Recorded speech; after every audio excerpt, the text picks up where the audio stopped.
is time for the end of the world, I guess in AEW at least, but it is AEW World's End Saturday. Happy Saturday, happy holidays. Hope you guys had an excellent Christmas, and I hope you have a great New Year's coming up in a couple of days. Feels really good to be here on a Saturday afternoon to watch some wrestling with you guys. It's just been a hellacious holiday month for myself. I've been busy as all hell, so it feels really good to be off tonight, be off tomorrow, a couple of watch-alongs with you guys before we head into 2025 and hit the ground running with Raw on January 6th, then Saturday night's main event, then the Royal Rumble, then WrestleMania.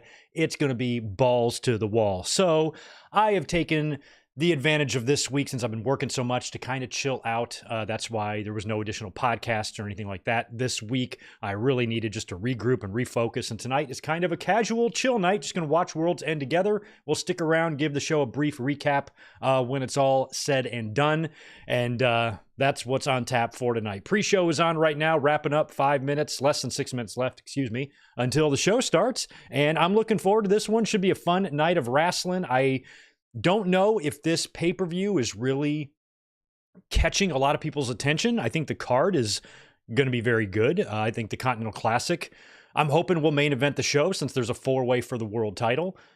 We probably will see the return tonight of Kenny Omega. I don't think we're going to see Adam Copeland. I feel like they're going to save him for Wednesday, January 1st. Incidentally, we will be here this Wednesday to watch New Year's Smash or whatever it is on Wednesday night in Asheville on January 1st for Dynamite. We'll be here watching that. But other than Kenny, I don't know, and maybe a Shane McMahon, although I doubt it. I don't know what we're going to see here really special outside of some tremendous in-ring wrestling and crowning our new or retaining Continental Classic champion, as I think Okata might wind up winning this and have Kenny Omega come out and confront him or something like that. That's kind of what's on my radar, but you guys can let me know what's on your radar and what you are expecting to see tonight. And also let me know where you're watching the show this evening. I picked it up on YouTube. And for those of you asking if this pay-per-view is available on Max, it is not yet. The Max streaming for pay-per-views is going to be mid-2025 from what we understand, although this Wednesday will kick off the simulcast. Dynamite will be available on Max this week, and so will Collision, and that will be the case going forward with the simulcast. The pay-per-views, apparently it's going to be a few months before those start becoming available on Max to purchase for hopefully a discounted rate. So hopefully we're down to our last few $50 pay-per-views here from AEW for those of you who are ordering this and watching it tonight. And if you're not, and you're counting on me to let you know what's happening on the show, I will do my best to let you know the thoughts ricocheting inside the skull of my head as I watch the show tonight. So happy weekend, happy Saturday. Thank you so much for being here. Thumbs up button would be really helpful tonight. Subscribe if you're not, all that good stuff. And let's do some hellos. Good to see Jay Lambo, Mike Rouse, Ian Dunn, and Zane G, Barry MK in the house, Michael Kumo, Ricky Zalvadar, Jake Tribal Chief. We got Brandon Barnes, Jose Lopez, Mike Witt in the house. Is this the night we finally get Shane? I don't think so. Mohammed, I hope Shane McMahon debuts tonight. What's up, Juliet?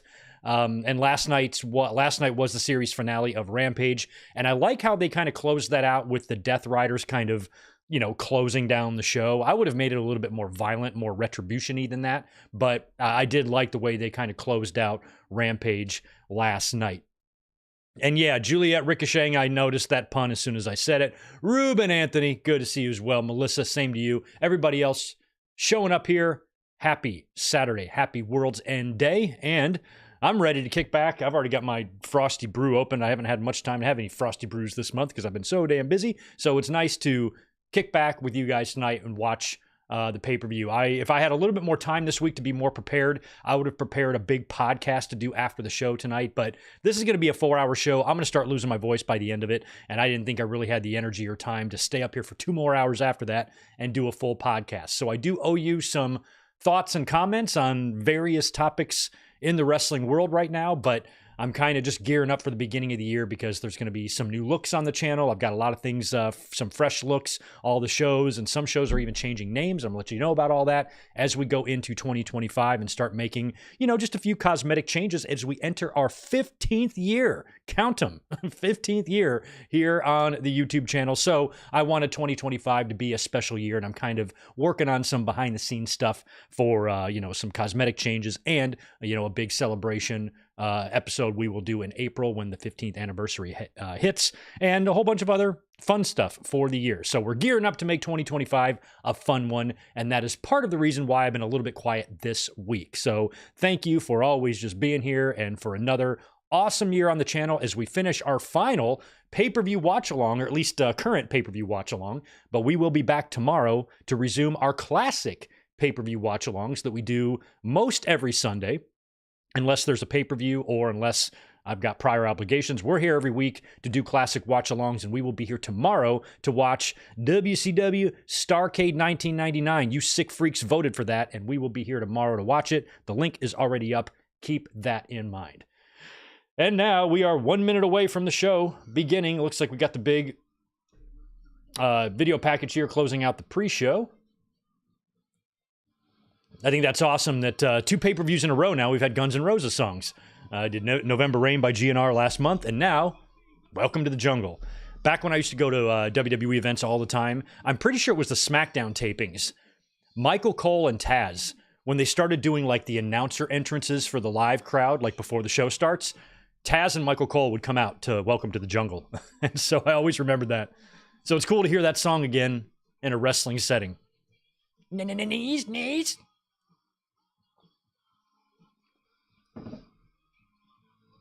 I stayed up all night. I called the radio station in like 1987 and requested Paradise City. And I stayed up until like 3 in the morning to hear them play it. That's what you had to do back then.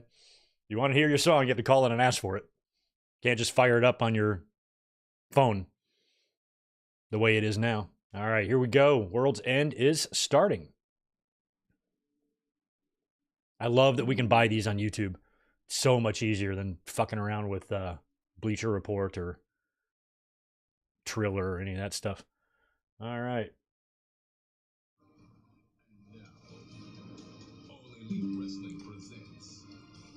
And now, World's End. Where are they tonight? I don't even know the venue for this. I have no idea. Oh, here it is. Orlando, Florida. Edition Financial Arena. All right.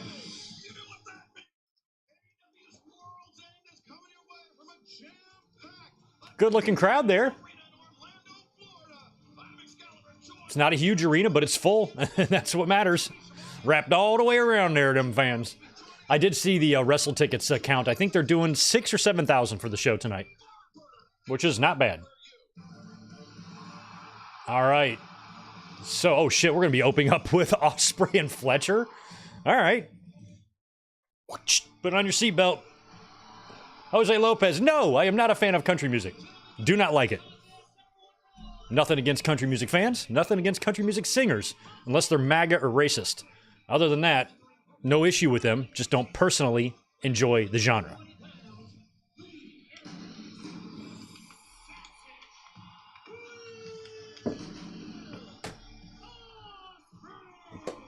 Osprey's so damn awesome. That match with Darby Allin, it's the damnedest fucking thing I've ever seen. My God. I mean, I feel like it's because Fletcher beat Osprey at the last pay-per-view, right? So I think it's got to be Osprey and Okata in the final. Mike Witt, thanks for the $5. Are you doing your annual end-of-the-year Q&A show at the end of the year? No, the end of the year is like in 2 days. I always like those every year. How's Tito? I'm working. I'm off tomorrow. We're doing the watch-along, and I'm working 30th and 31st, and then I'm off the 1st on New Year's Day to watch Dynamite, but I didn't have time to throw together a Q&A this year. But, Mike, stay tuned because I'm overdue for one of those, and I got lots of stuff planned for 2025, and we'll bust out a Q&A. We're overdue. I might do a mail-in one, like an email one, and record it and edit it instead of doing it live. Not sure yet. We are overdue for a Q&A, though. All right, here comes Fletcher. Ryan Adams, thanks for the 5. Early thoughts on the ladder stip for Owens versus Cody. I'm unaware of that. I missed SmackDown last night. Educate me. I'm yet to watch SmackDown. It's been so busy.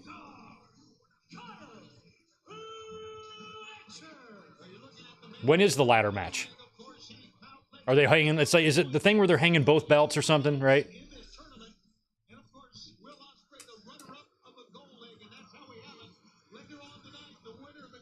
Don't worry about it, Jose. I have a lot of friends and family who love country music. I just don't. But I have a lot of friends and family who don't love wrestling like I do. So it's all good. Like what you like. There's no wrong answers in life when it comes to that. Everyone is banned from ringside, but Nigel, crucially, in these semi-final round and the final round match, there must be a winner. No time limit. Yeah, I mean, I feel like Fletcher made me believe that he was the real deal in that match with Osprey, so I think Osprey needs to win this. Fletcher will be looking for a victory earlier, looking to repeat the feat from full gear. And that tie that Ricochet and Darby had kind of eliminated Darby, which is wild. It was Kyle Fletcher's first ever victory over his former friend, not just former friend, former best friend. That was some of the emotions, right, that you were talking about, Tony, that during the pandemic, Kyle Fletcher... Ding, ding. Here comes Fletcher flying in. When Fletcher was in Aussie Open, I don't think I realized how big he is. He ain't no small boy. And he's strong. What's the height and weight on him, you think? 6'2", 150? 150. I'm sorry. Like 240? That's what I meant. 150.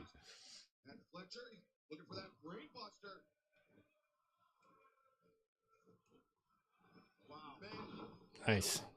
Barely a half count there as Fletcher taking himself out of play. Both men showing here in the early goings now just how well they know one another. Seamlessly run 2 moves ahead in the human game of chess. Chris, what's up, bro? Thanks, dude. The attendance is 6,700. Which capacity, I think. Yeah, I knew it was 6 or 7,000. Tony, I mentioned that Kyle Fletcher finishing atop the Blue League in the 2024 Continental Classic. Those are the perfect size arenas. Of a possible 15, only 1 loss in the tournament, and he picked up wins and points over the Beast Mortar, Shelton Benjamin, Kazuchika Okada, and Daniel Garcia did Kyle Fletcher. And the only loss was, of course, to Mark Briscoe, and that came at a... All right. For those just joining, it's Osprey and Kyle Fletcher opening the show, which is just wild because we got some crazy matches tonight. Yeah, I know you would say something like that. Let's give credit where credit is due. That Kyle Fletcher is wrestling with an abundance of confidence, more confidence than when Fletcher first arrived here at AEW. I think you all would say that. I give Fletcher all the credit, all the accolades. You know, I'm watching on the AEW YouTube channel, and here alone, they've got 5,300 people watching this. That's 5,300 purchases right here on YouTube alone. Well, I'll use a Virginia term on you. We ain't got to do nothing. How's that sound? Well, What's 50 times 50? I think it's like 100. That they made $100 off these 5,000 people. and he ended the tournament strong as a cross chop on the windpipe. Fletcher, nothing friendly, nothing sportsmanlike about that shot. As Osprey puts on the brakes, swinging on Miz, and Osprey sends Fletcher sprawling to the floor.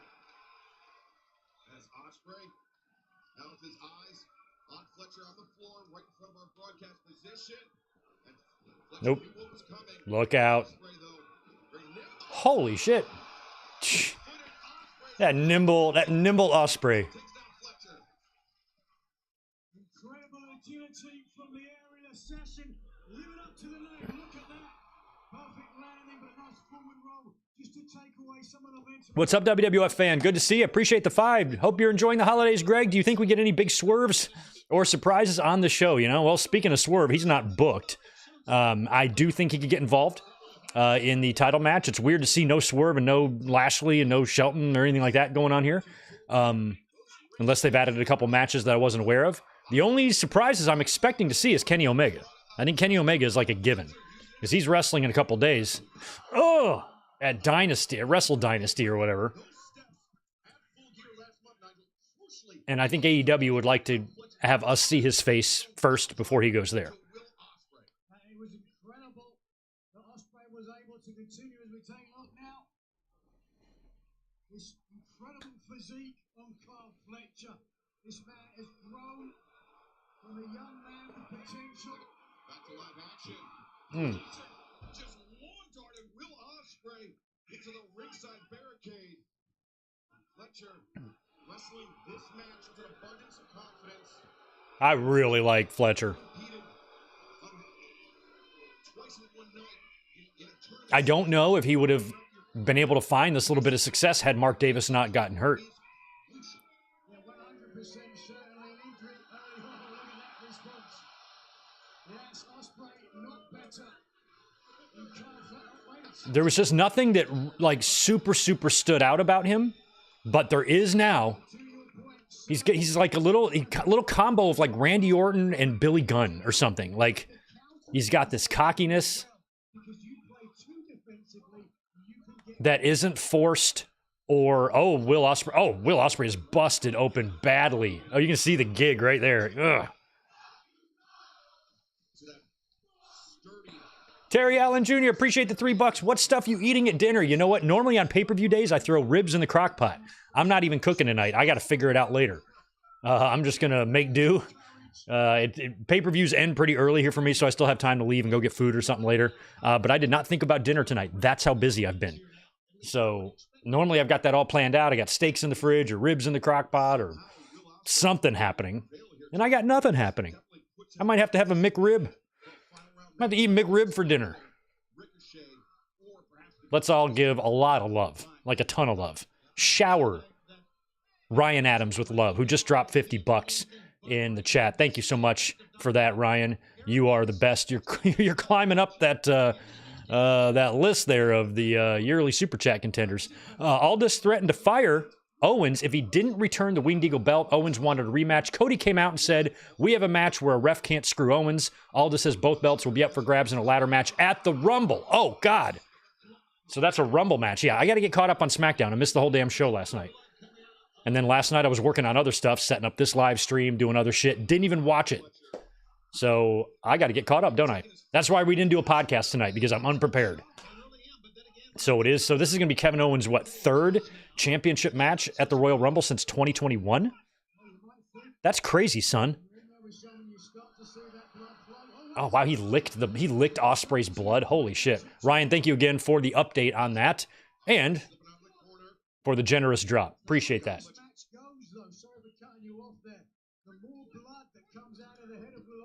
God, look at what he's doing, all these... And Osprey, if he's going to be wrestling later... Oh!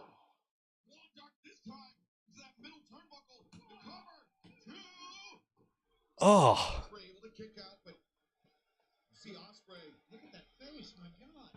Mike Witt, I like it. There you go. Cole MJF match, Undisputed Era turn on Cole. I can see something like that happening because something needs to happen.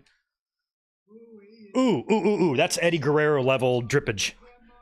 That's drippage. If Osprey's supposed to win. How heartbreaking would that be for Will Osprey to have this match end on a doctor's stoppage or a referee stoppage? Osprey, if you're going to come back out in those trunks, I hope you get less bloody ones.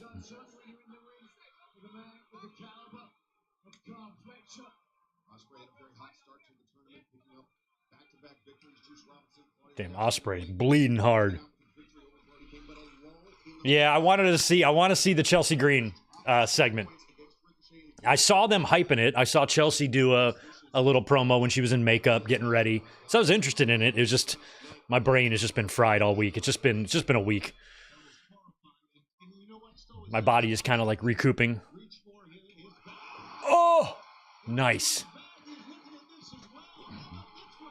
I just got my ass kicked. So thank you for updating me. I'll have my act together once we get to the beginning of the year. It's just been nuts. I've made 2 months worth of income in like 20 days. So I've just been destroyed.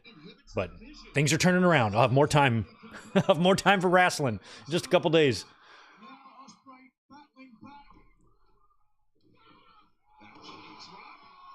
Gets Fletcher down. Osprey.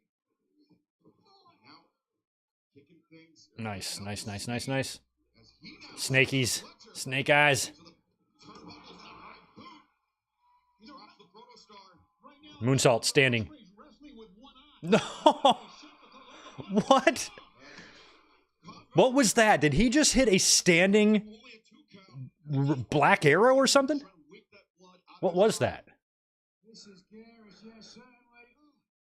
Osprey might Or was it a phoenix splatter? What was that standing move he just did? on the apron or something just to kind of clear up his viewpoint. As we can just watch, he's still able to hit this twisting splash and back to live action. A kick to the knee. Oh, Body language seemed to indicate a thrust kick to the jaw. Osprey prepared for it, but nice stunner. stunned. Counter. Millionaire from Will Osprey. That was spectacular. I don't know if Fletcher was going for like a brain buster, but Osprey countered into a stunner. Oh, God, don't do that. Snapdragon, maybe? Or half snappy? Fletcher picking up speed. Oh, Spanish fly standing in the middle of the ring. Fletcher able to kick out. Have another look at this. This isn't wrestling. The hell it ain't. Given, as you can see now, the look on his face, Will Osprey not 100%. Again, able to execute reflex action with a hook. William, I love Moxley as a heel. The Death Riders is not connecting with me, though, the way I was hoping it would. Tonight against Kyle Fletcher in pursuit of I think the story has a lot of flaws. nothing left for either Okata or Ricochet in the finals. And the first couple of weeks of it, I was stoked that maybe this could be what they need, and now I mean, unless they pull out some big fucking surprise tonight and Shane McMahon shows up. But I think the only way that's going to happen is if the four-way is the main event. But I feel like the Continental Classic should be the main event. But I don't know. Champion is all about pushing yourself to the limit even when you got blood flowing down in one eye. If Moxley is going to retain and there's no Shane McMahon, that match does not need to be the main event. But if there's a bunch of surprises like a Shane McMahon and run-ins and all sorts of crazy shit, then yeah, you can put it in the main event. Spattered with a blast of Osprey. By the end of this match, is it going to look like a murder scene? Osprey invited the Zach, I'm with you, man. Death Rider's story. I was all about it, and I'm hoping they turn the corner, like if they have a big reveal tonight or something. But other than that, if they just keep going the way they've been going, I'm not a whole lot interested. I'm just like, I'm more interested than the Elite, but not as interested as I feel like I should be. So that's their fault. oxygen. Oxygen gives you energy. Without one, you lack the other. Look at Osprey. God. Scene right here. Look at Osprey, this. yeah. Oh, the kick intercepted. Osprey goes Oh! around the corner. That was such a great kick. Osprey swinging up, miss. Fletcher. No, Osprey. Oh my fucking God. No, Fletcher finds his feet. Power bomb. Osprey escaped. Cutter. Oh my God. That is the best Cody cutter I've ever seen.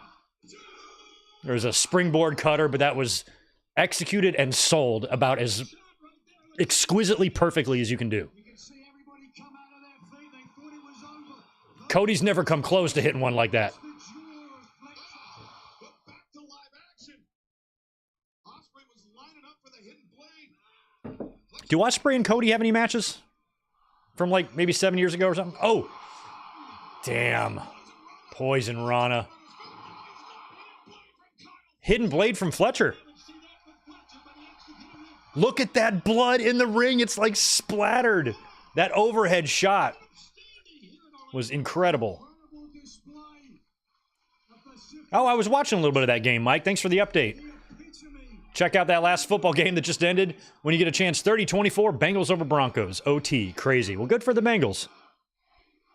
WWE fan, I hope Shane O'Mac is a possibility, but if that title match is not the main event, he ain't coming out tonight. Pay-per-view. But they haven't really been. I'm not feeling like Shane McMahon anyway. I don't feel like they've been dropping any hints there. Get ready for another match. Not like at first when Moxley had all this cryptic things to say in his promos.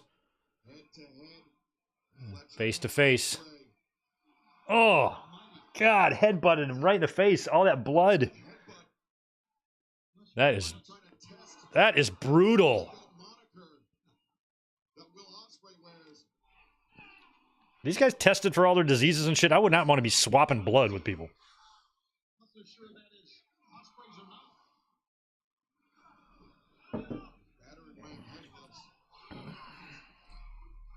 Hey, a Danielson return would be awesome. Oh, I think Fletcher came in with like an Ultimate Warrior shoulder tackle, and Osprey just super kicked him right in the face. Holy smokes, what did we just watch? Battle of wills. You guys running at each other. We're watching masterful counter wrestling here by Will Osprey. He now has Fletcher in the corner, charging in. Fletcher, go roll up, the hand on the ropes. Nah, you ain't gonna cheat, bitch. Fletcher got caught red-handed. You got caught blood-handed. Stage of the tournament. But now, referee Paul Turner got away with a lock. Oh. You gotta be careful.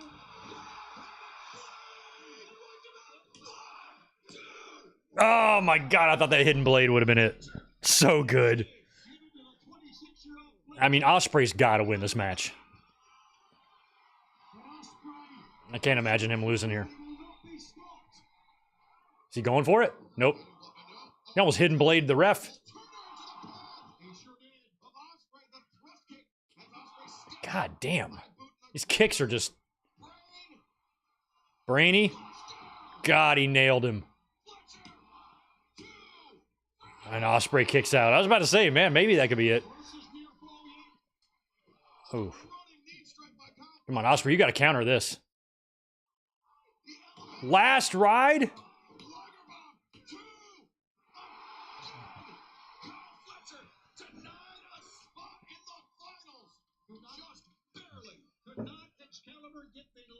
Or I guess that was more of a spirit bomb, maybe. Or a Liger bomb than a last ride. But still, looked good.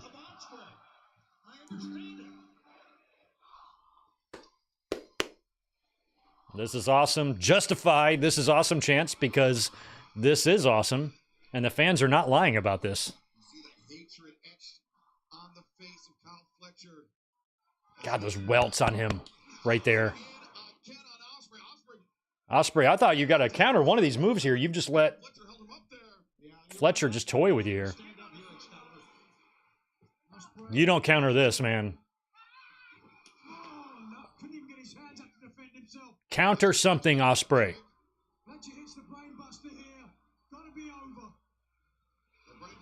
Wow.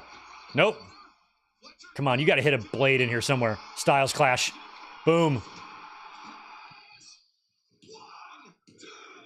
Wow, beat him with the Styles clash.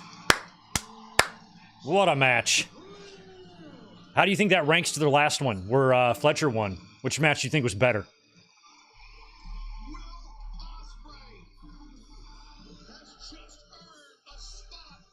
Hey, Greg, why are you a wrestling fan? That's why. Because of that.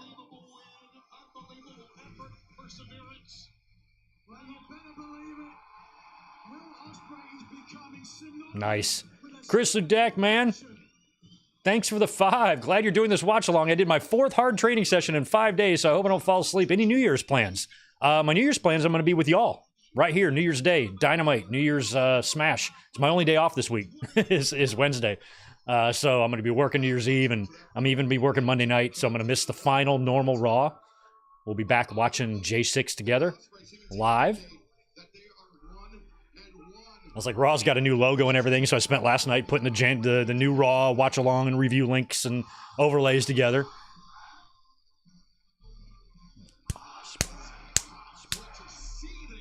Too bad, Fletcher.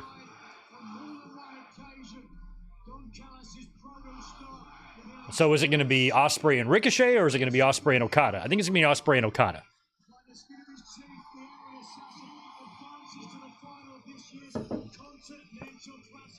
Osprey, are you lost? He doesn't know where to go. You got to go in one of them tunnels. I don't think it matters which one. Apparently the heels have theirs, but... Oh, and the bloody handprint on the tunnel. I love it.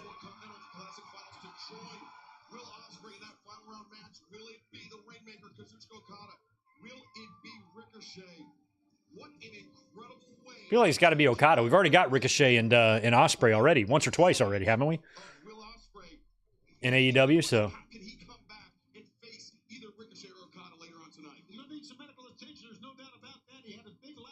On his forehead as we saw dripping blood down the one eye. So he's got a rebound on many levels. We've got the best medical staff in the world there. They're going to take a look at Will Osprey, as I said, try and get some liquids, some fluids inside him. Some liquids. Do as Nigel says, get some liquids in you. Don't mind if I do. Cheers to liquids.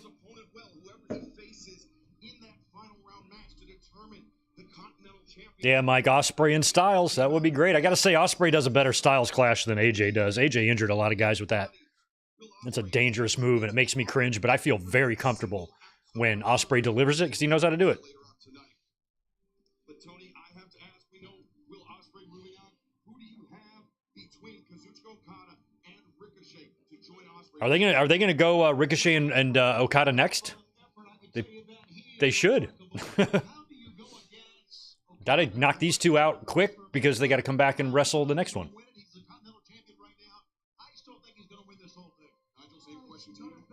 Certainly has proven time and time again he's unfazed by any obstacles in his path. But this is a new Ricochet. We've all seen the vociferous reaction from the AEW faithful. For as many fans who have like a stick up their ass about Tony Khan, just overwhelmingly obsessed. Not that the dude doesn't have some problems, but he is good at booking tournaments. They've been great in the Continental Classics. Really good balancing of the wins and losses, and you know you got to see top stars lose, and I worried that could sometimes be problematic, but it's not in the context of the tournament. It's creating interesting matchups. It's getting us fresh dream matches on TV multiple weeks in a row, multiple days in a row. And if you're just a fan of just wrestling, shit, man, this is an excellent annual tournament to do for AEW.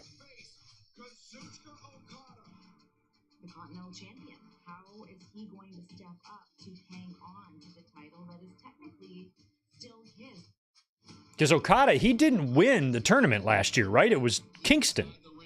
And then Okada beat Kingston for the belt. Do I have that right? So technically...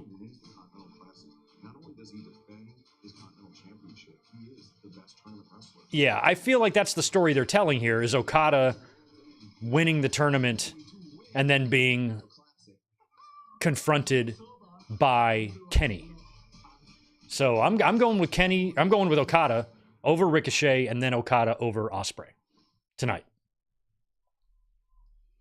All right, here, and we're going into it right now. The fact that people are dropping super chats into AEW's live chat cracks me up. Ricochet, you and your stupid laugh, but this is still better than just spinning your wheels, doing the same thing, wrestling the same matches in WWE for years and years and years. So you came here to do something different, and he is. So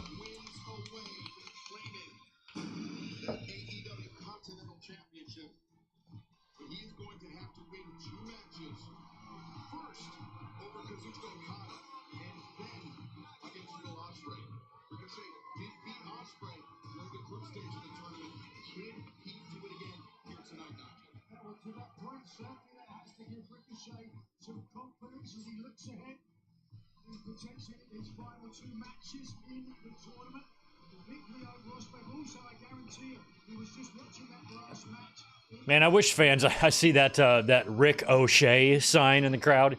Like, that drives me crazy, just like the Crispinois or whatever. And I'm like, okay, it's been years of this. It's not original anymore. You didn't come up with it. It was funny for 8 seconds. And it's been 8 years, and they're still doing it. I see people in the chat here sometimes under one of those names, Rick O'Shea or Crispinois. Ugh. I'm begging them to have an original thought.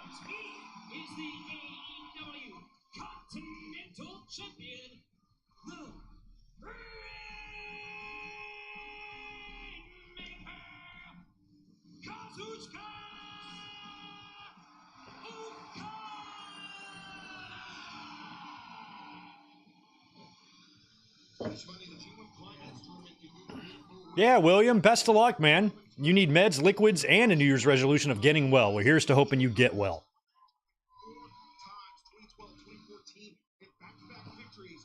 I don't think I've ever made New Year's resolutions.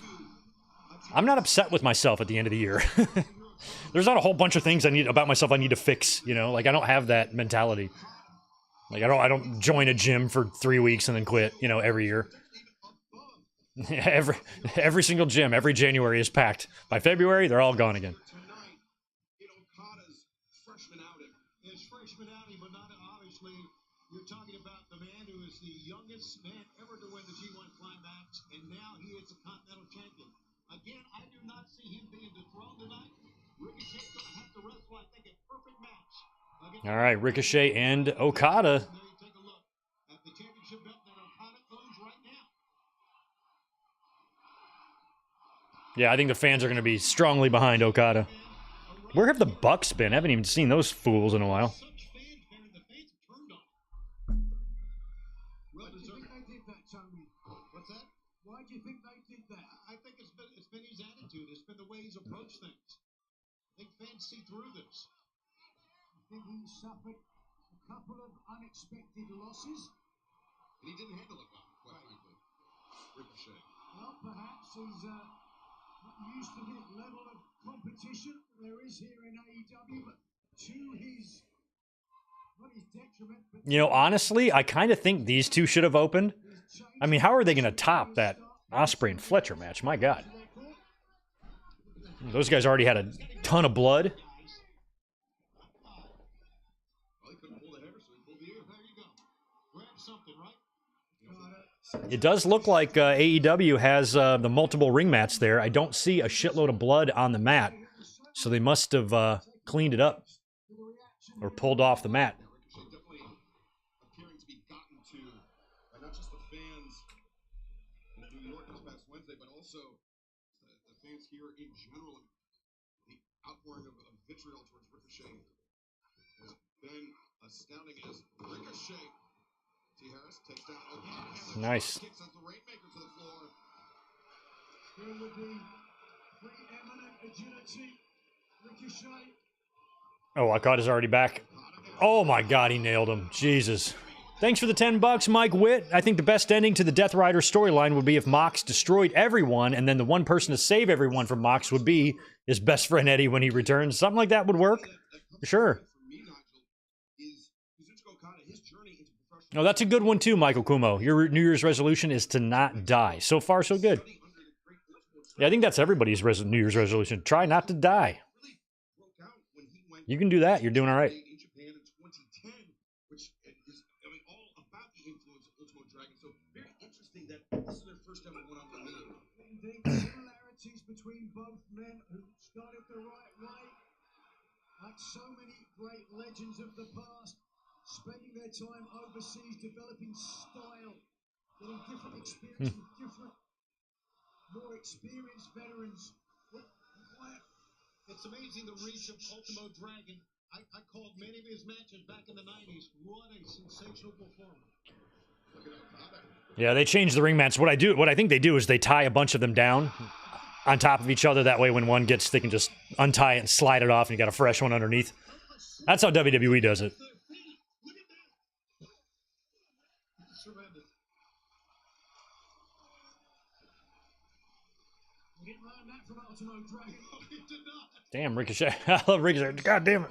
As every one of the Orlando faithful in Yeah, Ricochet cannot win this match, man. Everybody's behind Okada here. Corner, nobody home though for Okada as Ricochet using his agility, but Okada decks counter wrestling. And you know, I bring up the lineage of Ultimo Dragon just to underscore the fact that Okada, you may not know it to look at him, but he's somebody that is very well equipped to wrestle against. Ian, this week's Raw is the best of this year. I'm sad. I'm gonna miss it, man.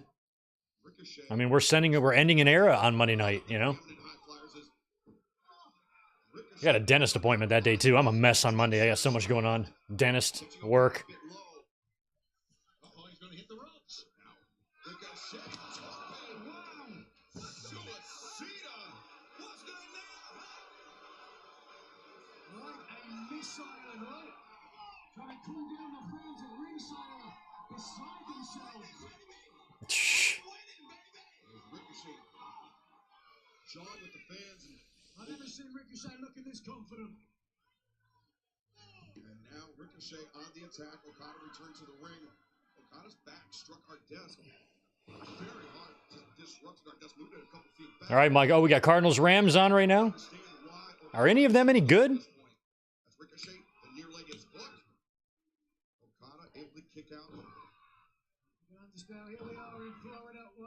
Tomorrow night is Lions Niners. Or not tomorrow night. Fucking Monday. Are they saying, hey, hey, hey, you're bald? I know, yeah. As much as I'm not a huge fan of Ricochet, I will say, as a fellow bald person, we are not offended. That is not an insult to us. If somebody doesn't like my opinions and then they go in the chat, you're bald. I'm like, yeah. And it's awesome. I still have friends. Women still talk to me. It's very convenient. There's zero downside to having no hair. Nobody likes a kiss ass. Ricochet was somewhat obsequious in his attempt. You know how easy it is to wake up and be ready to go every day? You don't have to do shit. I just wake up pretty and leave the house. That's how me and Ricochet are. Except I'm way hotter than Ricochet.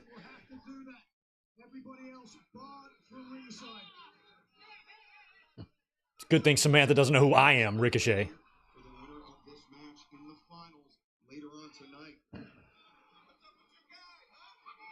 Interestingly, his final G1 Climax victory, tournament victory, came by virtue of a win over Will Osprey in the finals in 2022. Wow. Yeah, I think maybe Lions might be out for a little bit of blood tomorrow. They've got seeding to worry about. Plus, Niners knocked them out of the playoffs last year. Or I think it was the NFC Championship game, right? And a game that I think the Lions could have won and should have won. So I think maybe they're going to go in there and just, you know, smack them around a little bit. Like the little San Francisco bitches they are. Ricochet up to the corner. Ricochet elevates up and over the top. Ricochet on the hop, swinging a miss. Jesus. Off the chest of the Rainmaker. Midsection was the target of Ricochet. Ricochet's very vocal now. He's got that stupid little laugh.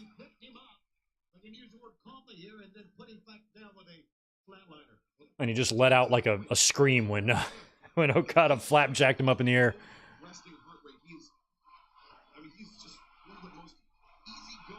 Zach, you look like an ogre without any hair. Yes, but do you live under a bridge? No. So don't be too hard on yourself. You're only an ogre if you're living under a bridge.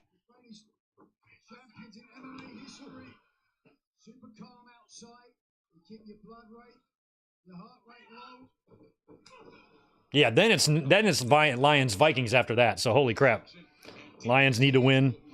That whole NFC North is good except for the Bears, who suck balls as always. Ricochet kicking out, but is he clearly rattled by that DDT? Some make an argument that when Ricochet tried to exchange strikes with Okata, he came up on the short end, perhaps not the smartest decision for a man who certainly has been. Come on, Okada, fans are behind you, man.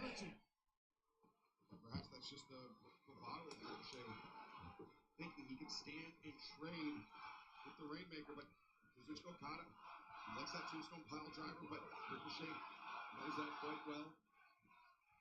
Ricochet is no rookie, guys, as you know. So held over 20 championships in his illustrious career, so he's been there and done that, as they say.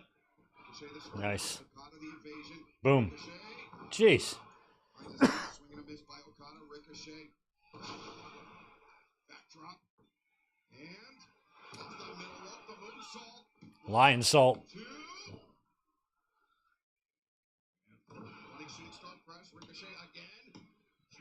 I honestly would have swapped the two matches. I would have put this on first and done Osprey Fletcher next.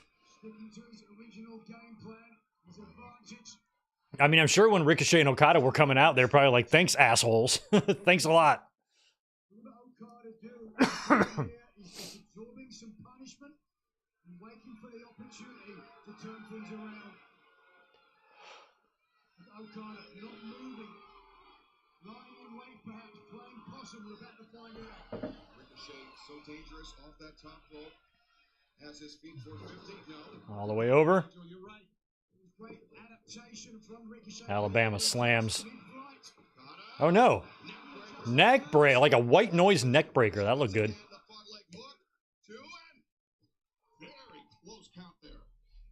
You can see clear as day. I called the strategy of Okada. That's why he's such a great tournament wrestler. He lets you unfurl. Thanks to everybody who's joining us tonight, by the way. If you have not hit that thumbs up button, I would really appreciate a like. Really helps the, you know, the algorithms and stuff, you know, the technical, scientific stuff of YouTube. Got to give me them likes, man. Need them over here. Need them bad.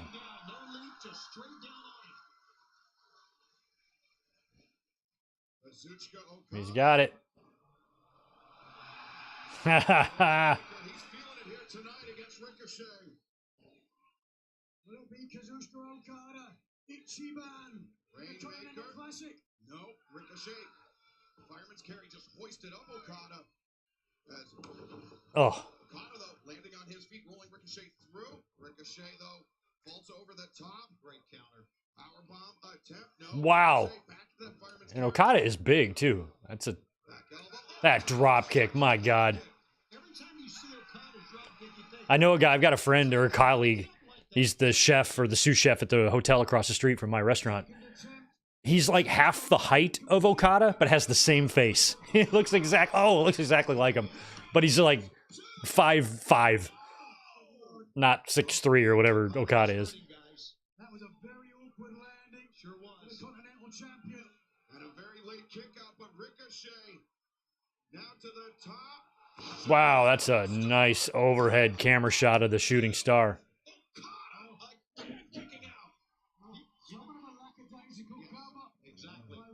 It was a very lackadaisical cover. It's a Continental Classic here, Ricochet. Gotta take the shit seriously. Perfect. Landing it chest to the lower abdomen, but you can see not enough weight across the shoulders of Okada. And if you don't pin those shoulders to the mat, they're going to come off.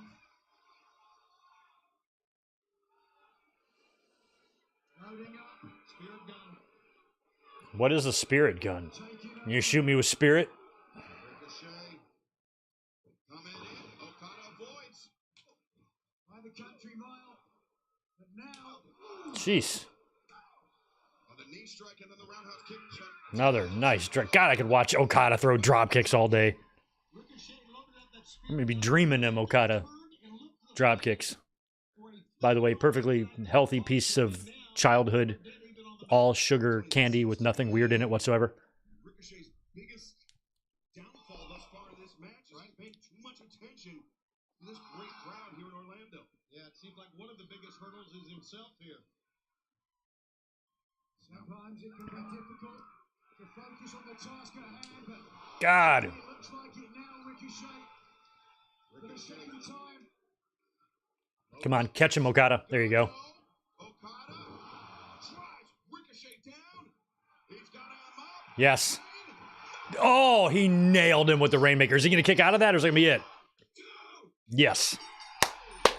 Rainmaker, 4 to win. I'm glad Ricochet didn't kick out of that. Exotic Exchange, yes, I've been to the San Diego Zoo many times. Even before I lived here. I spent like 13 Christmases here before I lived here, and I went a lot of those years. I've probably been to the San Diego Zoo 15 times in my life. It's an awesome zoo. The Wild Animal Park is also awesome. Cheetahs and rhinos and elephants and all that shit. San Diego has got a great zoo. One of the best.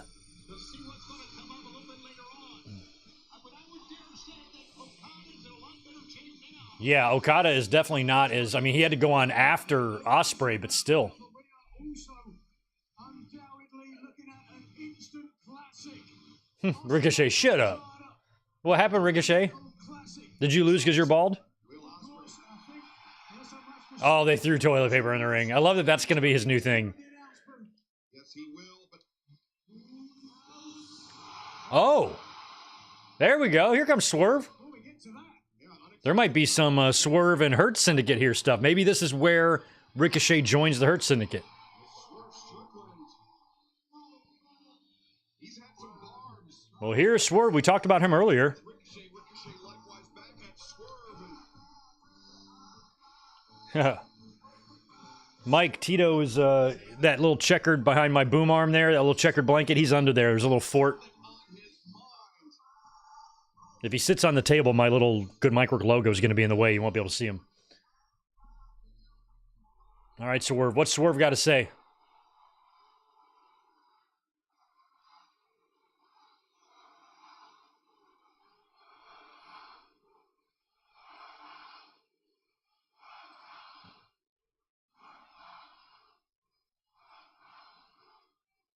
Now, congratulations for you making it just as far as I did last year at the Continental Classic. But if memory serves me correctly, you said that you were going to win the Continental Classic. Am I right? Yeah, Ricochet. What happened? Is it because you're bald? It's because he's bald. He would have won if he had some sweet locks like Swerve. Me being a man of my word. Aren't bald people the worst? Kind of annoying. If you blew it, which you just did, I was going to embarrass you and I was going to make it big. I like Swerve infinitely more than Ricochet. Ever since you stepped foot in your AEW, you did exactly what I expected you to do, and that was run your... You know, I almost wore the exact same jacket as Swerve on the stream tonight. I'm glad I didn't. That would have been embarrassing.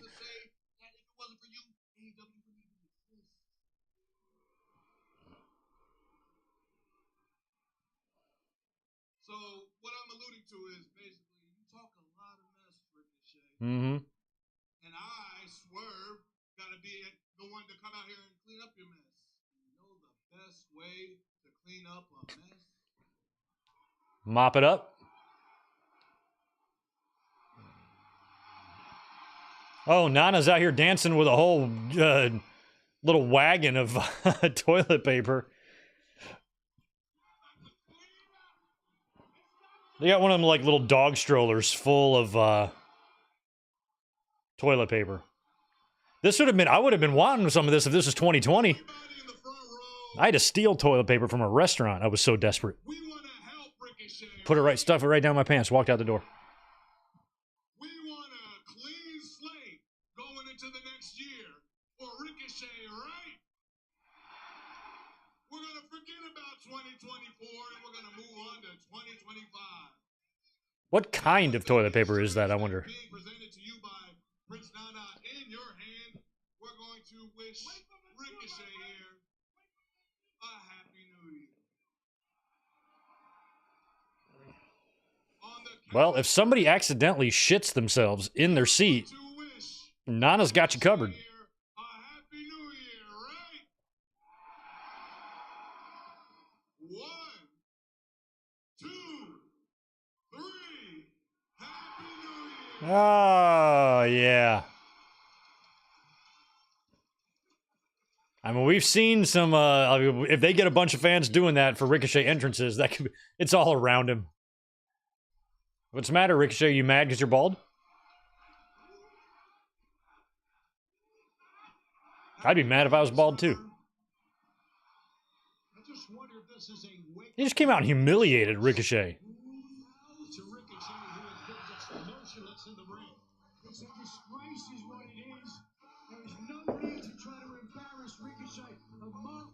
Man, too bad, Ricochet. You don't even look that mad. You're not even a good actor with your face.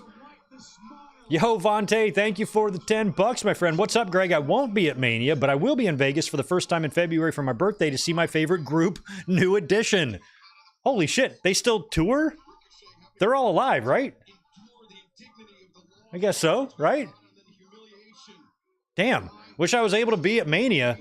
Dude, can I come to February with you and see New Edition? That would be awesome. I wasn't even aware they still did things together. That is so great. That's the coolest super chat I've read all day. Thanks, man. I hope you have fun. It's all right. You're not missing Mania. Hey, at least you have a good reason. You're going to be in Vegas earlier than that. That sounds like a blast. I wonder where they're playing. Mike Witt's got 5. Keith Lee and Swerve reunion to fight Hurt Syndicate, please. Yeah, I guess that all is dependent on Keith Lee and how his health is, and I hope he's doing all right.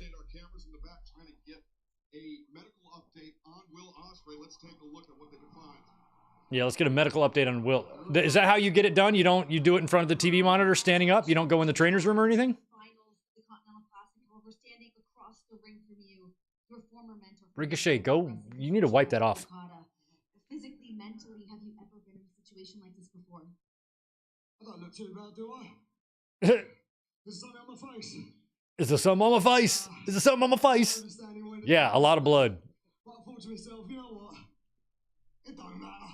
It don't matter. I've seen a lot of wrestling tonight. They're going to be exhausted. But by the time I get out there, let me tell People in England, you guys don't like to say teas, do you? Tea. Better. I gotta get better. Can I have a bottle of water? I love Osprey. He's such a good talker. Ow! Don't do that. Oh, got a bit lightheaded. Honestly, feel like being hit by a truck. You're lightheaded? This is about overcoming one of the greatest tournament wrestlers of all time. This is my mentor. This is my big brother. My big brother. I beat Okada. I'm going to flipping Disney World, and I'm winning the Continental Classic. In immortal words of Tony Khan, let's fucking go, lads! Ha! Blood was spraying on the camera lens. That's awesome. I mean, shit, maybe after that promo, I kind of want Osprey to win. And then confronted by Kenny or something. I don't know.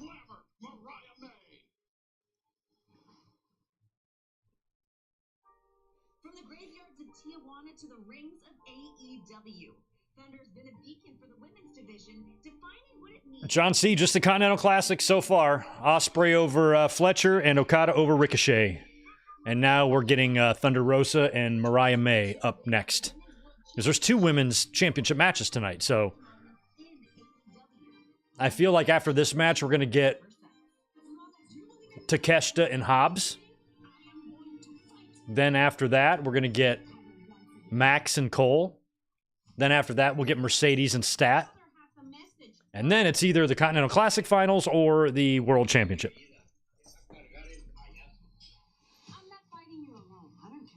All right, I need to go get another Frosty 805. I'm all out.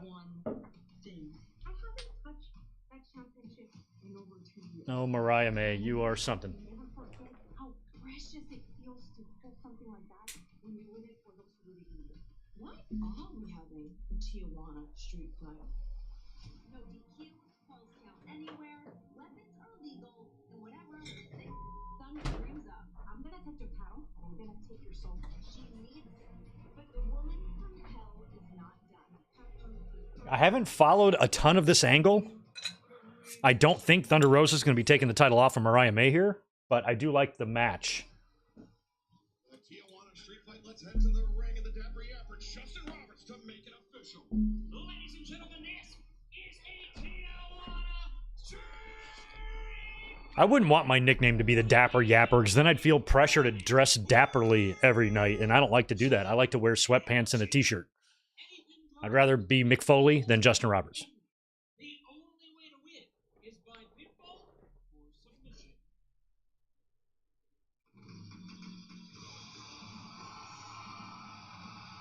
Oh, I like Thunder Rosa's hard rock little intro here.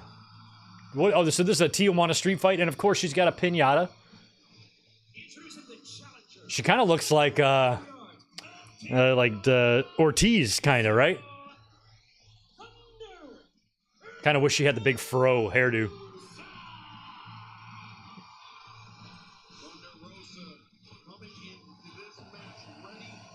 She looks ready.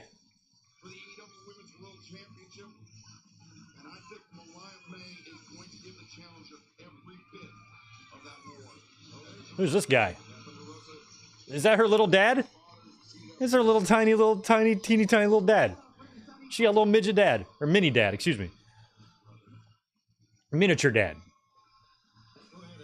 Little action figure dad. He's the guy who poses for trophies.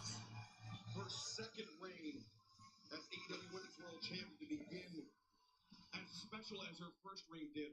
Her first reign defeating Dr. Britt Baker DMD in that steel cage match in her adopted hometown of San Antonio. If Statlander loses, we riot? Second reign to begin. All right, you're going to be rioting, Ruben. You might be rioting alone. London, England, she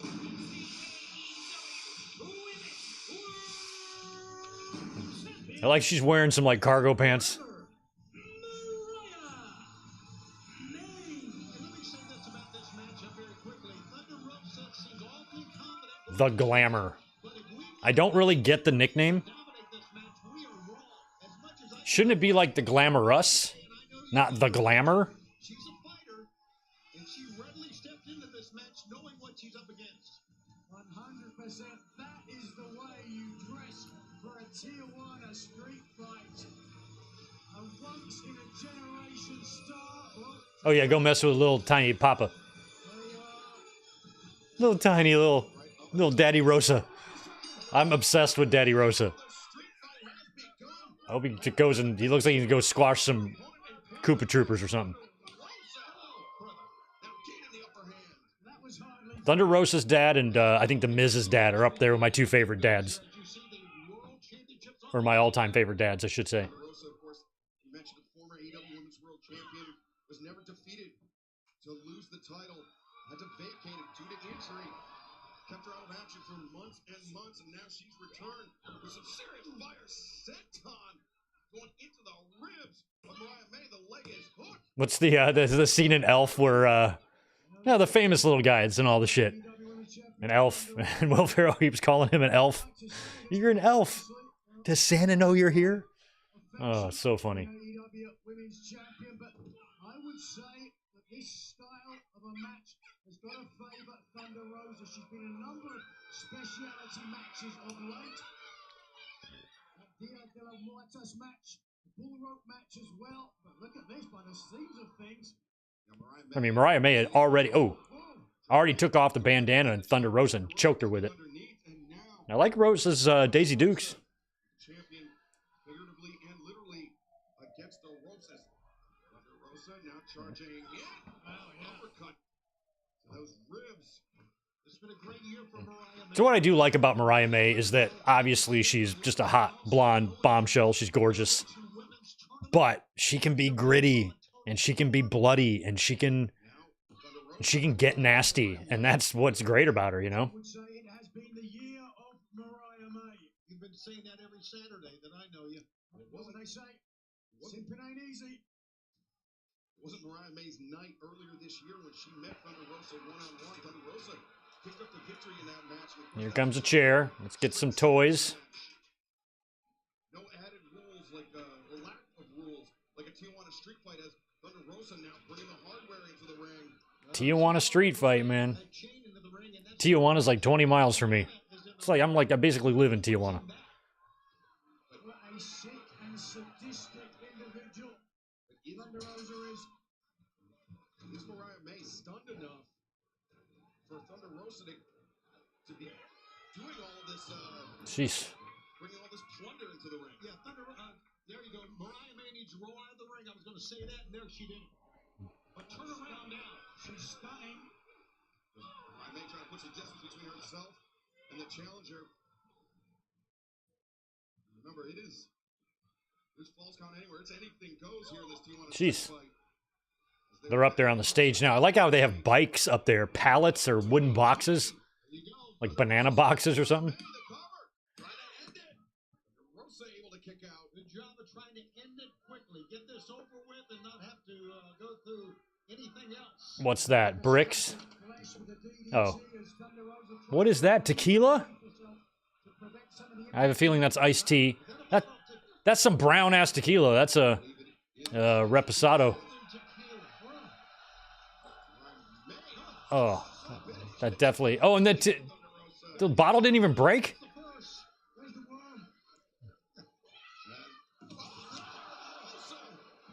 Just driving forward to spear.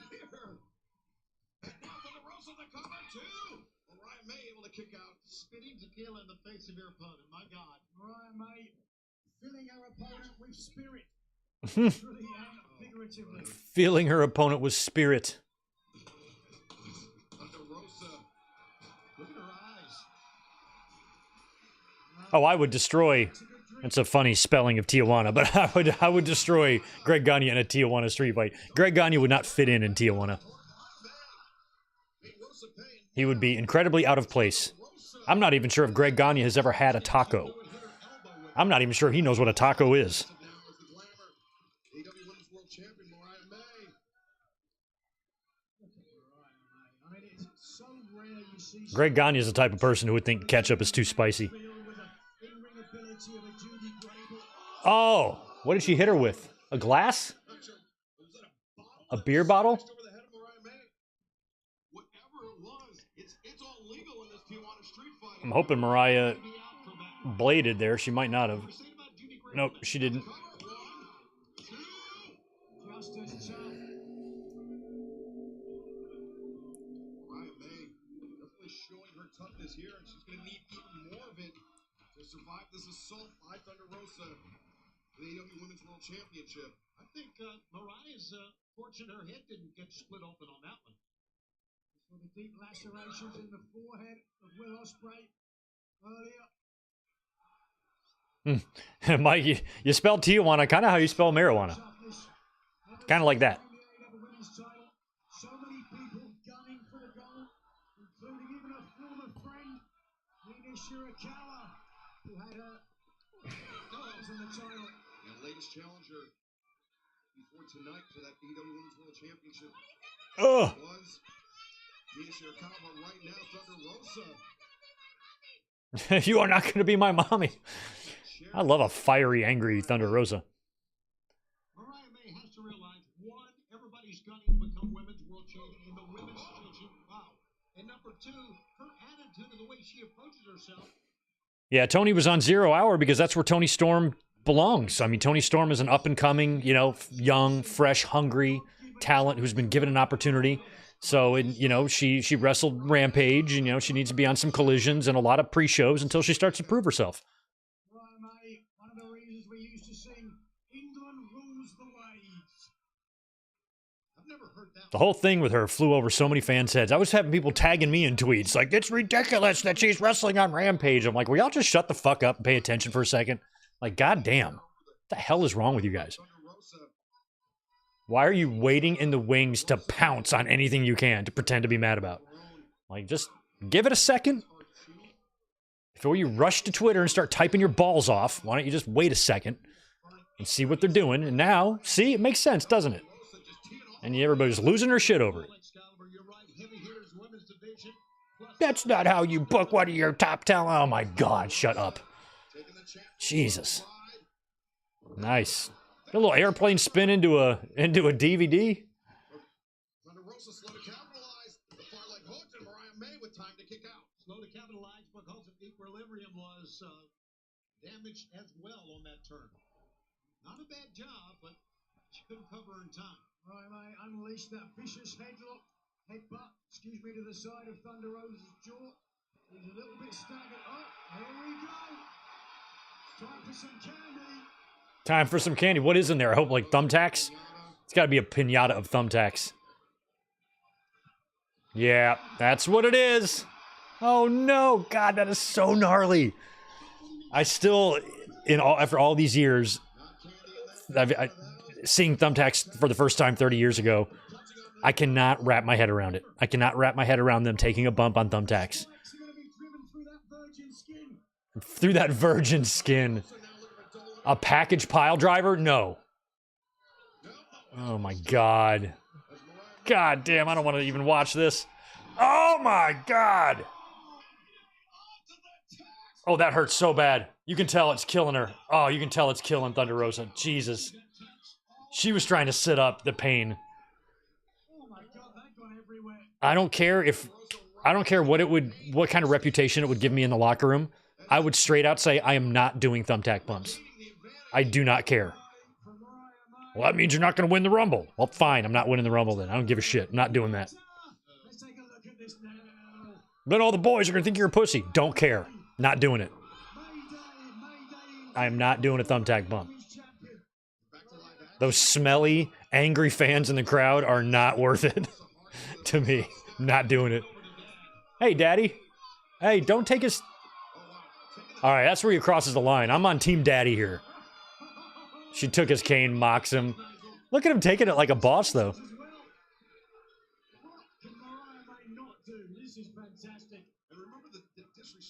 God damn, Thunder Rosa just took... All right, Mariah's got a barbed wire little coil here. Oh, she's going to wrap it around her knee and then come in with a running knee strike against the steps. That's going to be gnarly. Thunder Rosa will probably move.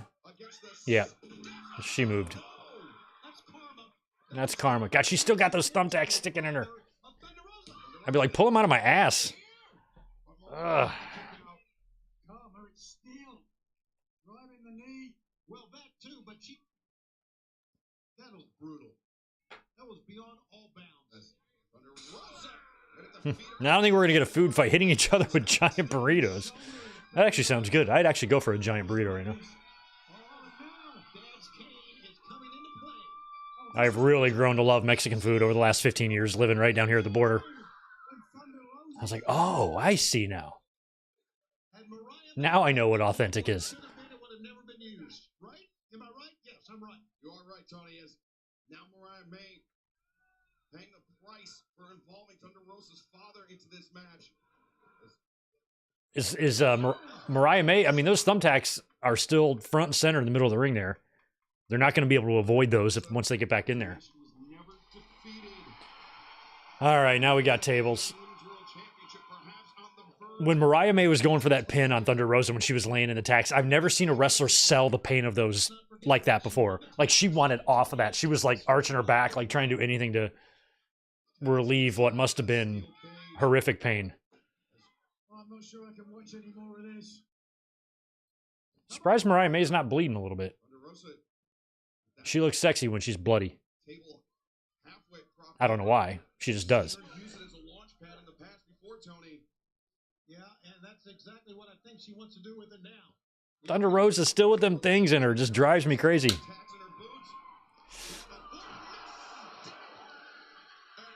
Mike Witt, appreciate the 200 rumor of good mic work in the Rumble. Any truth? I'm still deciding. I mean, WWE calls me and leaves me like 3 messages a day. We want you in the Rumble. We want you in the Rumble. We want you in the Rumble. But I also want to be here to watch the Rumble with you guys, and I don't want to disappoint my audience. So WWE needs to understand that I have an obligation to you guys first. And being here doing live streams with all of you is much more important than main eventing some stupid WrestleMania. So I told him if the price is right, I would do it. But, you know, I mean, we're talking multi-million-dollar payment, own locker room, strawberry starburst only, that type of stuff. Damn.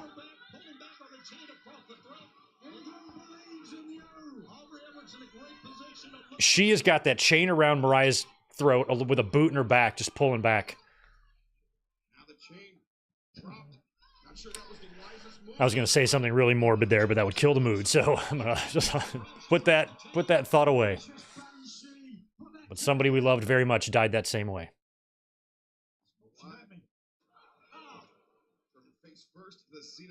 Oh, what's Mariah going for? She's got a... God, and Thunder Rosa is just... Man, maybe we can get a blow-off here and do a dog collar match between these two.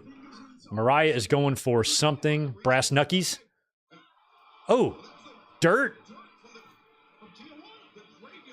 Dirt from Tijuana. Is Tijuana dirt? It hurts you more than American dirt. American dirt, she would have shook it right off, but... Oh, my God. That's game over.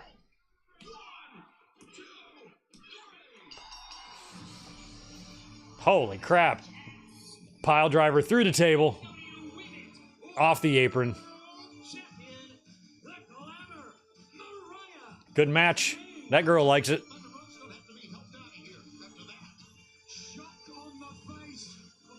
Mariah is so good. Look at her.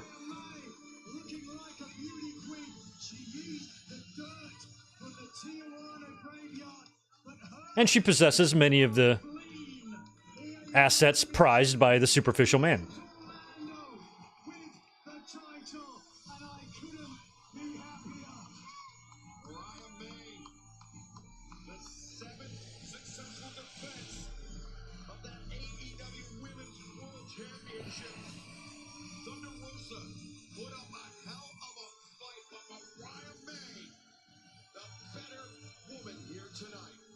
Celebrations in order, fellas. That's true, Vontae, but can I bring Tito? That's the thing. Can I do it in my socks? I'm wearing my socks right now.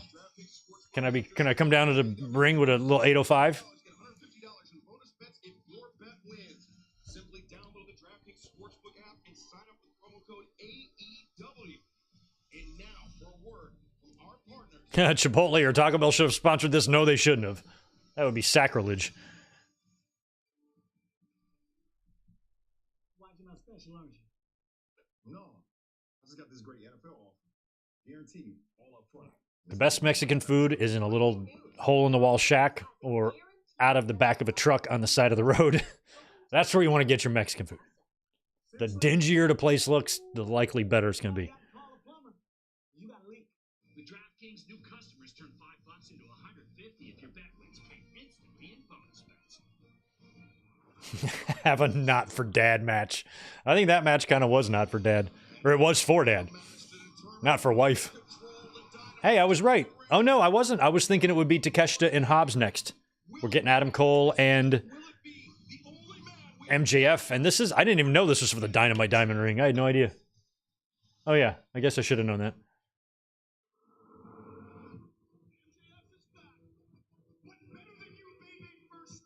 Better than you, baby.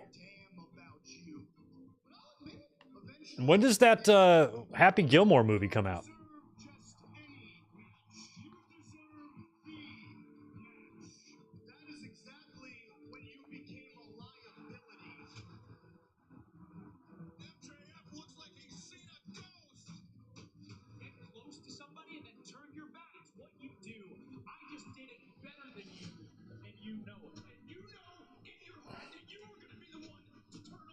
I'm a big Adam Cole fan.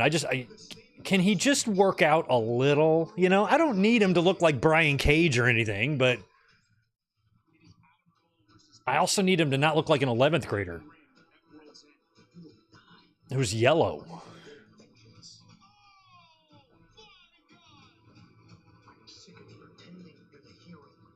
Get the Shawn look going. Get a little more definition to you. Grow the hair out on your chest, you know? Get some Shawn vibes going or something. You're single now. You got to be sexy. Got to be out there chasing the Jezebels. Here comes MJF.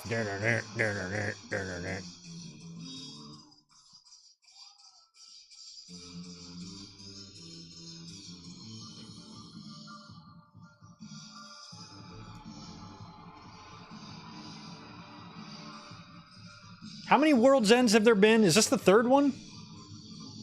Max won the championship at the first one? And then held it for a year, right? Or did he lose it at the... I don't know. I can't remember. I think he lost it. He lost it to Joe, right?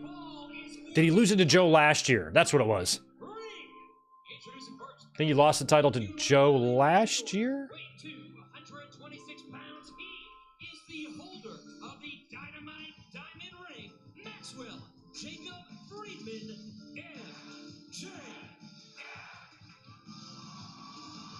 Wow, thank me later. Look, that's a big banner they dropped there.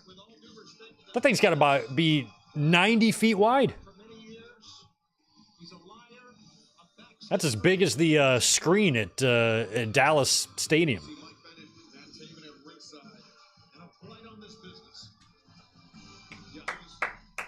This is the second one. Okay, we're only 2 in, not 3. I got confused for a second.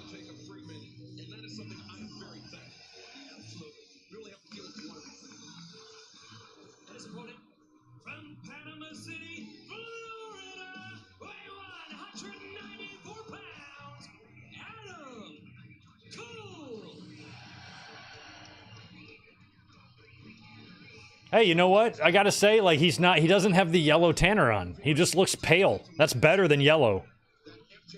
Pale is better than yellow. You don't want to be yellow. It's just not a flattering color. Makes you look sick.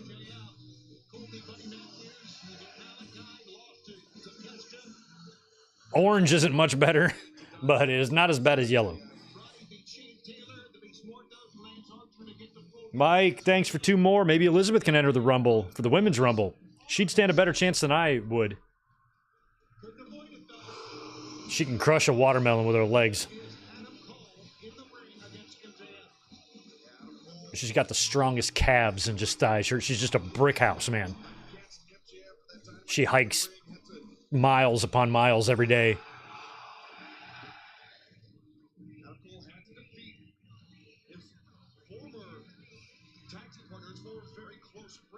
I think if anybody tried to mug her, she'd kick the shit out of him.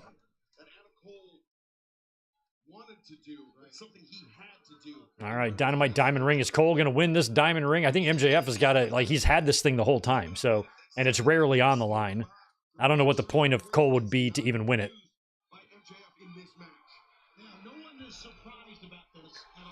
Like, I don't know where Adam Cole lives, but I'd be willing to bet that less than 3 miles from where he lives is a tanning salon. He makes good money. He can definitely get a monthly membership. The only diamond ring champion we've ever had in AEW. That's right, winning it 2019 over Hangman Adam Page and MJF. That began 5 straight years of winning that ring as MJF. Chris, thanks for the $5 in 11th grade. I had more muscle than Adam Cole. I feel like I got more muscle than him now. I want him looking like Lashley. That's the standard. That's going to be tough for Adam Cole to pull off. Like, somebody like me and you, Chris, we're already there. We already look like Lashley. But Cole, he's got some work to do. A lot of times when people see Lashley on TV, they text me like, "Oh my God, Greg, I saw you on TV." I'm like, no, that's not me. That's Bobby Lashley. Don't get us confused, you know. It always breaks their heart.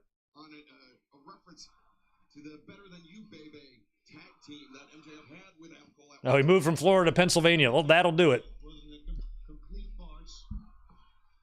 You live in a gray city, your skin will just turn gray. Damn, Max. That's the second F word we've heard on this pay-per-view. I didn't pay $50 to hear vulgarities. I don't know about you guys, but I'm offended. And Cole is bleeding already. I believe he got caught on the ring steps on the outside.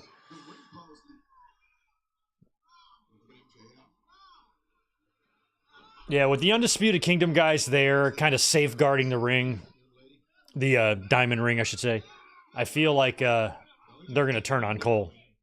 MJF should win this. Yeah, tan isn't important to everybody.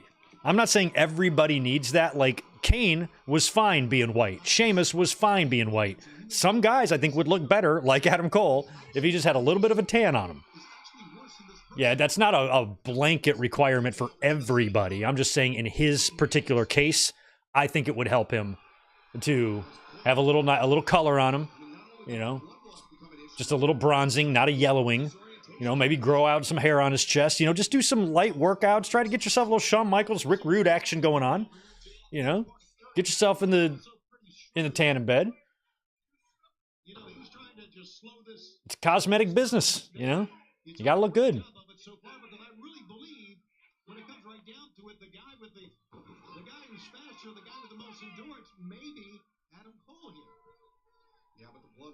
So this is match number 4.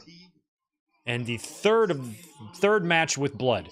Was it, I forgot if it was Full Gear. It might have been Full Gear. I don't think we saw any blood on the whole show, right?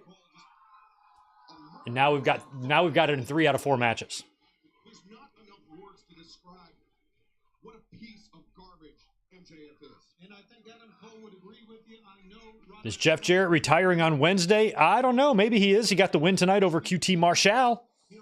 So if he's retiring on Wednesday, that means his last match was against QT Marshall. I don't know. It's up to Jeff on that one. Fans not reacting at all, kind of on their hands because MJF has the advantage. Of course, Cole trapped in this headlock by MJF, forcing that blood to... Mike's got 5 more for us. How about this for Swerve? For this match, Wardlow comes out and turns on Cole and reunites with Max. I would love that. I'm into that. The only problem is Wardlow has been missing AEW's notified authorities. They're looking for him. He's been MIA for like a year, and nobody really knows where he is. Some people have speculated that he has joined the circus, but I've got no confirmation. Wherever Wardlow is, I hope he's doing okay. Oh my God. So I've never really seen that before. Max, that was a powerbomb backbreaker. It feels like it'd do a lot of damage to your knee.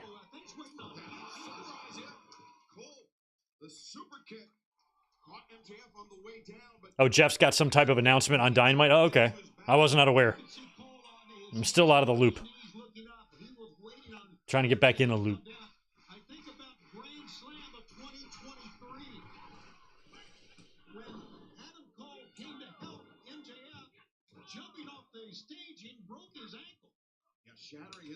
Oh my God. And the thing, it's frustrating too because I love Adam Cole. He's like one of my favorite wrestlers, always has been.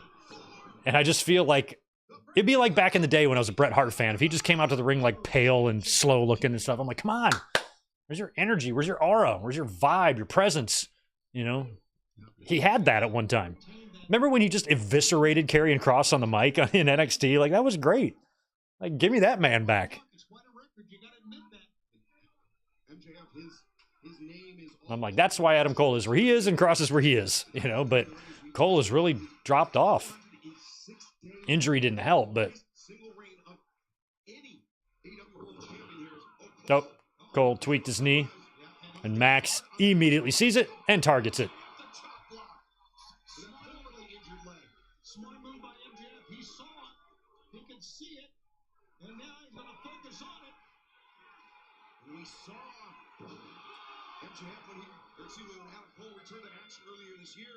Some hesitation. He was a bit gunshot, right? With how that ankle would hold up. Understandably so, because it was a very serious injury. I don't know what's on the side of Max's mouth there. That's some of Cole's blood or what?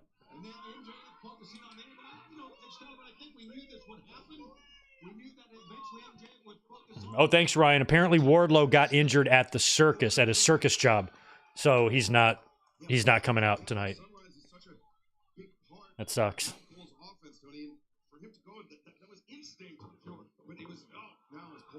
Down goes Cole.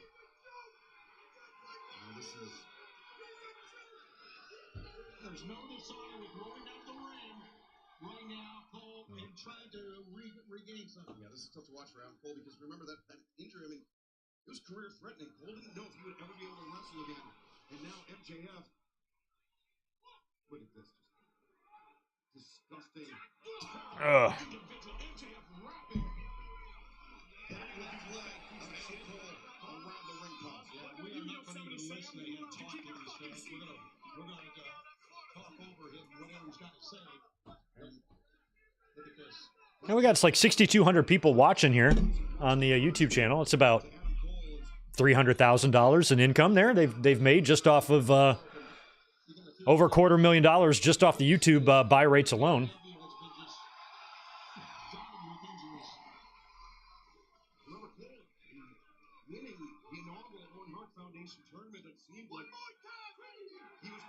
Oh. But now MJF going face first to that ring post. As Adam Cole buying himself some time, but how much damage has been done to that previously injured ankle? So much damage is caliber in that he can't get on his feet. Can Cole to get down and attack MJF? Who is MJF? Yes. And MJF is now busted open as well. Yes, that's it. Isn't that a great sight? I hate to say that, but it is. MJF's head, forehead catching that quarter bead on the steel ring post.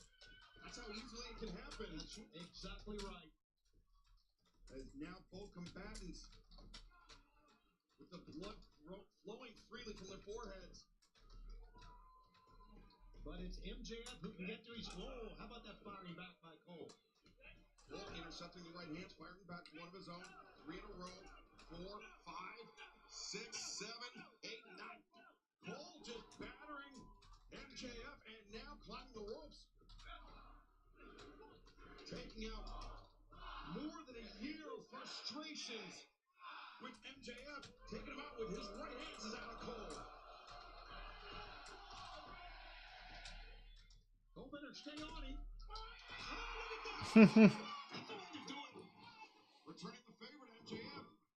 Digging his teeth in the forehead. And Cole once again up to the middle rope. Maybe Panama Sunrise. Yes! He's got it! MJF, is he done? MJF landed on his knees. Oh! There goes Cole! He's gonna take it here! 1, 2! Oh, Max with the kick out.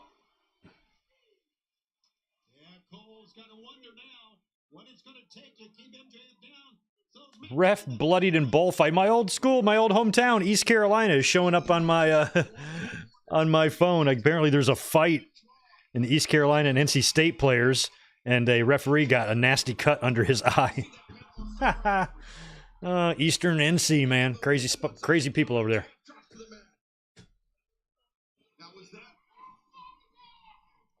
Stomp his ass. Or was that a strategy by MJF? Well, you know what? I think I'm going to say this. We have a big monitor right above us, and they can see what's going on. The wrestlers can see. Oh, nice. MJF was up quick to counter that. I think Cole was going for the boom. But now MJF diving at the knee of Adam Cole once again, trying to weaken that left leg. Not only does that inhibit Cole's ability to hit that Panama Sunrise, but the boom as well. Absolutely. Right. So now you're taking a look at what these guys remember, the Dynamite Diamond Ring.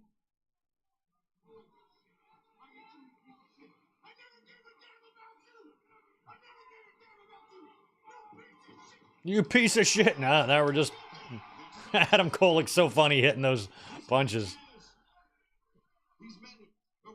Oh. Oh, my God. Like he'd given up his miscreant ways. But no. He was there lurking all along as Adam Cole. Oh, Cole. The single leg taking him down, and now MJF. Turns the corner of the Figure 4 on Cole. Adam Cole. He can't take this. It's serious trouble here. Look at the effort. You can see just etched on the face of MJF. Because not only is the pressure applied to the right knee of Adam Cole, but it's on that left ankle as well. Absolutely. Being used as a lever as Cole is now down, Nope. but not out. So we're going to see exactly how much Adam Cole can take. I wouldn't say what he's made of, but we know what he's made of. But let's see how much he can take. It takes a hell of an effort just to turn this over, Excalibur. What's up, Raheem? Raheem Hands. Good to see you. Yes, Mike. Mercedes is wrestling. Look at the overlay. I got all the matches on there. It's Mercedes and Stat. MJF looked like he was on the verge of tapping out for a moment. I agree that arm went up, and it goes to the right. But Adam Cole, he's endured more. He's been through worse. How many of y'all are actually watching this on pay-per-view? Match with MJF for so long. He's not And how many of you are relying on my dumbass to tell you what's going on? Good luck with that, by the way. MJF is getting here tonight. A fight from Adam Cole. Hope it works out for you. Two men who have pushed each other to the limit here, and they are both just trying to get to their feet. MJF to his feet. Oh, now MJF though. This is where the Dynamite Diamond Ring is stationed behind. There we go. And now, if they don't come to blows here... Oh. Oh, that's hilarious. A temper tantrum. Wait a minute. Oh, they're going to get thrown out? That was actually funny by Adam Cole. Or by MJF. He smacked his own head on the ring steps and fell down and acted like Taven and Bennett did it. Why are the fans... So that was kind of funny. The ref did the throw out spot, but for baby faces. He wants to use it to win the match. The most expedient way to get Taven and Bennett away from ringside. I mean, the referee did the whole get out of here thing, but they're actually the faces in this situation, right? And now MJF's got the ring. Very smart. Crafty shades of Eddie. Well, Cole caught him with a super kick. Now let's see if Undisputed comes back. There they come. They're coming back now.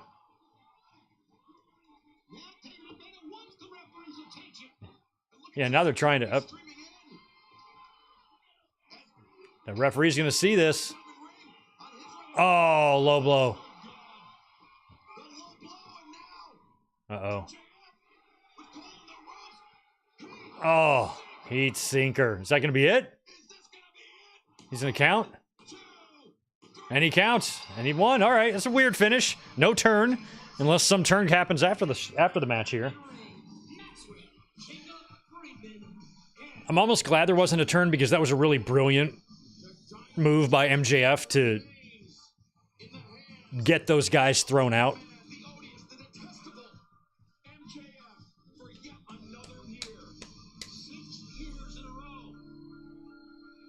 So no Wardlow, no undisputed turn, no Kyle O'Reilly, at least yet.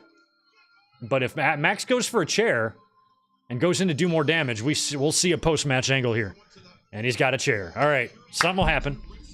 Something will happen. We're going to see somebody.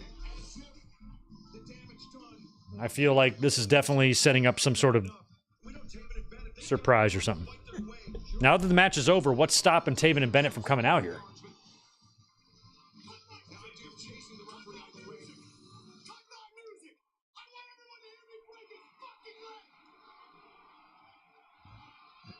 So he's going to break his leg. Does Cole still have the ring on? Oh, God, that is a bad angle there.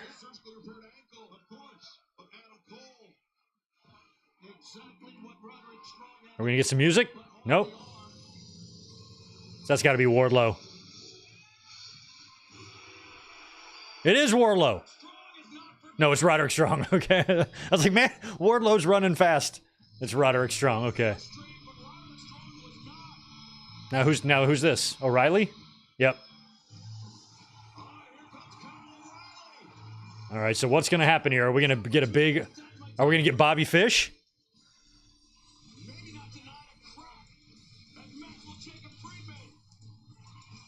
Oh, no. Oh, they've all got him now. They're going to turn on... Are they going to turn on Cole?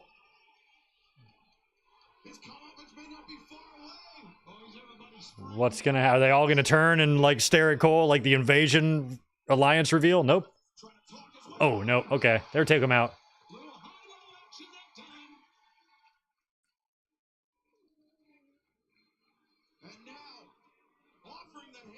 Do we trust this or what?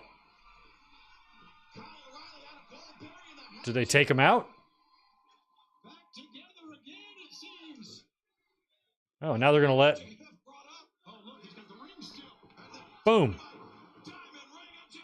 All right, so I don't feel like there's going to be a turn here if O'Reilly and Roddy are helping him beat up Max.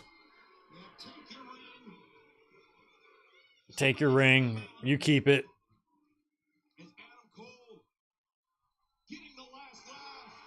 Let's get Bobby Fish back in there, man. What is that thing on O'Reilly's arm? Are they going to turn on him? I feel like they're going to turn on him. Nope. Okay, here come the other guys. All right. Get in here. Everybody hug. Let's hug. Poor Bobby Fish. I want him to be a part of this, too.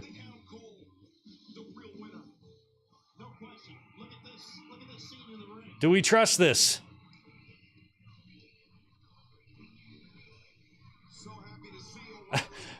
O'Reilly's doing like air guitar, but Cole is limping. It just looks like they're all limping.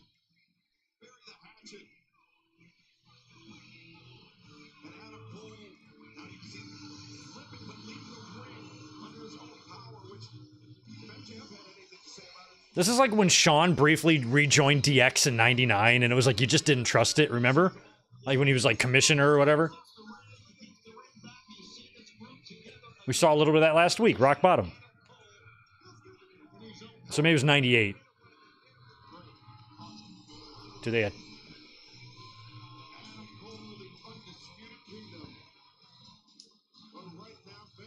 Well, that's another faction we have here. And it's not a weak one. I mean, I know they feel like they've lost some steam, but, you know, Cole and O'Reilly and Roddy, that's not a weak group there, you know? So if they can start getting some traction, you've got them going, you got the Hurt Syndicate going, you got the Death Riders going. Might have 97 WWE up in here with the faction warfare and all that. All we need is some Bariquas and some DOA guys, and we got ourselves a party.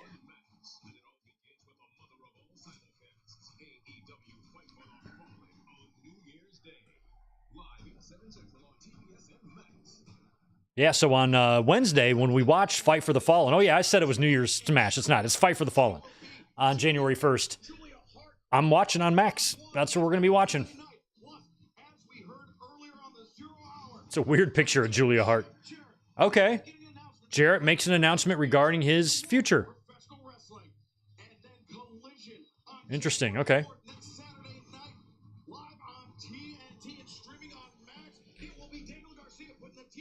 TNT title on the line against Briscoe on Collision in Charlotte.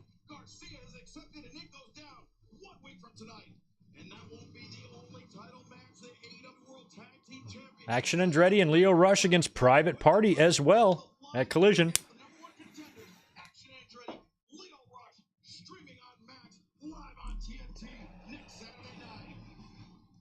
And Tony Storm and Deonna Purrazzo, I saw their 0-hour confrontation backstage.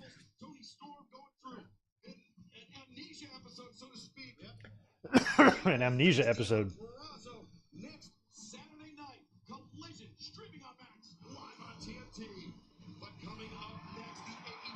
I feel like Toni Storm is going to work her way up to a title shot, and that's where she's going to reveal that she's been timeless Toni Storm playing this role of Tony Storm the whole time. And neither persona is the real Toni Storm.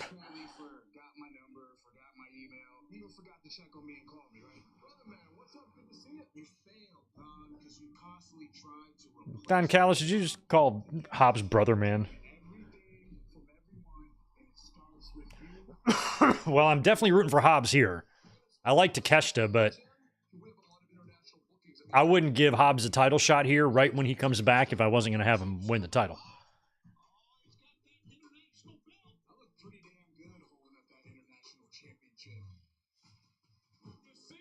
And this will help, decorate him more. I mean, he was a TNT champion, but it didn't feel like that lasted too long with Hobbs. His run was short, right? And I believe that's the only title he's held.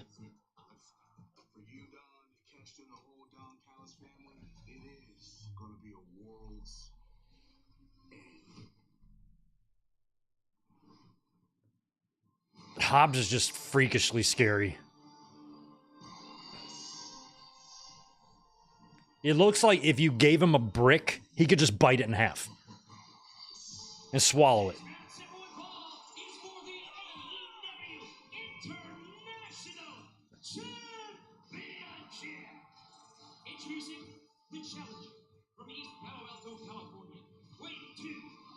You got to remember, too, Bobby Lashley is 50 years old. If he ever is looking to pass his baton, so to speak, to anybody, Hobbs would be on my list of potential baton takers.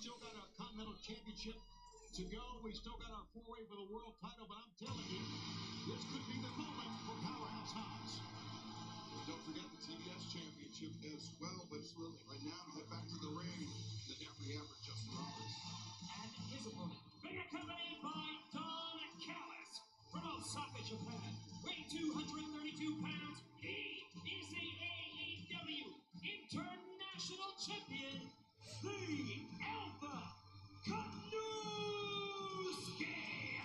Takeshita.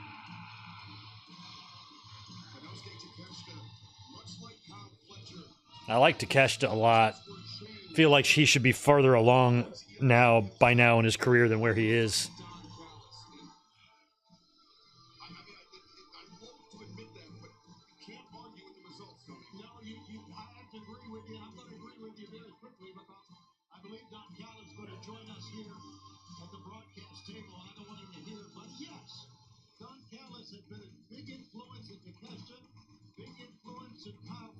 I kind of wish that 2021 Takeshita was around during 2015 NXT, and they would have grabbed him, along with Nakamura.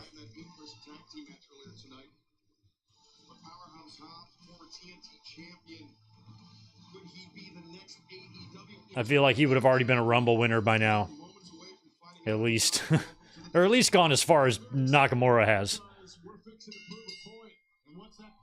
in WWE. Exactly as advertised, the best bell-to-bell wrestler on this planet or any other. But you have to realize that Powerhouse Hobbs has a lot of motivation here. Not only does he want to become a champion for the first time, but he also wants to prove you wrong. Yeah, need Shane to show up. I'm starting to think the more we get into this show, I still don't know. I feel, unless they've announced it and I just haven't heard it. He's up to the task here, as great as Hobbs is. We'll find out. Powerhouse Hobbs injured earlier. I mean, I'm assuming the world title is the main event, but you could definitely make a case for the Continental Classic final. While conducting Don Callis family business. Especially if there's like a Kenny Omega appearance at the end of it. By you, Don, after the injury. Listen. That was a massive shoulder tackle. I mean, Excalibur, what do you want me to do? Go sit by his bedside? I've got a family to take care of. Well, you've heard of texting. And He could watch us on television. Watch out now, watch out. He's crazy. Hey, John, watch this. No. Powerhouse. Hobbs, what an elbow strike, backing the champion up. And now, oh my goodness. Listen, Hobbs is a dangerous man. I know that. I've seen it firsthand.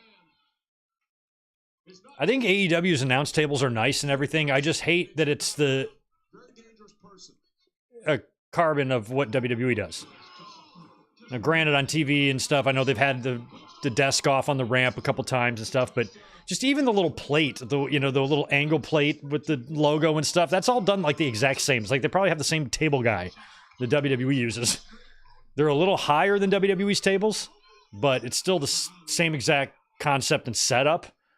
And I kind of don't like that. I feel like they should find their own. There's not a whole lot you can do. You can't get too creative with a couple of announce desks on the outside of the ring. It's not like you can suspend them in the air or anything, or float them in a shark cage or do anything crazy.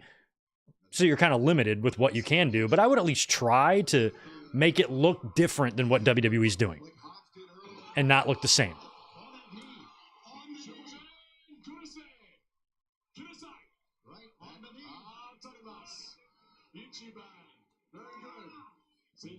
You see Hobbs now writhing in pain on the outside. But you want to have the announce desks out there so you can utilize them for table spots and stuff. But, just changing it up might be kind of nice. You say that like it's a bad thing. That's just smart strategy. He entered his patella tendon. Or maybe put the commentary table where it used to be on Saturday night's main event. Sometimes it would be over in the hard cam area. And so you wouldn't really see them. Don't forget he was part of the family. I've seen all of the medical files. Kester wrapping the knee. Powerhouse Hobbs around the ring post. So let me get this right. You had time to look at the medical files, but not time to get in touch with him. I managed the whole process from soup to nuts.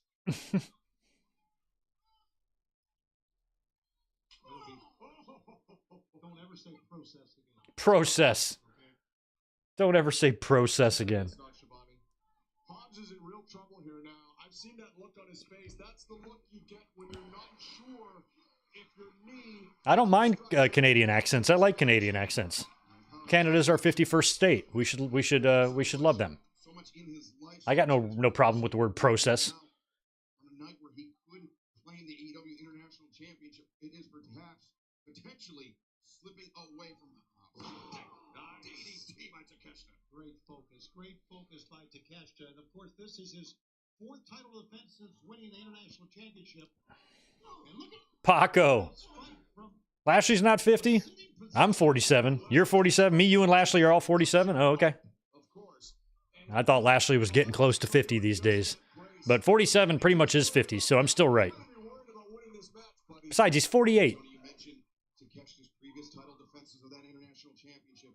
He'll be 49 in July. So, yeah, he's close to 50. He'll be 49 in 7 months.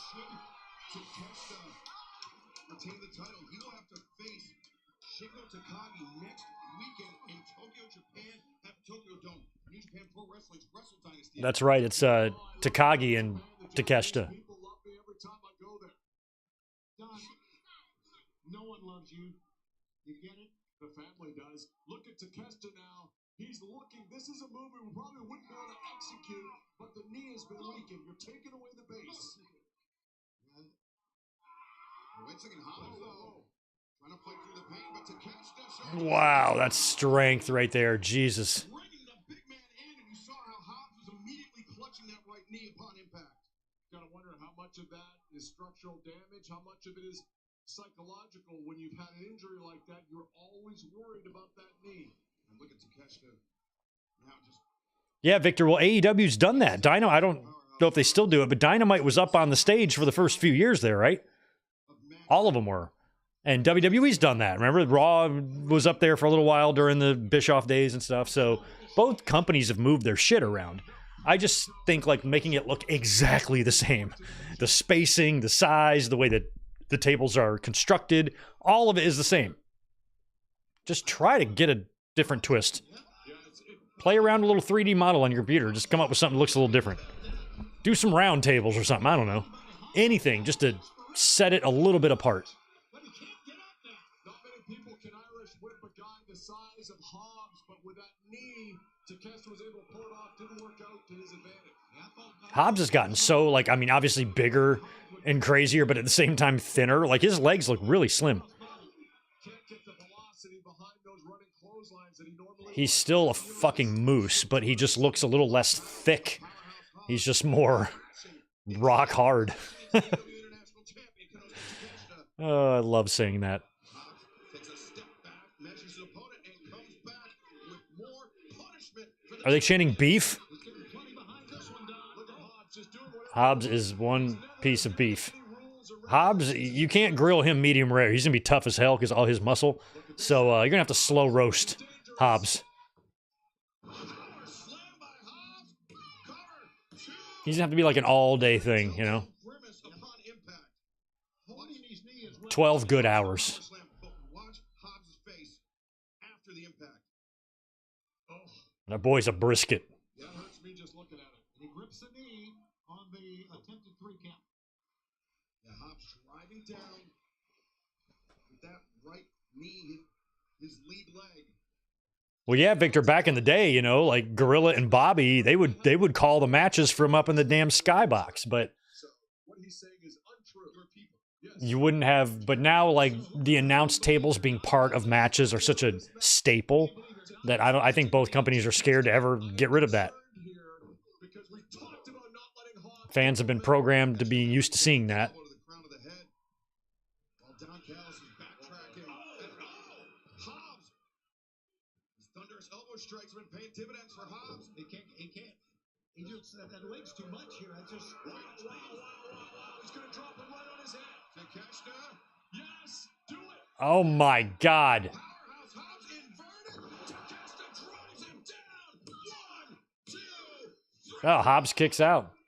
But I still think I'm a fan of having the announcers at ringside because I feel like they can get caught up in the emotion better there, and if they can really tell the story and hammer it home if they're, you know, immersed in it. Where if you're all the way up at the top, you're just, you know, just Gorilla and Bobby just being idiots together, which was entertaining, but not sure if it would stand up or fly really in the way today's business is set up. So the announcers being out there, I'm okay with because I feel like, you know, they are a part of the experience. Like at WrestleMania when Samantha Irvin was so emotional she couldn't even get out Cody's announcement because she was there, you know, witnessing it. So I think that's better for the announcers, but I'd still attempt some sort of a different setup of some kind. Takeshita. The lariat. Like, let's put the announcers over here, or let's do it this way, or Yeah, those shots are Takeshita like getting hit with a baseball bat. And Hobbs is walking right through it. Look at Jesus. this. Yes, sir. Beef. Oh, missed. He missed the beef. Takeshita. wants the Beef miss. Ducking underneath the German suplexes. Wow, that was just a deadlift German to Hobbs there. Takeshita so adept with those German suplexes as well as the knee strikes. Here he comes with the knee. No, caught. Powerhouse Hobbs. Intercept. Gotcha. Blocked. And Oof. back to the elbow. Takeshita blocked that. Big flying clothesline. Nope. And now Oh, big Dustin Rhodes power slam there. Incredible Hobbs, though. Look at the pain. Hobbs might have worked out with Dustin a little bit in his rehab. That's a Dustin move. by Will Hobbs, who's now got Kanosuke Takeshita in the corner. Oh my God. Did Takeshita die? No, he kicked out. Okay. That was one of the hardest clotheslines I've ever seen. Don sweating over here. Takeshita looked like he got. Look at this. On this lariat. Ugh, It is not often you see Konosuke Takeshita man. like that. The way his head, I thought his head came off. Well, listen, I told you. Like somebody go help Takeshita because his head fell off. Athletic and dangerous, and we're seeing that here tonight. Konosuke Takeshita, the 10th AEW International Champion in history. Will Hobbs potentially the 11th? As Takeshita to his feet. Spinebuster, no. Takeshita. Oh, that's awesome, Joshua. You're backstage at the Texans Ravens game on Christmas, and the behind the scenes of the halftime show was insane and awesome. I bet it was. That's probably pretty awesome. Was that the one with Beyonce? Oh. No, you knew Takeshita was kicking out of that.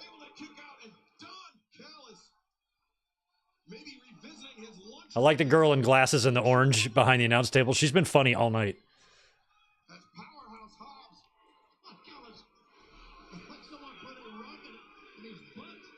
Somebody put a rocket in his butt, says Shivani. Powerhouse Hobbs, perhaps on the verge of victory here, but Takeshita putting on the brakes, disrupting the ascent of the Putting on the challenger. brakes.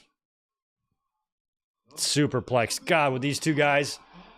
Yikes. Please, everybody, live through this. Oh, shit. Oh, shit. Oh, shit.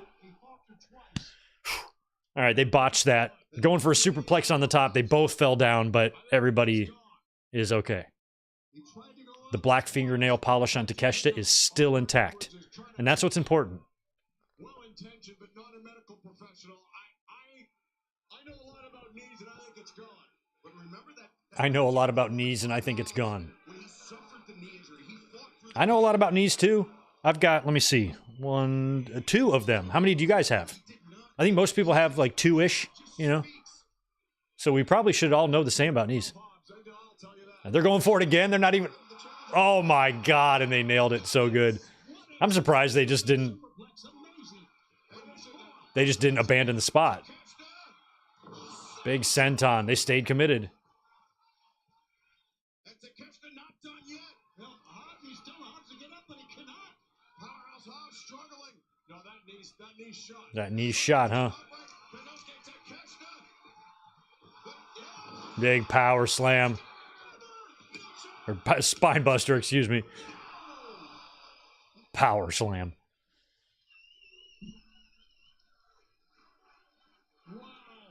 It's a great, great, great match. Kind of thought it wouldn't be bad, but still thought it would be the weaker match on the show.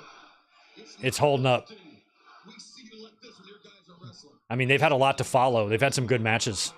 Down go the straps. I mean, even the women's match was awesome, so... Mammoth body, look at it. He needs to roll to the floor if he can do it. There you go, there you go, there you go. Smart wrestling. Yeah, good call, Don. Great ring awareness by Takeshita. Yeah, the ring savvy of Takeshita. The experience belies his young age. I don't know, man. Now Hobbs. I don't like the looks of Please be careful, Chance. I didn't hear that. That's awesome. WWE fan, appreciate the $2. Yeah, RVD was... I saw his You just can't get that right knee. discussion about clotheslines a little bit. By the way, good for you. Cannot get that right knee. Well, Had something to do with the middle rope. throwing him too high when people duck him or something. What the hell is Hobbs doing here? I didn't really care. Takeshita on the top and Hobbs. It's like, it's y'all's job to wrestle. Oh my God! My job to watch. Avalanche power slam from Hobbs. But Takeshita rolling out of range as Hobbs once again clutching that knee. Clutching the knee. It looked like Takeshita was clutching it one time. His left. Man, Hobbs has got that Austin knee brace, man. He's trying to take it off, take the knee brace off to alleviate the pressure, the swelling on the knee, but that could be ill-advised. That's, yeah. Should Aubrey Edwards be allowing this? What is she doing? She's trying to remove the brace, trying to get it out of the ring, but Hobbs. Wow, this is a Superman effort by Hobbs. Yeah, I'll tell you that. This is long-term a bad decision, but short-term I think it's smart by Hobbs. He's hobbling, but Takeshita just a straight kick to the knee, and now the windup, the elbow, and Hobbs may be out on his feet. The knee. No way. Oh, is it just go for the choke out? No way. As Takeshita trying to put Hobbs to sleep. He's got that sunk in deep. The standing guillotine, Hobbs. You can tell by his posture he's dropping. The lights are dimming. The left knee is dropping. You can see it. Normally Hobbs would power out of this, but with one leg, I don't see it. Hobbs trying to push forward. Nice. Raging fire. 2, 3. Ah. Got him with the raging fire. Still AEW International Champion, the Alpha Bummer. I was rooting for Hobbs on that one. Takeshita. What an effort by That was a great match, though. Surprised at the finish, but ultimately okay with it. His reign as AEW International Champion. And Don, I'm a huge Hobbs fan, but I'm also a huge Takeshita fan, so it's not like I'm going to be pissed about this. I like this feller here a lot, but I also like Hobbs. lack the power, lack the explosivity in a loud What I like about Hobbs, I'm really like, one of my favorite types of wrestlers are just like the crazy, stupidly strong, crazy, I could gnaw through a brick type of guys. But a lot of those guys exist, but they suck in the ring. Hobbs does not. You know, he's got that look, and he's also somewhat good. And Hobbs still down, but I'm telling you again, he'll have his day. Hobbs will have his day. Powerhouse Hobbs. And now, Konosuke Takeshita can turn his attention to Wrestle Dynasty January 5th, where Shingo Takagi is waiting for Takeshita at the It's like all my disappointments for Hobbs losing, you know, I can shift that and be happy for Takeshita because I feel like I said earlier, he should be further along in the company than where he is now. So championship four-way main event between having a long title run with a championship and retaining it on multiple pay-per-views, Moxley. Simply answer questions about the main event. what's to complain about? Earn your share of $10,000 in prizes. Download the DraftKings app right now. Sign up with promo code AEW and play free with an official partner of AEW. DraftKings, the crown is yours. Right now, let's head to the back where our colleague, the remarkable Renee Paquette, is standing by. Kazuchika Okada, congratulations. You're in the finals of the Continental Classic tonight. Facing Will Osprey. I spoke to him earlier. He spoke about your guys' relationship, how far You haven't been on Twitter a while. How is it now? Pretty awesome. Apparently, a whole bunch of porn stars love my tweets. You like my younger brother, little brother. You're on another level, but not my level. Bitch. Bitch. Well, I liked Osprey's promo a lot better than this one here from Okada.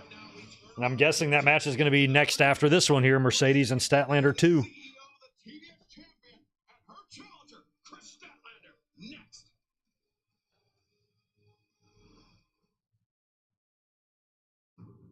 When I look back at this past year, I feel like I had a downward spiral, and it all started when I lost the TV. I mean, maybe I haven't been paying attention.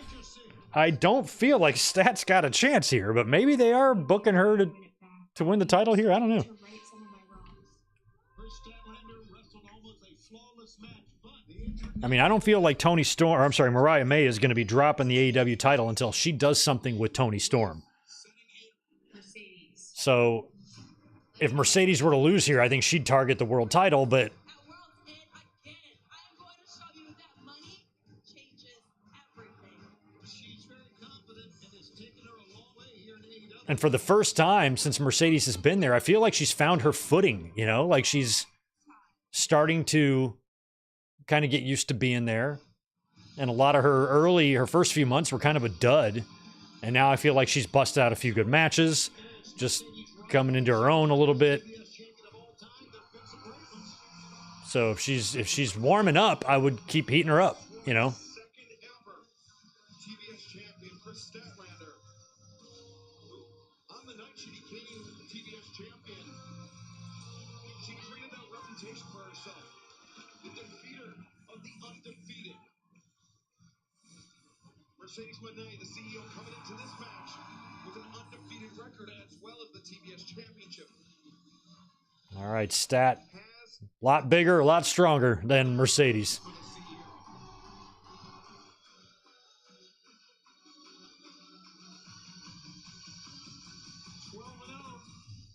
Is her record coming into this match? I hate the CEO nickname.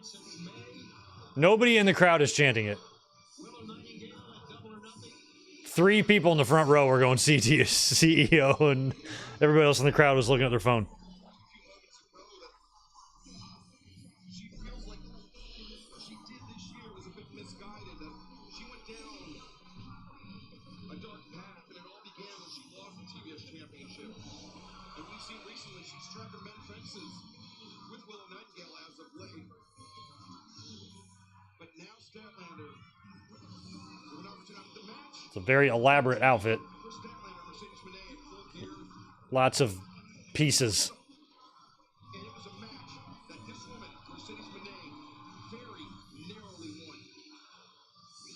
But you know what? Narrowly winning makes for a champion. It's like she is like the Alex Wright dance. She's Alex Wright. She's disco with the one dance move she has.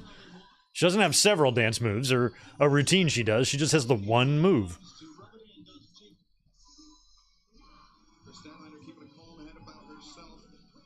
Nathan, what's up, man? Appreciate $2 from you. Kenny's showing up later. Yeah, I think he is. I think he is. Although he could show up on Wednesday. That's also possible. Ladies and gentlemen, this contest And maybe not tonight. is for the TBS Championship. You better hope you never change networks, because what the fuck are you going to call those titles? The challenger From Long Island, New York, Chris Statlander. She's not from Andromeda anymore. That's sad. She relocated.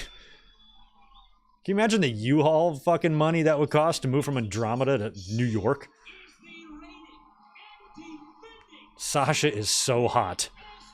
It's so ridiculously, stupidly annoying how hot she is. Excuse me, Mercedes. Still getting used to that. It's very clear who the fan favorite is here in Orlando, but Now, the reason I think this match has potential, because I think the first one was pretty good, and Mercedes is better against bigger women. I'm telling you, I am. The girl's pretty darn spectacular. You see why Mercedes is good when she's in the ring with bigger women. Where if she's just in there with Kairi Sane, it's just, you know. But get in there with someone who can toss her around.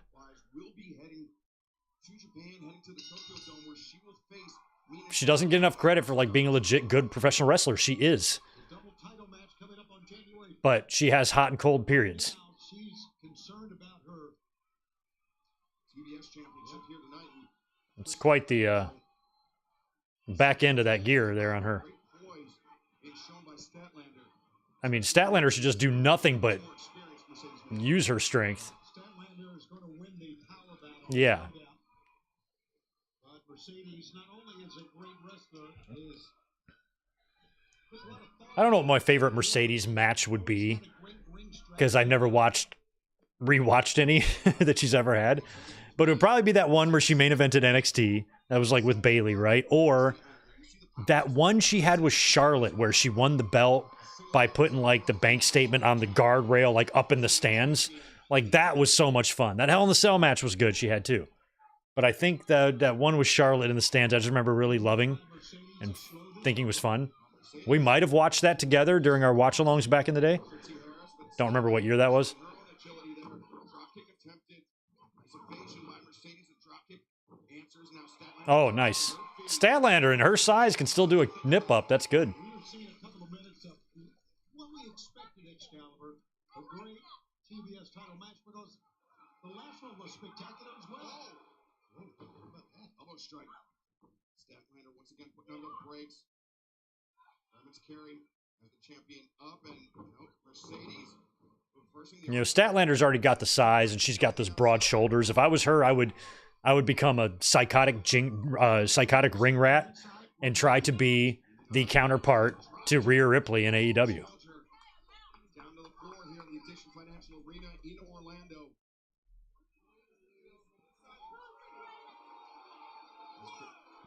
Get the fans talking. Oh, what would happen if Ripley and Stat, met?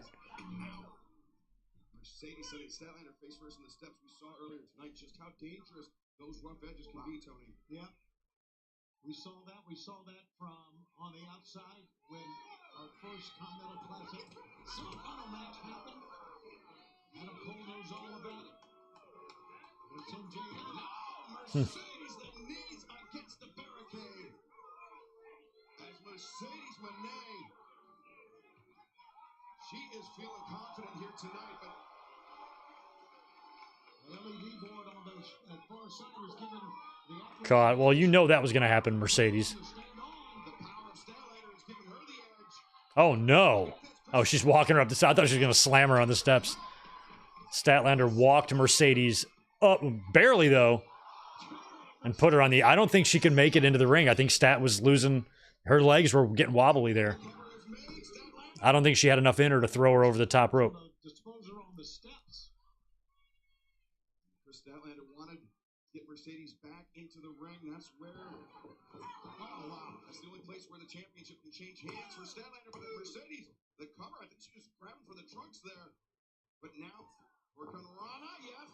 Statlander taking it over.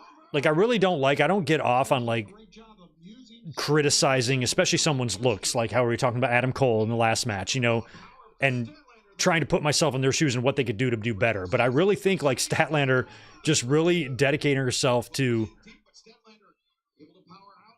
As being as durable and athletic as possible. Statlander not done maintaining her grip on the champion. And she's still very strong. Look at her. But I think she could be stronger. Backbreaker. And I think if she just became, you know, just crazy about, you know, how she looked cosmetically, same thing with Adam Cole, there'd be no stopping those two, you know? Because I think at the end of the day, pound for pound, Statlander might be a better in-ring wrestler than Ripley, but Ripley has a 20 times better look. But Statlander can get there, man. She's got the frame, she's strong, she's good looking. She's already kind of been over, you know, in her career before, and she's had good matches. Fans are already... Out of a pinning position. She already has supporters. Taking herself out of pinning position, but putting herself in jeopardy here on the outside inadvertently. Statlander. I mean, the way Powerhouse Hobbs is a good example of that. Look at him when he first came in, and look at him now. Look at Jordan Grace. Same thing. Grip of the challenger.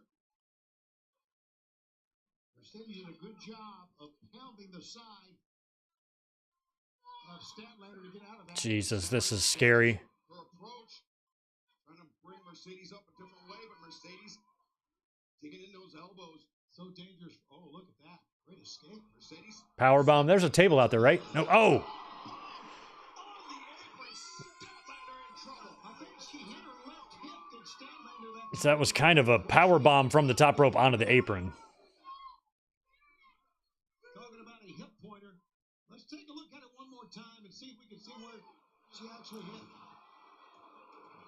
Well, more the small of the back, Yeah, you really. see Statlander immediately Left hip. reaching for that lower back. Wow. And now Mercedes, low drop kick, again targeting the lower back. Great strategy. Yeah. Statlander keeps 37 with Bianca was really good. I love that match. Statlander able to kick out. I was happy for both of them. Good approach by Mercedes Moné to neutralize the power advantage of Chris Statlander. Now we're going to repeated knee strikes into the spine. one of three back. I enjoyed seeing Mercedes, like, after the match while Bianca was celebrating, like, sitting down outside watching her and, like, enjoying watching her, like, have her moment and stuff. For the chance all night. Mercedes Moné applying pressure. Hammer throw into the corner. As Statlander sinking down, and Mercedes the knees. The cover to the near leg hook this time. As Mercedes, not a great distribution of weight there, though, Tony. No, not at all. And right now, she's rethinking the strategy here, or she's upset. Now, some fans are chanting CEO. Numbers chanting Statlander. See Statlander struggling. Tell you, if Statlander just got shredded, my God, The advantage once again. Statlander sets that girl would print money. 42 Excalibur. Yeah, oh, wait a second. Look at that. Oh, it's fucking rough lariat. The lariat unsteady on her feet due to the injury to the lower back. As Mercedes now backstabber. Oh, big backstabber on Could be curtains. One, Statlander. two. Statlander able to kick out, but You may have heard that shriek from Mercedes when she didn't get the 3 count. Yeah, I don't know what's going on with Camille. They kind of wrote her out. I'm thinking it's not working out very well for her there. But if she's under contract, what she can do, sit out for a couple years? Like, so I feel like they either got to do something with her or they got to release her. But I always felt like she was super green anyway, and she wasn't going to see any success unless she went through an NXT system. She needs PC time because she's got a big look and she's got potential, but she doesn't know what the fuck she's doing, really. So I think just some NXT time and sticking her in there, and just like they did with Jade, would do her wonders. But she chose to go to AEW, and feels like it went off the rails quickly there. Statlander trying to avoid it, but Mercedes, Third time, maybe going to try. Mercedes very dogged in her approach. We could see Camille come out here. It's possible.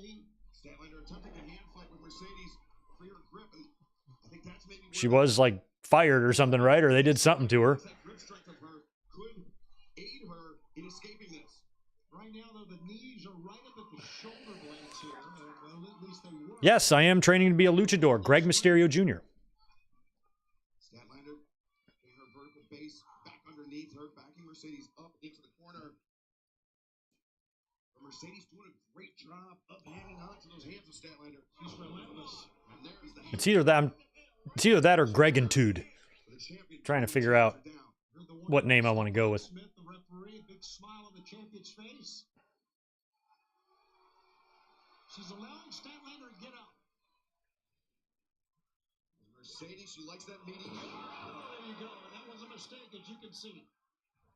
But you're still. Well, at least if her deal was only for a year, that's probably manageable. On the apron, the They can just let her go. Mercedes, a little greedy there, going for the Meteora. Even with the damage done to Statlander's back. But it would be funny if she signed with WWE, got some NXT time, and debuted on the main roster in a couple of years, and like Nick Aldis is still there, you know, as the GM. She approaches him backstage. I would like an opportunity. Remember me? Mercedes struggling up. And Statlander is as well. Statlander with the advantage, but Mercedes first. I saw Camille walking her dog. Went out to WrestleMania a couple years ago. In the streets of LA. Statlander maintaining control of the wrist, knocking her down, bringing her up, and knocking her down again. Now the hammer throw into the corner. Statlander running uppercut. Better be careful on this one. Oh, Jesus, God.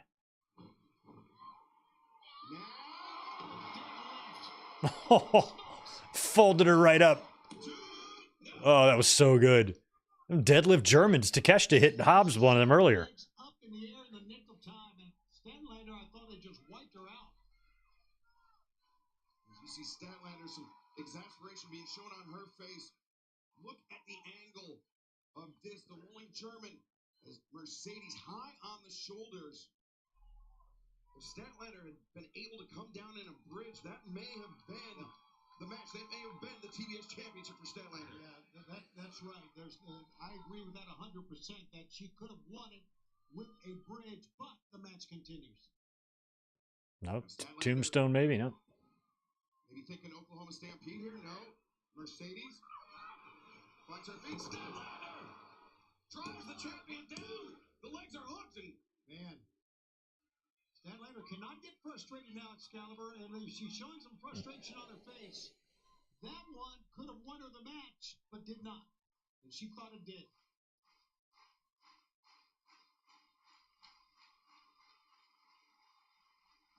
I mean, this match isn't half bad either. I mean, I think after Takeshita and Hobbs really came through with a good one, I figured this would have to be the weakest match on the show. So, and for them not to do that, that main event's really going to have to suck. Because otherwise, you know, Okata and Osprey is going to be stupidly good. And every other match was pretty good. Maybe Cole and MJF would go down as being the weakest. And they head to the middle turnbuckle. Take a look at this. Big comeback from Mercedes Moné here. I So I'm kind of eyeballing the AEW chat right now. One guy was kind of yelling at the chat because they're being pervs. They're just talking about which one of these women they think is hotter and everything. And he's like, dude, just get the fuck over yourselves. And so now everybody's starting to talk about how thick everybody else is. Like, Takeshita, he thick. Osprey got a dump truck. Hobbs is sexy and all these other hilarious comments. It's pretty funny. Takeshita is thick with 2 C's. Just barely did Chris Statlander kick out. Absolutely. And now the chant of CEO rings out here at the Edition Arena. Is that CEO or CE no? I don't know. It sounded like CEO to me. Well, either way, the champion. Oh, great execution. Looking for the Three Amigos. The late great Eddie Guerrero, the man that inspired Mercedes. I can't tell. Like, I feel like Mercedes' gear kind of reminds me. She's not inspired by Shawn at Survivor Series 2002, right? And Mercedes is hitting like, that's 4, I think. And that's really good. You know how like when they do the Three Amigos, they start really slowing down? She maintained all of those suplexes with the same energy until that very last one. That was really good. Tremendous by Mercedes. And most importantly, targeting the lower back with those repeated suplexes. You know, they start by booing Mercedes, but then they started to cheer her after about the 6th or the 7th one.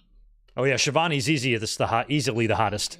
I always knew Shivani was sexy after he told a story with Conrad about him getting out of the shower, sitting down on the bed, and accidentally dropping a turd out of his ass onto the carpet. And I'm like, oh yeah, only hot men do that. Oh, frog splash that looked like shit, to be honest. Kick out. Now what's it going to take to keep Statlander down? That's the question. Mercedes is weirded out by the whole thing. Suplexes. Three Amigos. Dos. Now Mercedes, the frustration setting in. But she's been down this road before with Chris Statlander. Absolutely. Been down this road many, many times with other opponents. Looking to make the 12th defense of her TBS championship tonight is Mercedes Moné. She going for what, like hip attack or something here? Looking perhaps for that knee strike. Or knee strike. Mercedes closes the I was like, she ain't got a whole lot to hit her with there. Statlander. The backslide. Oh, Mercedes slid right out of that backslide. All the way over. And Statlander.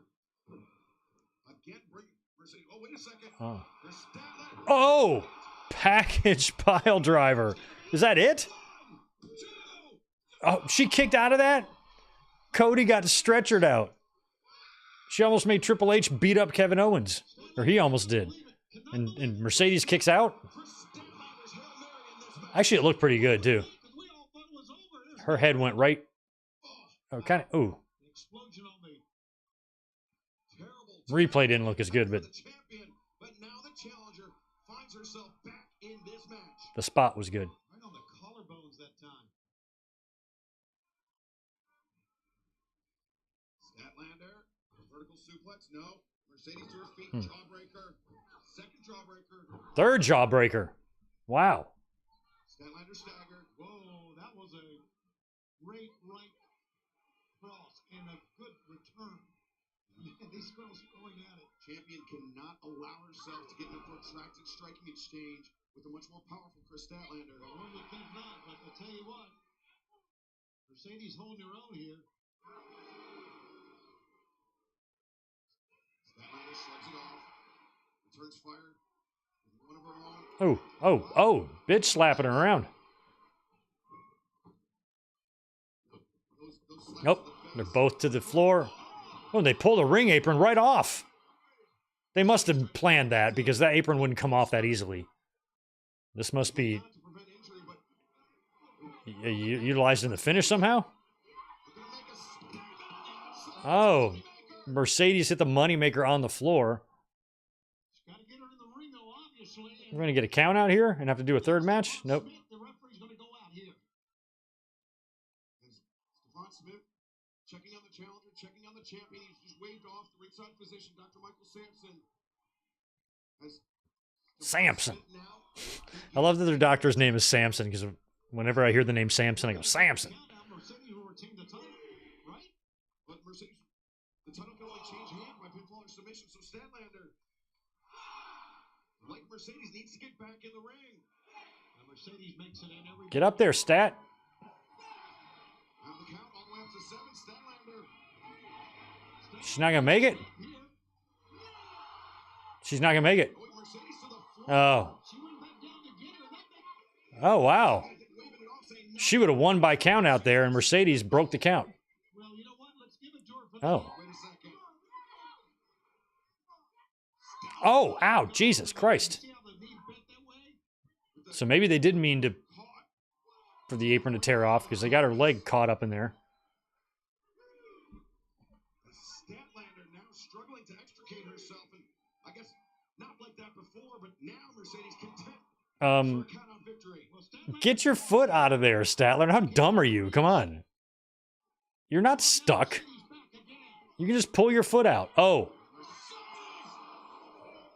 Basically a Meteora, right? Damn. How is Statlander going to even survive this? Mercedes has gone berserk here. Mercedes, I mean, it seems like she's almost affronted by the fight that Chris Statlander's putting up in this match. I hope it. No, Statlander, I will say Oh, she's going to take her shoe off? Your boot is not stuck in there, though. Don't accidentally pull the boot out. All right, so she's got the boot off. in between those cables, and now Statlander up to her feet. But behind her back, Mercedes Look out. has the apron. And Mercedes, oh, it's Statlander. She caught her. Oh. Face first. I think he's She hit her with an F5 on the apron. on that apron. Statlander sends the champion crashing down, and now She didn't win with one boot. for Statlander. Another F5. Or- Can she do it here? 1, 2. Oh. Wow. So Statlander's got one shoe on. I don't know what she calls her finisher there, but it's an F5. Let's take a look again. First, it was on the apron, then it was in the ring. As we take a look at this, watch the pinfall. The fans here thought it was a 3 count, but Stephon Smith, his hand just did not touch the canvas for the 3. Mercedes kicking out in time. This match continues. Yeah, great job, Stephon. Great job, Stephon. You see many fans standing out. They're not so sure what's going to happen in this one. And Statlander Statlander going to the top. She's going to smash poor Mercedes. labored climb with 1 boot, by the way. Crowd doesn't sound too bad to me, but yeah, I'd imagine they got a little fatigued by now. I mean, all the matches have been good. Oh, God. Oh, my God. Jesus Christ. That was a tombstone. A sit-down tombstone that on the apron where they spilled over onto the steps and onto the floor. Please show a replay of that horrifically sloppy-looking mess. Look at this. Oh, All the force down the shoulders. I just wasn't expecting that sequence to happen. The boot hanging out is the best. The Stats boot is just hanging out of the side of the ring from where it was stuck in there. More dangerous as now. Statlander. Hey, I think there's a battery bank right there. You could probably do some testicle jumper cable action later if you wanted to. You got 2 more, Chris.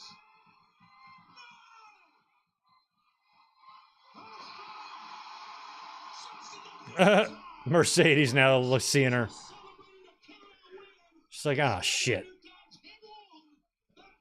This match is excellent.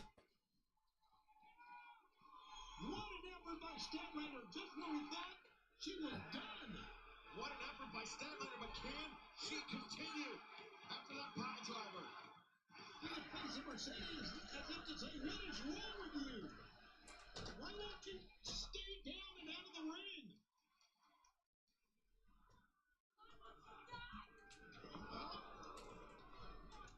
to use a different word, but much the same. Now Mercedes trying to flatten her out. Well, she's got it. Mercedes has his She here. And attacking the and she's not close to the ropes at all. Statlander.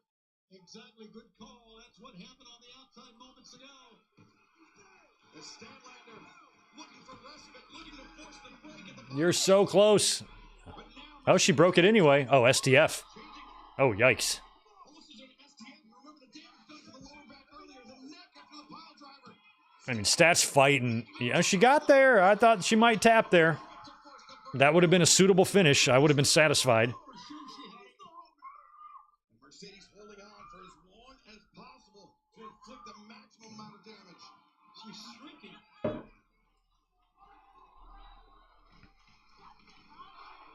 I gotta give Mercedes and Statlander both a lot of props. They both had a lot to follow here. Fans are now into it. They've been accused of being quiet at times during this match, but the match has been good. This is about gold. This is about glory for Chris Statlander. This is tremendous. Statlander with her eyes barely open. Ooh. Mercedes just paintbrushes her again. And now Mercedes closing the distance Oh, wow. for the fences. Got caught there with a big lariat, turned Mercedes inside out. Let's see if Stat can pull it off here. The Statlander I didn't do predictions, but if I did them, I would have picked Mercedes. it's still Mercedes. Transitions in the ankle lock. The ankle lock 16. Statlander in the center of the ring. Remember how Mercedes targeted that boot. Oh, Now Statlander. rolls her up backwards. Nope. Cradle, no. Over leverage. 2. Who's going to win this thing? My God. The waist lock. But Mercedes breaks free. Mercedes drops underneath. Fletcher out looking for the pin. The pin is in deep. 1, 2, 3. Wow. Got her like that. Unique pin combination. Kind of a crucifix-ish type of thing. That was great. Two things here, Excalibur. Number one, what an effort by Chris Statlander. Amazing. Absolutely amazing. But I'm telling you, Mercedes Moné has vaulted herself to one of the best women wrestlers we've seen in a long, long time in AEW. Mercedes, That was awesome. That was a great match. she talks a big game. But she also backs it up bell to bell every time. And now she will go into the Tokyo Dome and wrestle Dynasty January 5th in that double title match against Mina Shirakawa, holding on to the TBS Championship as well. Look at the face of Mercedes. Oh, I'm just reading some of your issues, Mohammed. Sorry you're having difficulty with whatever your platform you're watching the show on. She got away. Hopefully it's gotten figured out. But you know what? Champions will get away by the skin of their teeth at times. Chris Statlander has nothing. The boot hanging there is great. Incredible effort by the challenger here tonight, but Tell you, the second match was better than the first. I'll tell you that right now. We saw both of them. The sequel much better. well, there's no shame for Chris Statlander losing to this woman, Mercedes Moné. An incredible, incredible wrestler, incredible champion is the CEO. Mercedes Statlander 2. My God, wrestling fans, they're so stupid. I'm reading the AEW chat, and some fans are thinking that Mercedes wouldn't put her over, and you know. And the older I get, and the older we get, the more of these dumbasses are gonna exist and multiply. They're already the majority. Statlander defending the TBS championship here tonight. And Statlander getting a rousing round of applause here and cheers from the fans. I like it. I'm glad that that Stat's getting the love here, the post-match love as the loser. Chris Statlander leaving it all in the ring here tonight against Mercedes Moné. Some scary moments. Moments where trying our throat, but for Statlander, she's fought on. She persevered. Hey, she got her shoe back. That's good. Tonight was not. Mike Witt, I don't know. We're about to find out what the main event is. Because there's only 2 matches left. I think it'll probably still be the world title match, but all week I thought that the Continental Classic... Yeah, it's going to be the Continental Classic. That match is up next. So it is going to be the world title on the line in the 4-way. That will be the main event. So there is a chance we could see some crazy surprises. Next, but before that, let's hear from Renee Paquette in RJ City. Orlando, we are coming to you for our final pay-per-view of 2024. And the world might be coming to an end. That's right. You can walk away a little bit richer before it all happens. DraftKings is an official partner. Renee, you are too adorable for words. The chance to play for your share of $10,000 in prizes. That's right. Our free-to-play pool is happening during the main event of World's End. We've got Orange Cassidy, Jay White, and Hangman Adam Page taking on John Moxley for the AEW World Championship. You get to pick who you think is going to win and answer multiple choice questions like, how will the match end? Who's finisher? Are we gonna I loved hearing Renee on the 0 Hour talk about this match. And just funny to hear her talk about Moxley as if she's not now use the code AEW. And then play tonight. laying next to his naked ass every night. DraftKings is an official sponsor for AEW. DraftKings, the crown is yours. Well, not yours. I mean, with no live events, like, they don't have to spend time separated. You know, they don't have, it's not like Moxley's on the road touring the whole time. Like, they go to TV together, they go home together. It's awesome for them and their child or children, however many they have. I think 1.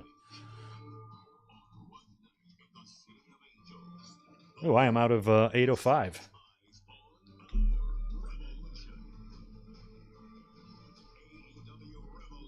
Crypto Arena, Revolution. Jesus, so much to do.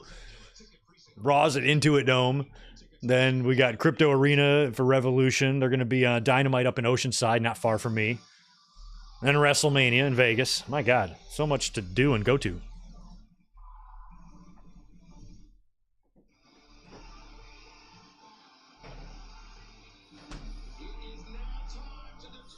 I love Osprey with the blood bandage. He's done nothing to clean himself up. 2024 AEW Continental Classic. I was always a big fan. I was always a big fan of this as a kid. Because the first time I ever saw it happen was with Andre the Giant, when he still had his long hair. When somebody gets busted open or bleeds, and then they come back later with the bandage. And I remember Andre did it in some big match, like with Snuka or something. And then there was a segment in like 99, I think, where like Austin got busted open and came running out with a bandage on Raw. Like in the summertime. Look at Osprey, he's just all stumbly. Well, of course he's going to lose here. He's lost a pint, 2 pints of blood.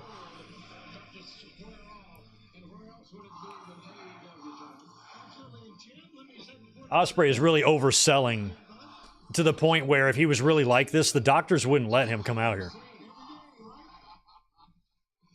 I wouldn't want to be anywhere else in the world but right here in AEW and right here tonight in Orlando. Nothing like being beside you and Excalibur, working this matchup, which is going to be, I'm telling you, I'm calling it right now, have all the makings of a classic.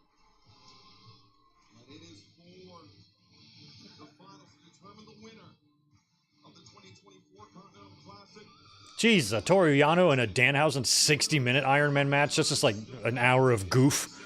Winner become the New Year's baby. That's nice. I'm into that idea. I think Okada had a great match with Ricochet, but had an easier time than Osprey did, who's covered in crusty-ass blood. Dried up blood. That's so much to gain. This match, the results of this match will be worldwide in a matter of Help me out. Who beat Okada in this tournament? but who's going to get their hand raised? That's the question. Osprey Did he lose any matches? sure does. And he was, as our cameras rightfully so were on Okada in the entrance, you could see that Osprey was walking back and forth and stalking back and forth. The referee, Paul Turner, said, settle down now. Settle down. You're going to get your match. Well, I'm glad the match is ongoing because it's too good to pass up. For three guys like us, this is a dream match. I agree. Oh, it certainly is. Mike, 5 more from you. Have not really been keeping up with AEW recently, so forgive me if this is a stupid question. Is Jericho still feuding with someone or no? I kind of tuned Jericho out. He's a Ring of Honor champion right now. Just had his match with Cardona. Still got his learning tree around him. And was probably going to do something with Bandito until Bandito got hurt. So I don't even know what Jericho is currently doing at the moment.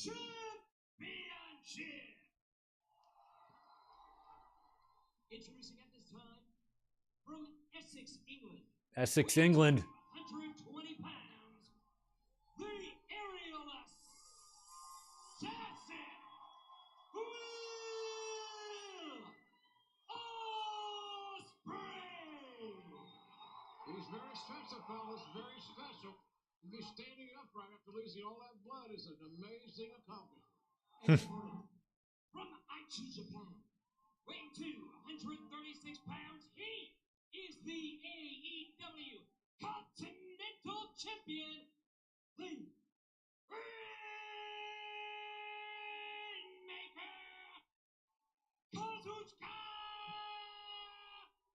Okata. It's a weird championship, you know? Like, it's a championship that Fascinating talent. you can win from someone in a one-on-one match, And over in Japan next count, but you talk about you can lose. You're forced to defend it in the tournament, and you can lose it. So, like, it feels like, even though I think Okada's going to win here, you're not going to see too many multi-year runs here and with this championship. it reminds me of Luther. I think the champion retaining his title in the tournament is less likely than losing it in the tournament. And, the thing I was noticing upon the ring entrances, the stark difference in the demeanor. Like, do you get an advantage if you go into the tournament as the Continental Champion? Do you get like an automatic 1 seed or something? That really doesn't matter in a round robin, right?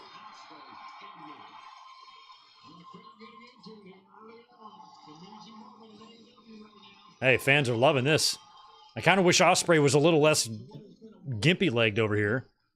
We're seeing some history made here tonight between these two amazing competitors. If you're going to start a company, Fletcher beat Okada, yes. I think you're right. you're right. Tremendous acquisitions by AEW. Kazuchika Okada and Will Ospreay. Hard to believe that, it's just over a year ago before both men joined the AEW roster, and since then have become integral parts of this company. But with their level of talent, JR, that's no surprise. No, it isn't. They didn't take them long to find their spot. Two great athletes, two top talents, two great finalists. Wonderful comes to this, and I do not blame Okada at all. Might as well, right? Going up top early. Do you? Clobbering Ospreay with that elbow strike. Go right to the wound. Man, I love tournaments, and this tournament has been nothing short of. Yeah, because I didn't know at first when they first created the Continental Classic. I'm like, okay, is the winner gonna get a belt every year like the Owen? It's not like there's just one Owen belt that gets passed around. It's every winner gets an Owen belt, I think, right? So with the Classic, I was like, well, is next year there's gonna be another champion? So I don't know. It's just a weird belt. Further, but Okada sending Ospreay in. Ospreay quickening the pace. Okada by Ospreay. I would just rather have them make it like the King of the Ring, like you just win the Continental Classic. You don't become the champion and then defend its title all around, only to turn around in the tournament next year to maybe win it back or defend it or whatever. I just think it should be like maybe a big. We haven't seen them big giant trophies in a while. WWE hasn't done any big giant trophies, have they? Remember that trophy that Bret Hart smashed at WrestleMania 4? Like, get one of them bitches. Well, I guess they have the Andre trophy, but something like that, or just an accolade, and maybe either a guaranteed title shot or maybe a guaranteed title shot against a champion of your choosing. Now, granted, most people would pick the world title, but what if somebody has a personal issue with the existing TNT champion or the existing international champion? They're like, I'm coming after you, bitch. Something like that might be more fun. As well as a full-time member of the Chaos Group, which at that time was led by Kazuchika Okada. Man, athleticism. Taking on his feet is Will Ospreay. And Ospreay steals himself the springboard. Okada ducks underneath into the mix. Oh. Ooh, right on his head. Right on his noodle. Yeah, moves that I like how Okada's hair isn't even messed up. May not be as effective against a guy like Okada. Okada, 4 G1 Climax tournament wins, 2012, 2014, and then back. Don't forget about the Saudi Arabia trophy. I want to forget about the Saudi Arabia trophy. I did forget about it until your ass brought it up, Joshua. Jesus, man. It was gone, deleted from my memory, and you bring it back. Thanks. I'm gonna block you. Okada has no wasting motion, fellas. He's taking his time. He's not going to make himself make mistakes.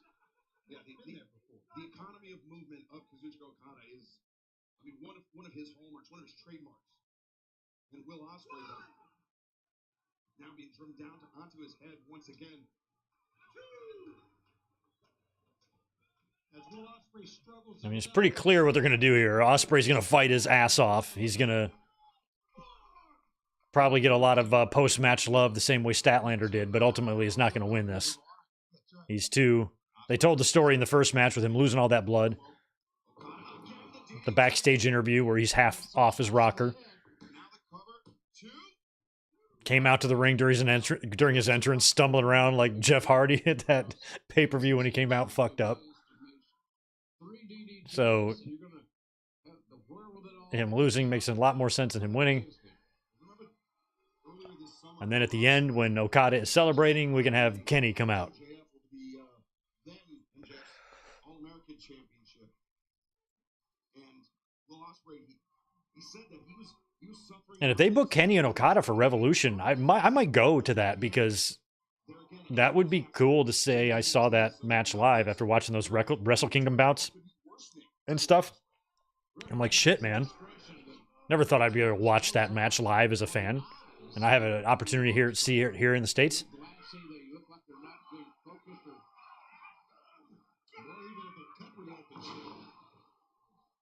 Ooh, what was that flew off?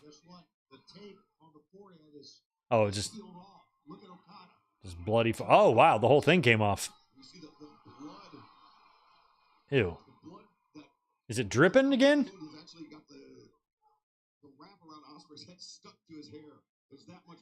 I cut the shit out of my thumb last night at work. Blood was just dripping.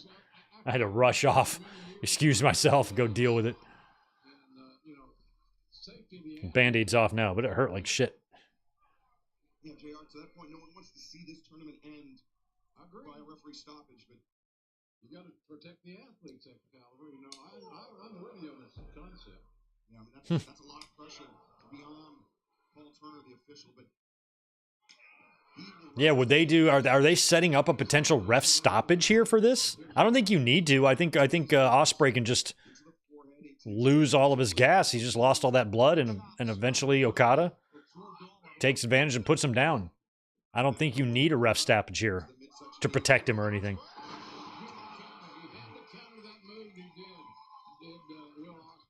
Love that we got JR out here on the call now.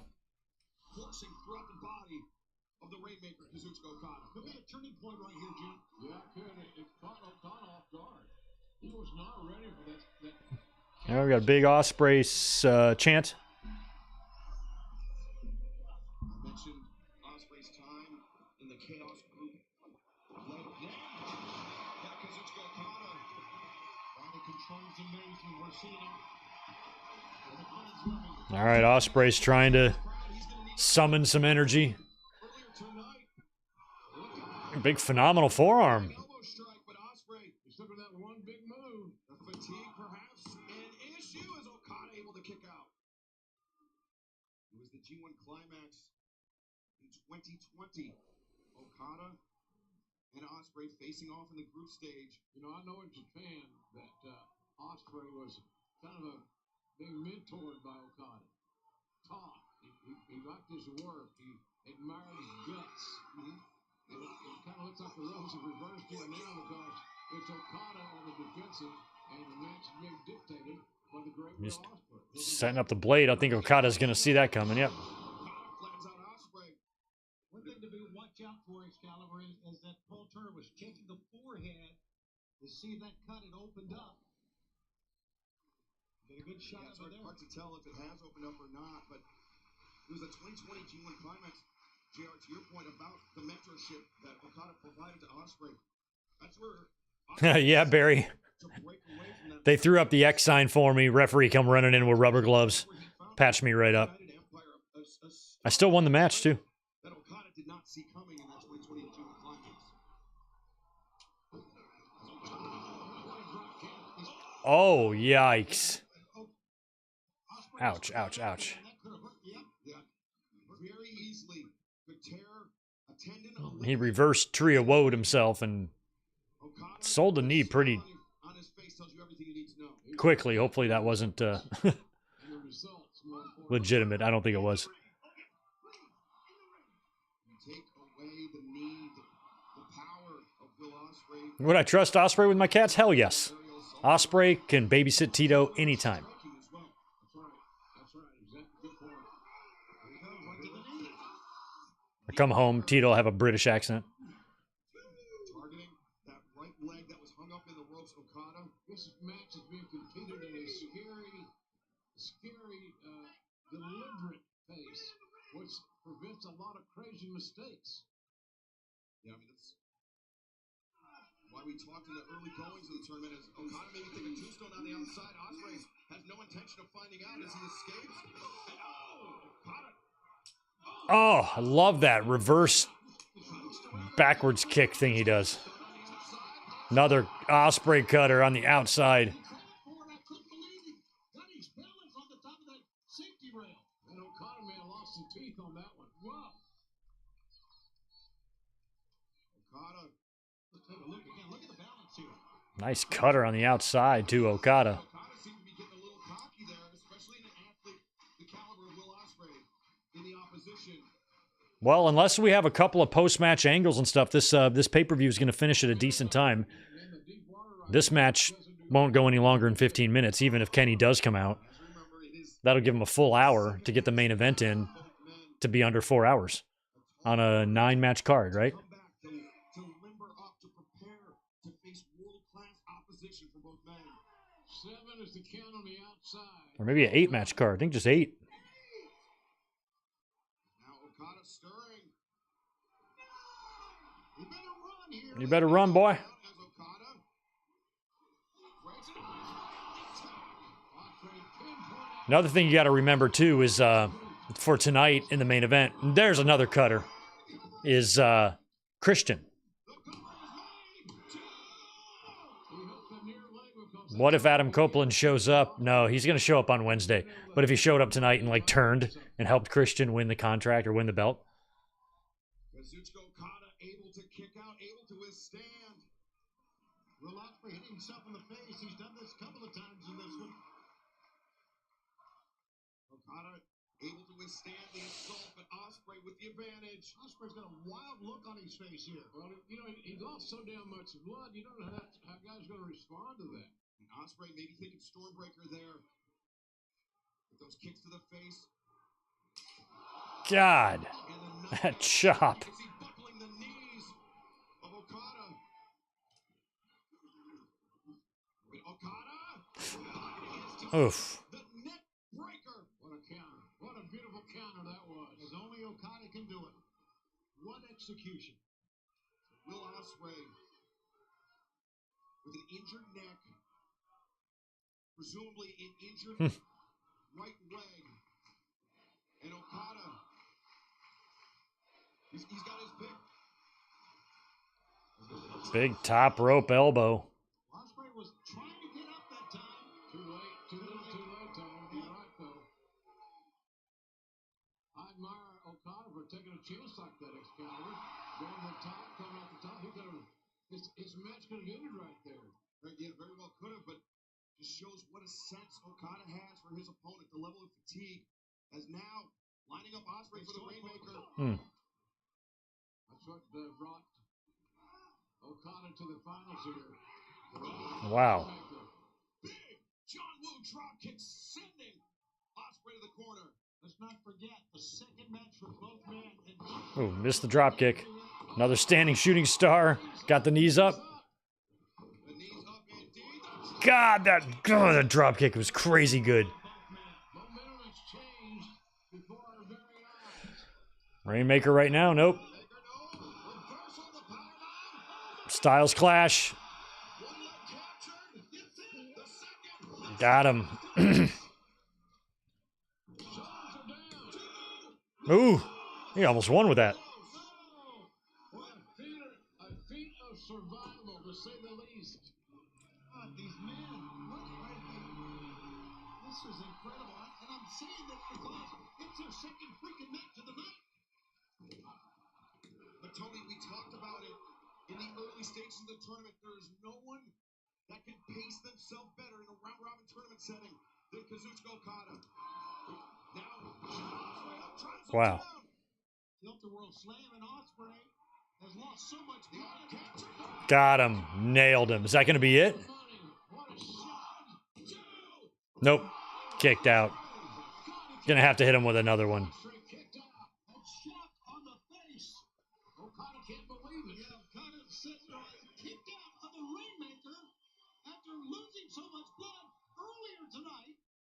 What a gutsy performance. So if you're Okada, you're saying to yourself, perhaps. Yeah, I'm curious how Raw and Dynamite are both going to look on Max and Netflix in terms of ads and commercials. We're going to see them, but I'm not sure how it's going to be.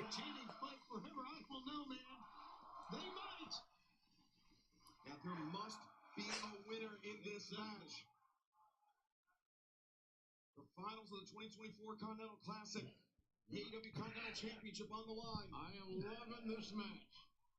The back and forth, the strategy, the mind games, the physicality. It's just amazing. JR. Probing for the Rainmaker once again. The back elbows from Osprey. Osprey's got blood all over his face, body, all over his. It looks like he's been in a car wreck, though. That's right. And look at him. Raise him a bloody hand. It wasn't a car wreck. That was Kyle Fletcher. That was the damage, the vitriol, which Fletcher approached the opening contest of our evening tonight. Well, I didn't mean a literal car wreck. Yeah, I want Okada to put him down. I don't want like a ref stoppage thing.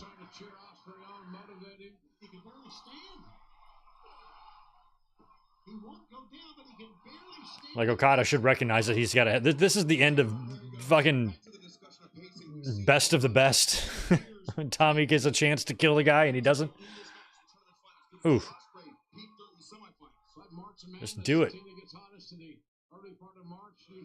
God. That's where we are right here. You got a guy that's just facing himself. He's in complete control.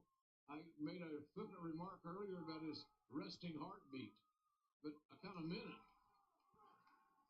I guarantee Okada's heart is beating differently than Osprey's right now. We got more blood. We got more blood, JR. More blood. Head blood opened him up. He's like, bring it. I mean, I like, you know, the warrior that's going to go down swinging. I like that. God, he's busted open bad again. Oh, this could be it right here. I feel like Osprey will counter this. If he gets hit with it, it's got to be over. Wow. That they look like a washing machine.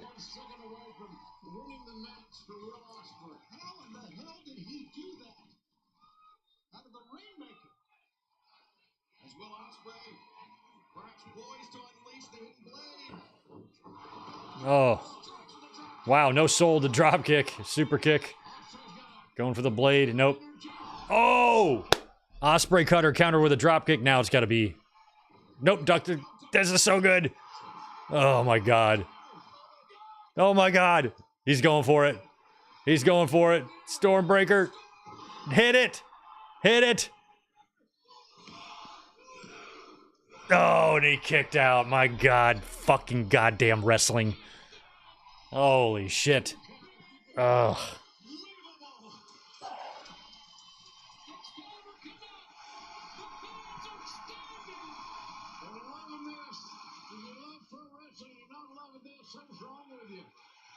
Man, I've never felt robbed by an AEW pay-per-view. It's always money well spent. Nope. Oof. Oh, they're holding hands. That's sweet. We should make snow angels together. What a heads-up move by Okada. But then Victor sadly. Wow. Fans are into it. They got a little quiet during Mercedes and Stat for a little while, but they've mostly been engaged, at least from where I sit. The longest reigning champion. And what a moment we are watching. Oh, I love that. Takes incredible control to hit that. He's got the hidden blade. Nope, missed. Missed again. Oh my God, another Stormbreaker? No, he countered out of that. There you go. Rainmaker for the win. Boom. Done. Done. Holy shit. Oh.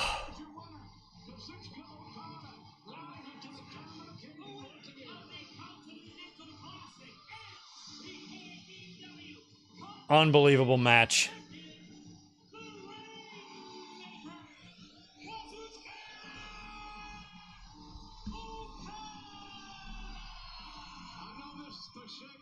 This is what's called going out with a bang. I mean, we're 2 days before the end of the year here, and AEW is just putting on one of their best shows.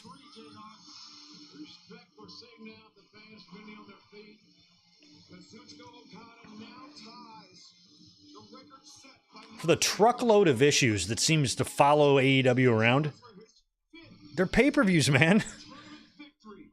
Kazuchika Okada joining It's so rare to have any other feeling other than, well, that was completely fucking awesome whenever you watch one of these things. Paul Turner's calling in the medical staff here to check on him. And a match like that, and a couple of the matches earlier, too, that's kind of like the whole spirit of what AEW is. I don't know how much blood that Will Osprey has lost, but it's got to be significant in my humble estimate. You know, it's more than blood, it's the bumps that he took. It's the offense that Okada. Yeah, there's one single. Good stuff. DDTs. That's right. Come on, that's right. Okada at the hand. I don't know. I hope Starcade 99 can live up to this, because we're watching that tomorrow night. Join us, by the way, for Starcade 99. Link is available right now, right at the top of my page. The first time he entered the tournament. So now the reign continues. If the referee's gonna And for those of you who are here on Sunday nights, the scroll is officially retired. A new one starts tomorrow. Rest in peace. Nice. We get a little show of respect here. I like it. what a match. What a rivalry. And now Okada betters his record. Kenny, is Osprey going to get out of there? And out comes... To Okada, only 2 to Osprey. Will Osprey has nothing to hang his head about. This was an incredible. I mean, they shut the music off. And there he is again. Never I feel like this is too obvious. Okada. If Okada just stands in the ring and then leaves, well, now his music's playing. No Kenny? Singles victories over this man are perhaps one of the most elusive things in our sport, JR. You're right. You're absolutely right. And I think we still have I'm trying to wait for his music to shut off, but maybe it's not. Guess we're not going to see Kenny. You got to remember Dynamite is just a couple days, too. Fight for the Fallen on New Year's Day. That could also be a place we see Copeland. Oh, here we go. Music's off. Here we go. Ah, Daniels. Congratulations, Kazuchika Okada, on winning this year's Continental Classic and continuing your reign as Continental Champion. Go get your belt. Christopher Daniels. Now, normally, this would be the time where I come down to the ring and present you with your championship. No, somebody else is going to present it to him. But I can't do that. What? Because as of today, I am no longer an EVP for All Elite Wrestling. He's no longer an EVP? But this man is. Oh, that's right, because he kind of... Oh, yeah. Welcome back, Kenny. Oh, I've kind of missed his theme. Wait a minute. Okada knows There's Kenny. I hope you are well, sir.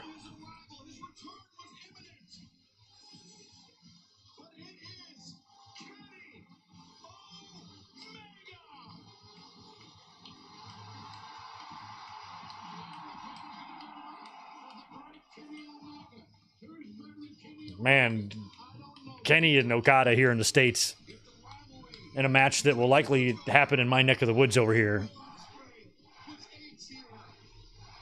Somebody just dropped a $100 super chat in AEW's chat there. Tony Khan, he doesn't need it.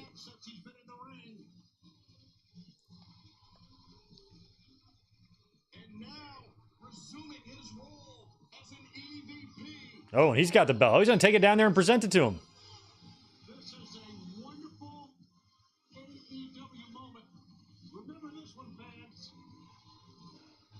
It's got to see one of the greatest matches of the year, without doubt. Then the surprise return of Kenny Omega. What a night. What a great event. We're so glad you're with us. And we ain't done yet. Kenny Omega returning here tonight to present his longtime rival. I like how Kenny's decked out in a suit here.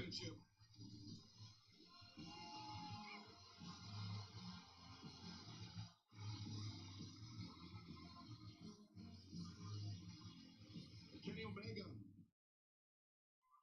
There's your belt. I'll be coming for this after I dispose of Kid at in New Japan.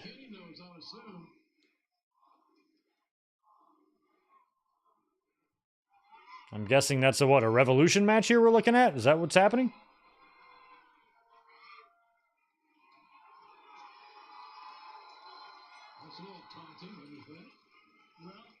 Ooh, All In. That's 7 months away.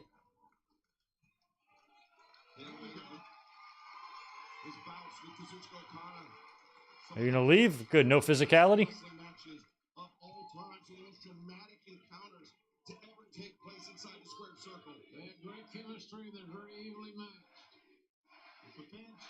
Kenny Chance. It's good to see Kenny back. Who's got a number on how long he was officially out for? How many months? Mike Witt, 5 from you. I'd love Okada Osprey rematch down the road without the injury angle. I'm sure we'll get it.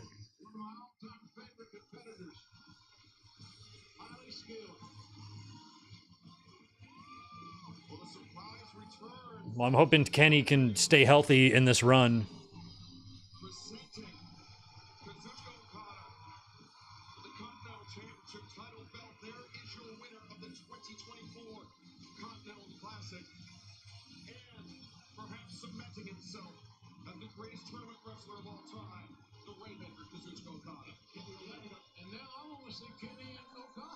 Yeah, full year. Holy shit. Kenny gives you hope on Shane. Yeah. We'll see. There were no words exchanged that I could see between Okada and Omega inside the ring. I think you're right. I didn't see them talk to each other whatsoever. You think Okada, JR, you think Okada feels upstaged by Kenny's return right now? I would think there's something to be said about that. Yes. You got to miss one of the greatest tournament moments of all time. I mean, it really is for Kenny Omega to come out and present the belt. Well, we kind of got what we thought we would get. And they're really focusing in on that All In. So I guess we're not looking at Revolution. It's going to be All In. Because I think that's technically a stadium show, right? So yeah, I guess it's going to be that.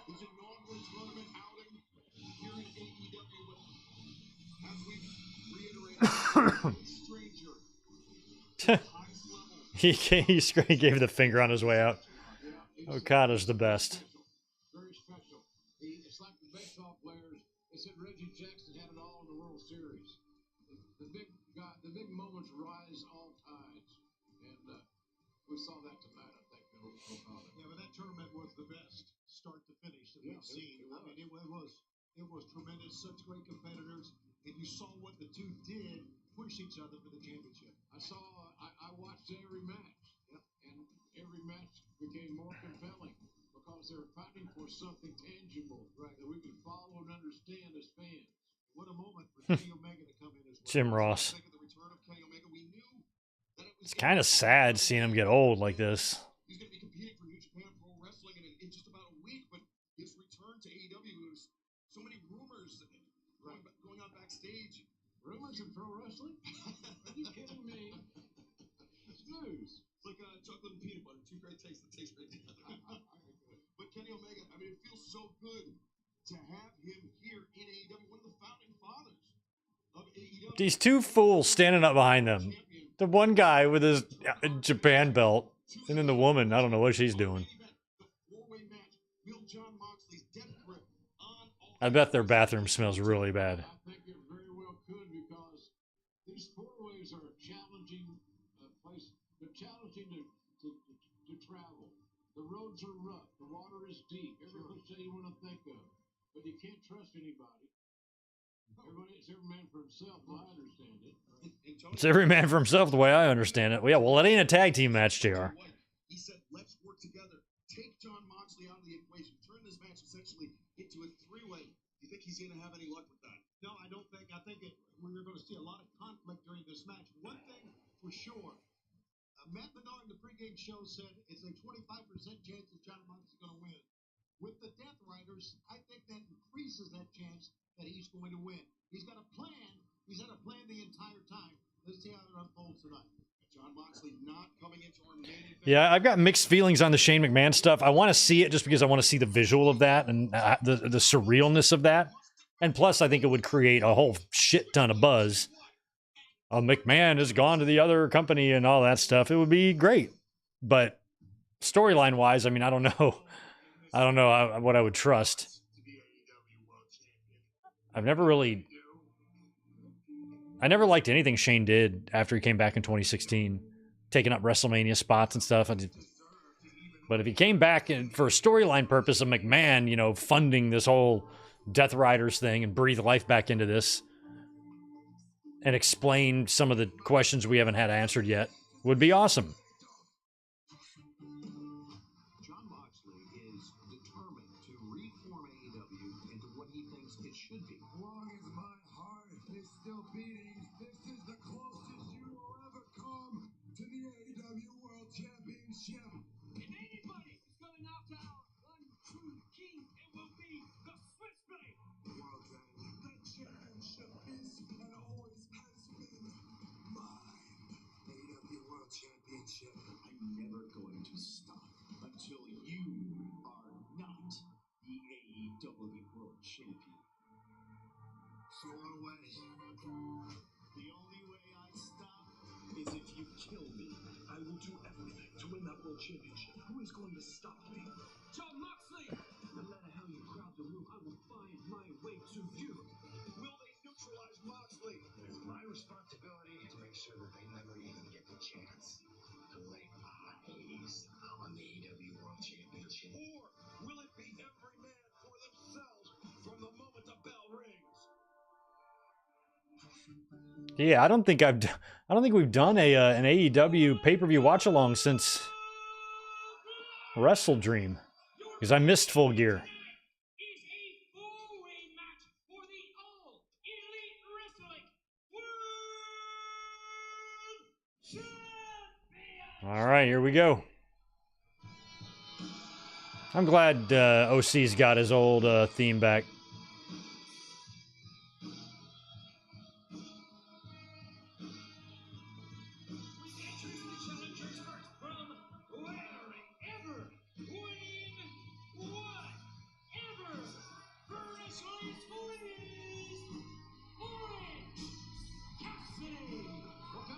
I mean, we'll see if they try to like have an AEW classic here. We've got nearly an hour to complete this show here, so unless there's some big post-match angle like a Shane McMahon or fucking Mr. Potato Head showing up or something, I don't know. Otherwise, they could have themselves just a wild four-man insanity brawl here.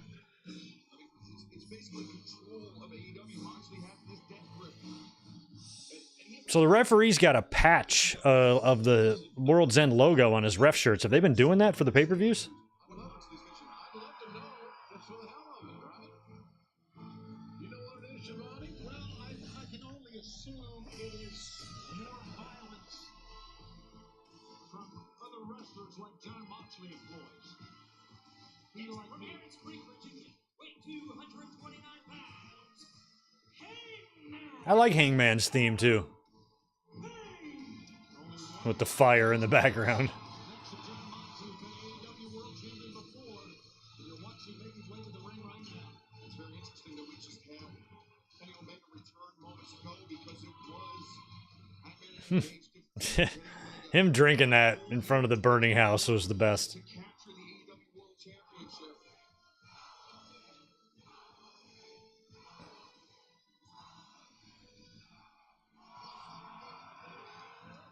This guy may be the wild card in this whole match, Excalibur. He may be because he's so unpredictable. How do you read this fella? You ought to be a hell of a poker player. Explosive. Hangman Adam Page, the wild card in life, and we've seen him driven over the edge by that rivalry between himself and Swerve Strickland. Jay White. I'm glad he's in the main event here. From Auckland, New Zealand, weight 222 pounds. Switchblade. Jay White. Jay White has never had I like the all white. the AEW World Championship. It's like when Rollins wore the all white. Intercontinental United States and two-time former IWGP World Heavyweight Champion. He has been on the big stage. He has thrived under the spotlight before. Is this his moment here tonight, JR? Well, this guy's really, really good, let me tell you. I first saw him in New Japan, saw some of his matches, and was amazed every time he went out, Tony, because he got better every time. He never rested on his laurels. And tonight, if he peaks as the match of his career, he'd walk out here as a champion. Well, call him arrogant, call him confident. All right, Moxley is going to come out. Keep in mind, we haven't seen that AEW championship since Danielson lost it. His confidence just my brother. The Death Riders. It's not going to come, I wouldn't think, from the entrance of the rampway. Now he may be unsettled. Moxley's got Shafir with him. From Cincinnati, Ohio, weight 231 pounds. He is the All Elite Wrestling World Champion. Moxley.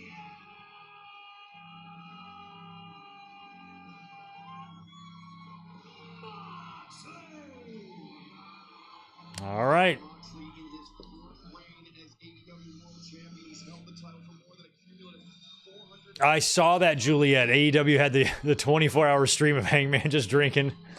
I never turned that on. I meant to. I could have fallen asleep to that. World Championship title belt. It's easy to fall asleep when you're thinking of, arson. It's a very comforting thought. That title was held under lock and key by Rap Warren, John Moxley's associate, Marina Shafir. Now, here are all sorts of John Moxley's associate. I don't know what's going on here. Let's not try to figure it out. Let's let it happen. You're right. And I tell you this, Excalibur mentioned Marina. She's a difference maker. She herself is a difference maker. And remember that Marina is the I mean, this is a four-way, so essentially there's nothing stopping, Claudio and company from being a part of this. are somewhere close at hand, JR. Moxley not coming into this match without a plan. Yeah, I think you're right. One would assume that is I mean, this is and from Moxley's perspective, it's a 3-on-1 match, so he might want 3 guys to back him up. He just so happens to have 3 guys. What a coincidence. The referee, he's gonna hold up the briefcase? Shafir, she has the key to that case around her neck. How are they gonna get that case open if Moxley loses the title? We don't know. we assume, is it? And you know what happens when we assume? We make an ass out of you and me. And I'm not so sure how that's going to work out here. I'm not going to try to You know, the Winged Eagle belt design is not copyrighted. What if they reveal the belt? It got a jump on WWE and their Winged Eagle. The briefcase, I think, inadvertently was on that middle rope. Oh, those idiots messed the briefcase up. What if they like unveiled a new AEW title and it was like in the style of the Winged Eagle? That would be so awesome. There's nothing. I don't think they can get sued for that. I think they have every right to do it. But now look at this as John Moxley's three adversaries start approaching him. There's this belt dude that I follow on Twitter, and apparently he said that WWE does have a real Winged Eagle incoming. So they're going to dump that replica that Owens has been carrying around, and they're going to bring in a real deal. Finally. But they're getting one made, I guess. And they have several of the old ones, but I think they're making like a real actual belt instead of a replica. And that's going to be, I guess, used going forward. United for the moment. And this is what Cassidy, this is what he was asking for. Take John Moxley out of the equation. Remove him. Oh, wait a second now. Yeah, they've gone right after Mox, so they're working together at the moment. A lot of arguing and bitching at each other leading up to this. It's not given the vibe. I always thought that the point of the Death Riders was to get the AEW locker room to unite together to face them, but instead there's like infighting with each other and stuff. So they don't have like an NWO vibe. And here comes Claudio. Claudio and Yuta are here to rescue Moxley. They're just pulling him right out of there, running off with him. He's been mock-snapped.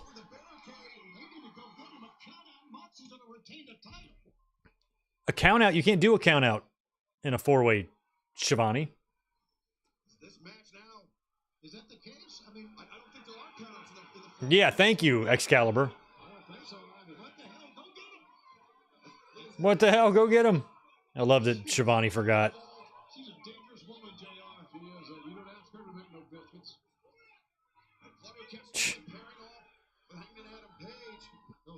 Chris, thanks for the 2. The Big Eagle belt needs love. Yeah. I never liked it. I guess it wasn't horrible, but it was tough to get used to. After 10 years of the wingy.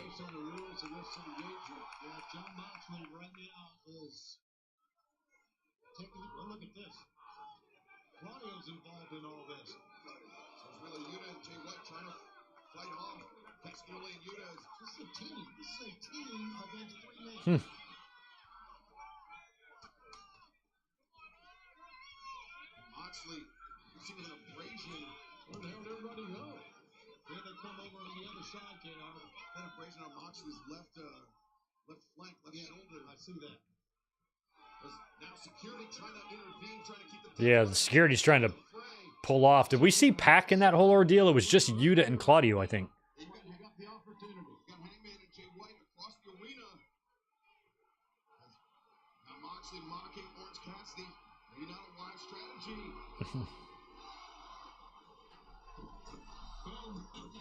We've got mocking kicks right now, Statlander. Now Moxley trying the flat of his boot. Hey, Tito. Cassidy Tito's here. out of range, out of harm's way. And Moxley going to chase him out. He's going to put Moxley's going to put Orange right back in the fray, right back in the count. JR, we talked about earlier about Okata and how elusive a victory, a singles victory is over Okada. The same could be said of Moxley. Only a handful of men have beaten John Moxley inside an AEW ring, and Orange Cassidy is one of them. And don't think that Moxley will save a victory. Oh, hands in the pockets. Talk about defiance. Hands in the pockets, but wait a second. Moxley. Oh, yeah, orange punch as Hangman and White holding Mox. The orange punch, and now That table is already starting to come apart. Jay White and Orange Cassidy. Oh, Almighty, are you kidding me?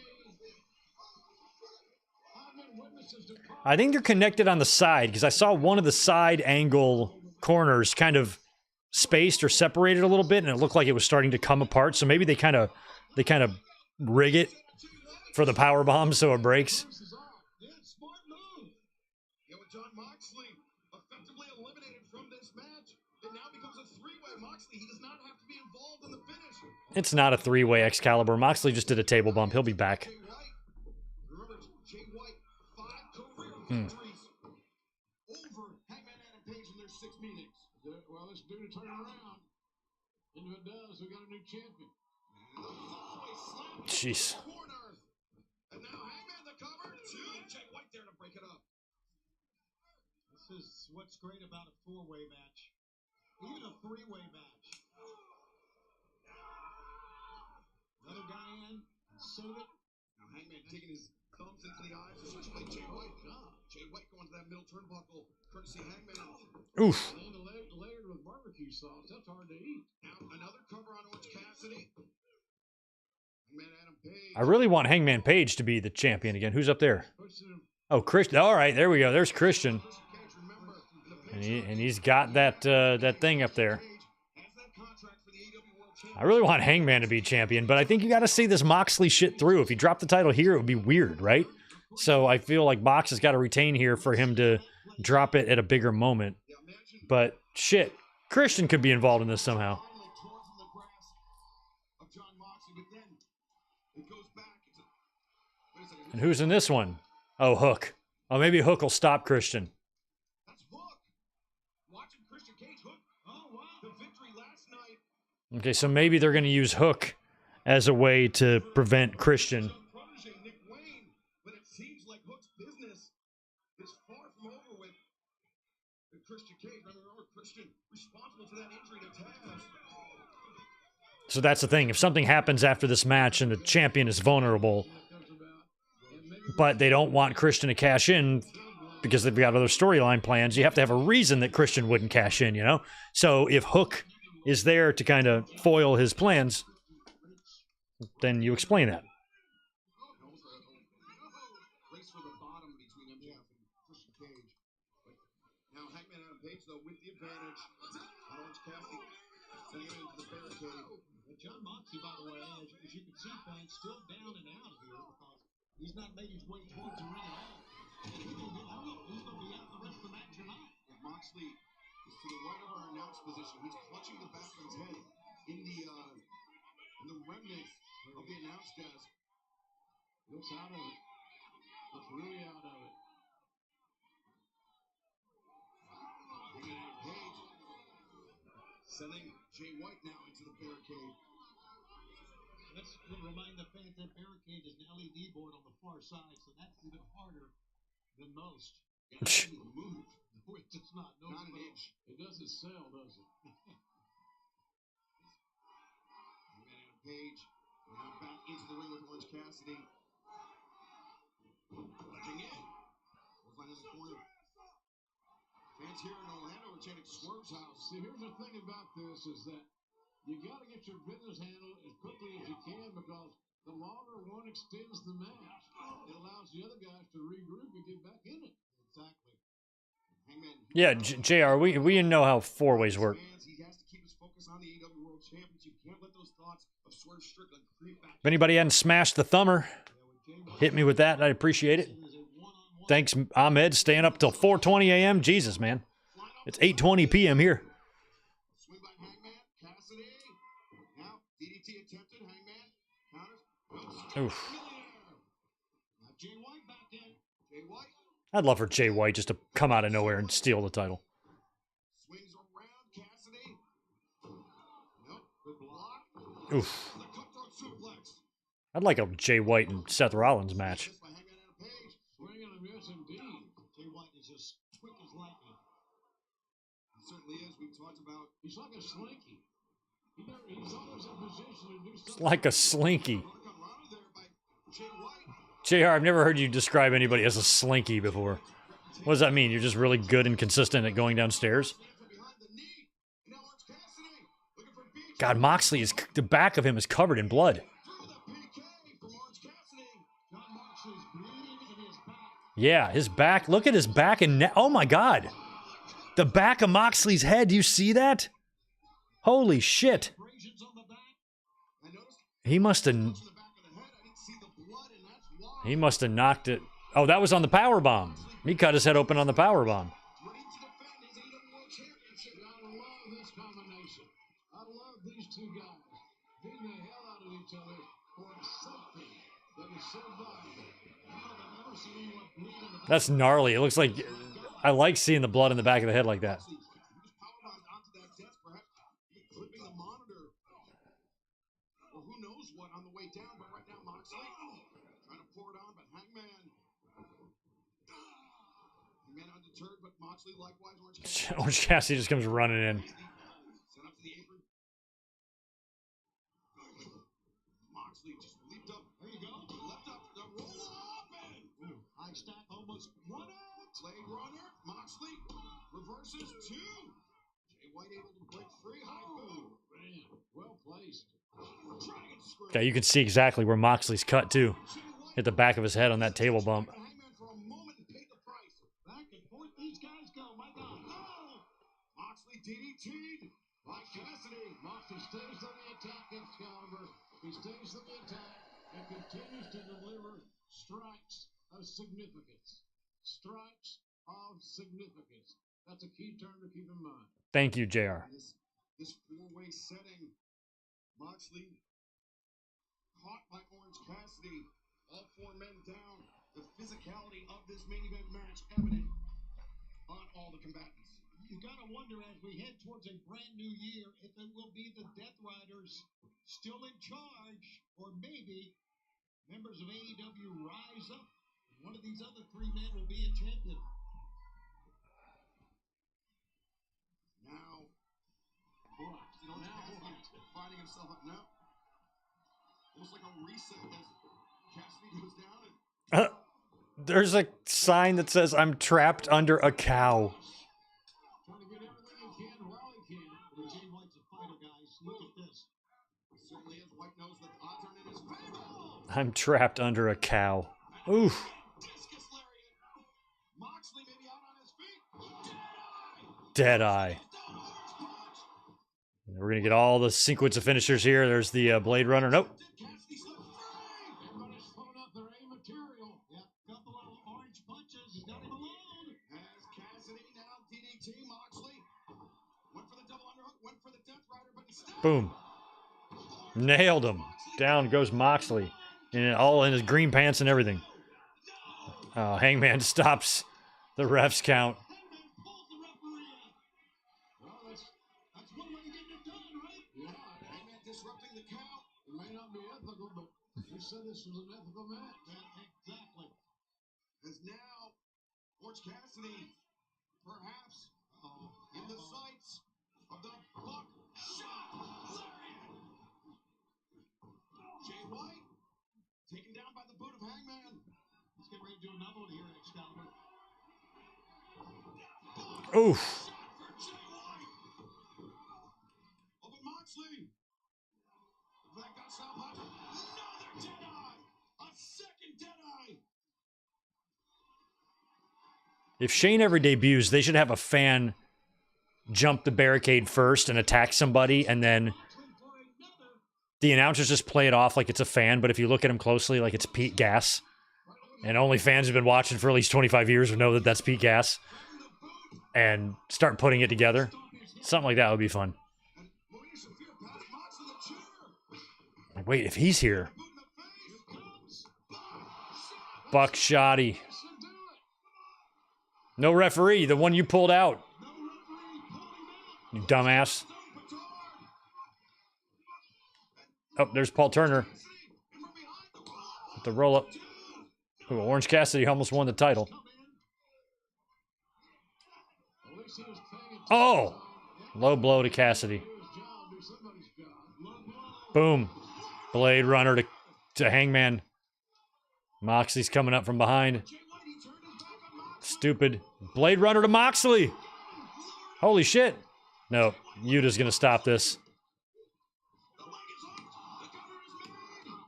He attacks the referee instead of Jay White.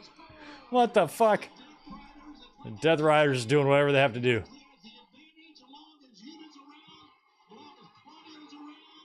Like you could have, or Yuta could have hit White, not the ref. Fuck you, Yuta, and you look terrible in your green pants. You look like a kindergartner with a beard. Oh wow, Marina Shafir's in here. Oh, he fucking hit Marina Shafir with a Blade Runner. Well, she grabbed him from behind. He just reacted. Oh, Yuta with the Danielson knees there.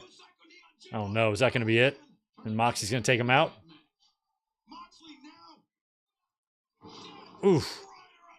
Death Rider, and then Claudio's going to get the referee. This should be it.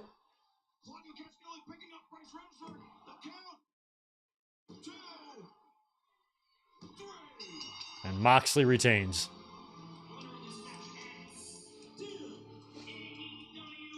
Well, if I would have done predictions, I would have only gotten one match wrong. I would have gotten Hobbs and Takeshita wrong.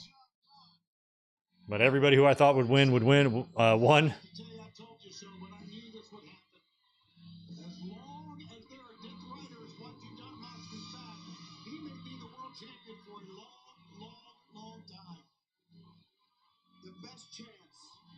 Well, and they finished up with a 3.5-hour show here. So it was only 8 matches, 3.5 hours, unless there's a 30-minute post-match angle here.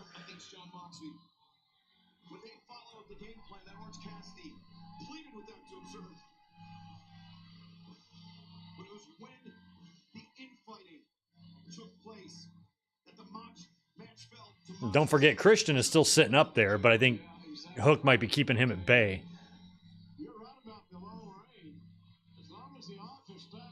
I mean, I'm reading the AEW chat here. Like, it feels like there's a lot of fans who thought Moxley would drop the belt. Why would they think that? I thought him retaining here was a given.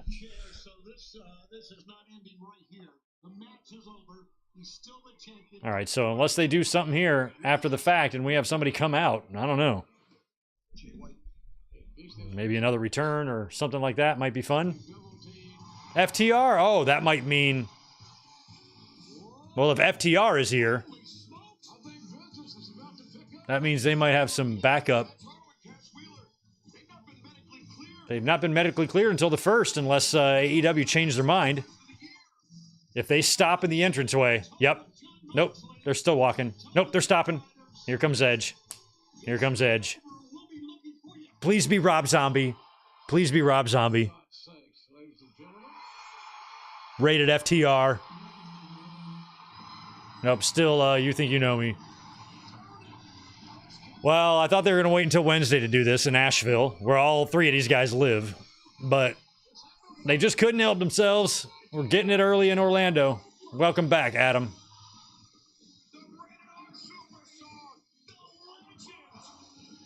FT Rated R. That right there, folks, that right there is your future AEW Trios champions. You heard it here first. Actually, I wasn't first. I'm probably the 700th person to say that. But still, it's true. Welcome back, Edge. Adam. Look at Christian. What the fuck? What if they take out Moxley and Christian joins them? What if this is a big heel turn?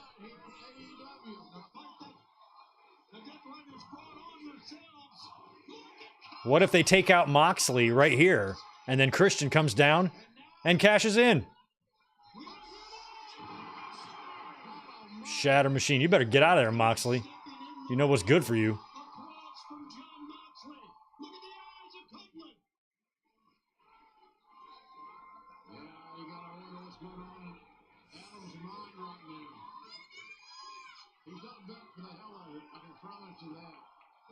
Copeland and Mox, that's kind of cool.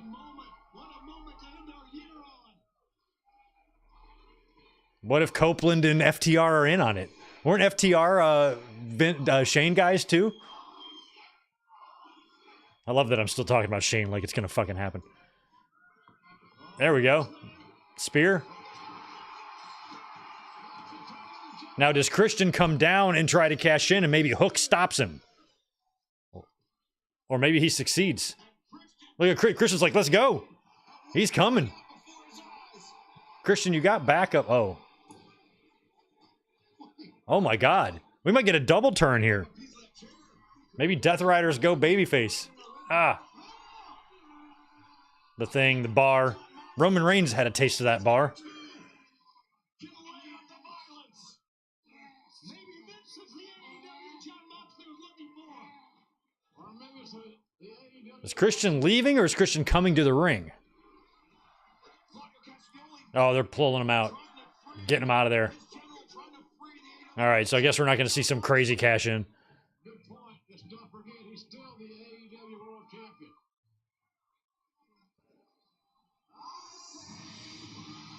Oh, he's got the mic, though. Oh, no. Hey. Is it on? It's not on.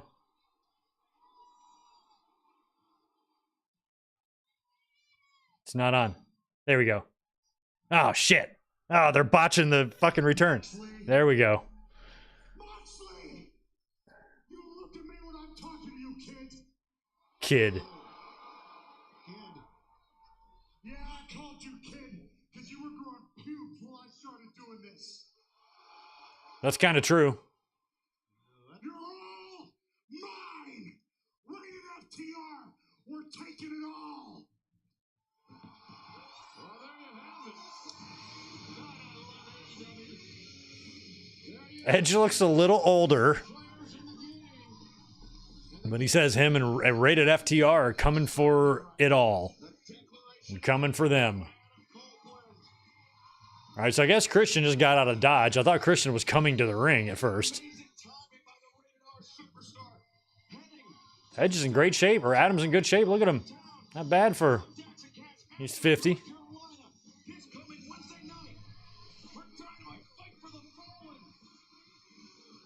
I feel like they were originally planning that for Fight for the Fallen because FTR went through the trouble of saying they're coming to Asheville and they're not coming alone. They didn't say shit about World's End. So... Oh, look, and we've already had the match. That's why they debuted him here, is because they wanted to make the match for Wednesday. That makes sense.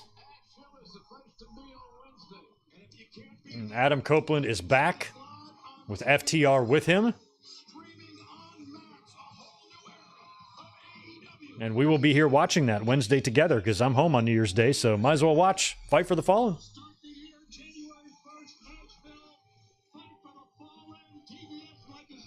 Welcome back, Adam Copeland. Be more careful this time. Don't be diving off of cages. Look at this together. What a shot. What a night.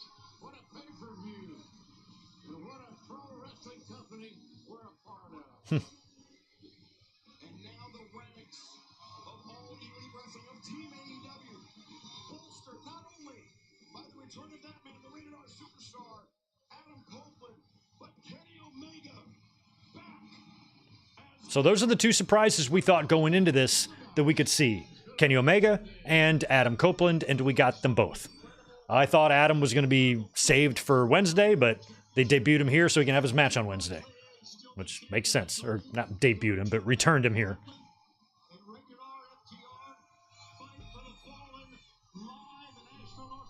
I can't tell if he's trying to get the hair long again or what.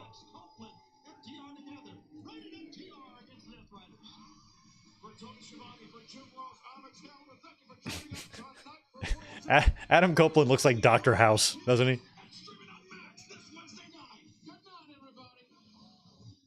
I like the new Revolution logo. Did you guys catch that? Right on. All right. Well, AEW, World's End is in the books. Let's get myself centered here. We'll talk a couple of minutes about it. While I am just situating myself, let me know in the chat what you would grade this show. Do you give it an A, a B, a C, a D, or a 1 through 10? I'm going to give this show a fucking 8.5 or 9 because I thought it was tremendous. And, you know, when you look at the card, it wasn't like this pay-per-view was giving you a can't miss feeling, you know? Like some people today didn't even notice that there was a pay-per-view because there's so much football going on and other stuff. So I felt like this wasn't on the radar as much, but it still, you know, lived up to what we can expect from AEW and their pay-per-views. And even when they're in periods of down business and all of the truckloads of problems that they seem to have, their pay-per-views consistently deliver. And this is one of the best ones I think they had all year. It was excellent from top to bottom. Every match here delivered. When I looked at the card, I thought we might see a little weakness out of maybe one of the women's matches, and maybe Takeshita and Hobbs, would have to follow something great and might be in a difficult spot. And those were the two ideas that I had about weak matches. I thought everything else would pretty much be okay. I also thought the main event had a potential to be not so great or be mediocre. And I feel like the finish was, but what they did after, I think, kind of helped save it a little bit. But what I liked about tonight's show is how it really, felt like embodied the spirit of AEW. These just kick-ass, crazy matches, and we got some good ones. They opened up with Will Osprey and Kyle Fletcher, was almost, in my mind, just as good as Osprey and Darby from last Wednesday, and how great that match was. This one almost exceeded that, went a little bit longer. Osprey was bleeding buckets out there, and I mean, I was just going nuts sitting here in this chair. We watched it together, and I was losing my damn mind watching this match and how just amazing it is and how fun it was. So they opened up huge there. Osprey defeating Kyle Fletcher, and the next match they had up with was Kazuchika Okada and Ricochet. And I thought Ricochet versus Okada should have opened, and Osprey and Fletcher should have followed that, because I thought Ricochet and Okada were going to be in a tight spot, having to follow one of the best pay-per-view openers that I've ever seen, much less best pay-per-view openers this year.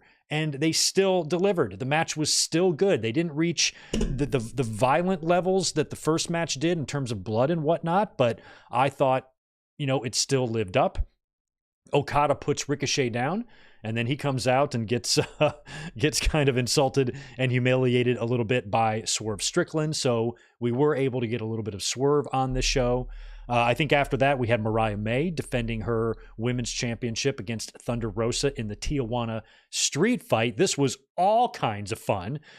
Thunder Rosa was, dressed for the occasion. She had her little tiny itty bitty proud papa at ringside, which was so damn adorable. She had thumbtacks, which were inside of the pinata, and she took a hellacious bump on those. And it was the first time that I could really see the pain of a thumbtack bump on a wrestler's face. She really struggled with that. And that match was tremendous. And what I love about Mariah May is that even though she's got that blonde, bombshell, hot chick exterior, she is a gritty, hardcore performer when she wants to be, and there's no level of offense that she fears or cannot do. So if she runs into somebody who can chain wrestle, she can do that. If she runs into somebody who,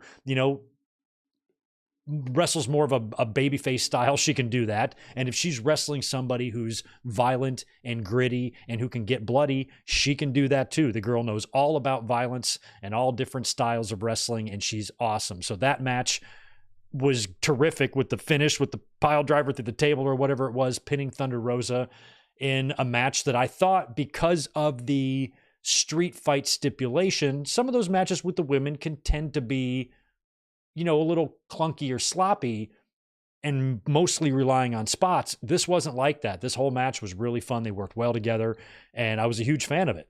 And then it was Cole and MJF, I think, after that, and this match was good. And when you're looking at the overall card here, I feel like this match might have been the weakest, but that doesn't mean it was bad. This match was really, really good. And the brilliant spot that I loved on the outside, you had kind of Taven and Bennett out there backing up Adam Cole. They're standing by the Dynamite Diamond Ring. Referee has got his back turned, messing around with Cole.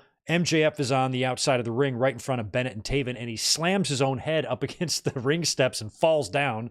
I think it was Remsburg, turns around to see, and he's like, oh, these guys nailed me, and he throws them out, and the crowd actually cheers for that, which was funny. In the end, was this the crucifix? I forgot how Maxwell got the pin here. But in the end, after all of that, Max is able to put down Adam Cole and win the match, retain his Dynamite Diamond Ring. But then we had a post-match angle where Max tries to, I think, Pillmanize the leg of Adam Cole, and then Kyle O'Reilly and Roderick Strong come out to save Adam Cole. We think there's going to be a turn, but there's not. They beat up MJF, send him on his way, and then Bennett and Taven return to join all of them in the ring. There's this big group hug. Sounds like the Undisputed Era is back as a faction. And if you look around, you're starting to see like these groups. We got the Hurt Syndicate is brand new. Death Riders are relatively new. We got Rated FTR now, and we might get the Gun Club back at some point. Who knows? And now we have this. So Undisputed Era being back together, I would love for them to try to get Bobby Fish back in the mix. I'm pretty sure it's okay as long as the doctors clear you. It's okay to be 136 years old as long as the doctors deem you healthy enough to do this. So I don't see why Bobby Fish can't come back as long as he's cleared. So if he got brought back in this, that would be great. But it really felt like we were going to get a turn there, and we didn't. I was just waiting for them to attack Adam Cole. A lot of fans were too, and we didn't really get that. So maybe that was a little bit of a disappointment. But, Undisputed Kingdom or Era or whatever kind of being reunited, it's worth giving it a shot. They're probably not going to be able to reclaim the previous magic of the NXT days or anything like that. But if they give it a shot, they can get rolling, become entertaining, and kind of be the group that they used to be. I would love for that to happen. But I think they're all in different places in their lives and professional careers. But if we can get back to that, that would be terrific. And then after that, I think it was Konosuke Takeshita defending the International Championship against Powerhouse Hobbs. I didn't do predictions for this show, and I'm really sorry that I did not. Just had a busy week. If I was going to do predictions and I did them, this is the match I would have gotten wrong. It's the only match I was surprised about. I thought Hobbs would take the title here because he just returned. He's a former TNT champion. I would love for them to push him, but he got beat. Takeshita beat him for the title, or to retain the title, excuse me. And even though I was disappointed for Hobbs, I tried to not let that get to me too much and be happy for Takeshita because I feel like he should be further along in his career, given the time he's already put in AEW. I felt like he'd be further along by now, be a more decorated star or champion. And so the fact that he's held this title for a while now and he's retaining it on pay-per-view against super over returning stars, that's a good sign for him. And I think Powerhouse Hobbs will have his day at some point. And maybe, just maybe, if Bobby Lashley is looking for someone to pass his baton to, that can be your guy, as Tito just lets out a really loud yawn. So that match was still really good going into Takeshita and Hobbs. I thought it was likely going to be the weakest match. It was so good. It turned out to exceed my expectations. I thought fans would be a little bit burnt out by the really great wrestling we had seen at that point and might need a breather. They might calm down. They might be quiet for this match, but they were into it. This is awesome chance, meat chance. It had everything. And despite, I think, one top rope botch on a superplex that they redid the spot, that one little hiccup there didn't really affect the match negatively. And even with that botch, the fans were totally invested in this. And it turned out to be one of my favorite matches on the whole show. When going into it, I thought it would be one of the weakest. So props to Takeshita, props to Hobbs. Fucking great match. And then we got, as if we weren't done with great matches, it's time for Mercedes Moné defending the TBS title against Chris Statlander. Now, this is their second encounter. I still am not expecting, or was not expecting, Mercedes to drop the title here. Even though Statlander has already had a run with it. She put down Jade Cargill. She gave Mercedes a run for her money once already. I still didn't feel like it was the time for Mercedes to drop it, because lately it felt like she's been warming up a bit. Feels like Mercedes has finally found her footing in the company and is starting to do things that aren't considered disappointments or letdowns or insignificant or whatever, because her first few months there felt like it was a little rough. And now it feels like she's getting used to the AEW environment and she's doing well. And she really does tend to wrestle better against bigger women, stronger women, people that she can bump around for and they can throw her around. And that's what this match was. And it was so much fun. These two women kicked the shit out of each other.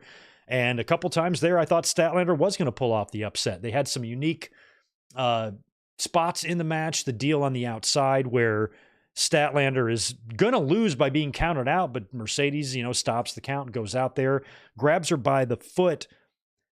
They took a spill previously to that on the outside, and when they landed, they pulled the ring apron completely off the ring. So now the underneath, straps to hold the mat down, all that's exposed.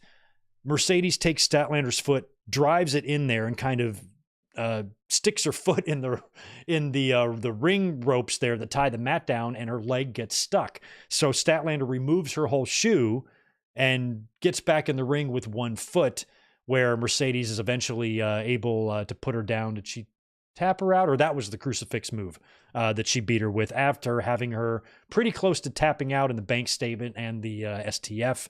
But Statlander fought and fought and fought and fought and eventually succumbed. But it was a great match, and Statlander ended up getting that post-match loser ovation that you sometimes see. You know, Benoit at the 03 Rumble always comes to mind when I think of that. And Statlander got one of those. And I would love to see Statlander find gold again one day. But here it was not to be. Mercedes kept rolling. I think that was the right call here. And at some point, somebody's going to have to beat Mercedes. And when that happens, Mercedes is probably going to start targeting the world championship. But Toni Storm, I don't think is going to come anywhere close to dropping that title until she gets her match with Mariah May isn't going to drop that title until she gets her match with Toni Storm. Now, we saw Toni Storm get a victory on the 0 Hour. She was challenged by Deonna Purrazzo, I think, for a collision next week. And I think, with Toni Storm, what they're going to do is have this young, eager, hungry rookie or newcomer work her way up to a title shot. And she's eventually going to make it to that title shot against Mariah May. And that's where she's going to reveal that she was timeless Toni Storm, playing the role of Toni Storm this whole time, and shocking Mariah May, winning the title back, and some awesome, fun angle there. That's my prediction on that. So until that happens, I think Mariah May is going to remain your AEW Women's Champion. So for Mercedes Moné, I think those are the top 3 women in the company right now: Toni, Mariah, and Mercedes. And at some point, Mercedes is going to have to graduate to that World Championship, and somebody's going to have to beat her for the TBS. So maybe Athena, if you can get Athena finally dropping the Ring of Honor Championship, coming over to the main roster, beating Mercedes, and then Mercedes can go on to feud with maybe Toni Storm, who then has beaten Mariah May for the title by that point. Something like that. We will see. Either way, both women's matches tonight delivered, and I think they were both equally good. Which match do you guys think was better? Because it's hard for me to pick a winner in that. I really liked the Tijuana street fight. I thought that was terrific. And Mercedes and Statlander just had a hard-hitting, ass-kicking contest, and they were both good and both different. But I don't know if I can pick a favorite. So you guys let me know in the chat which women's match tonight you thought was best.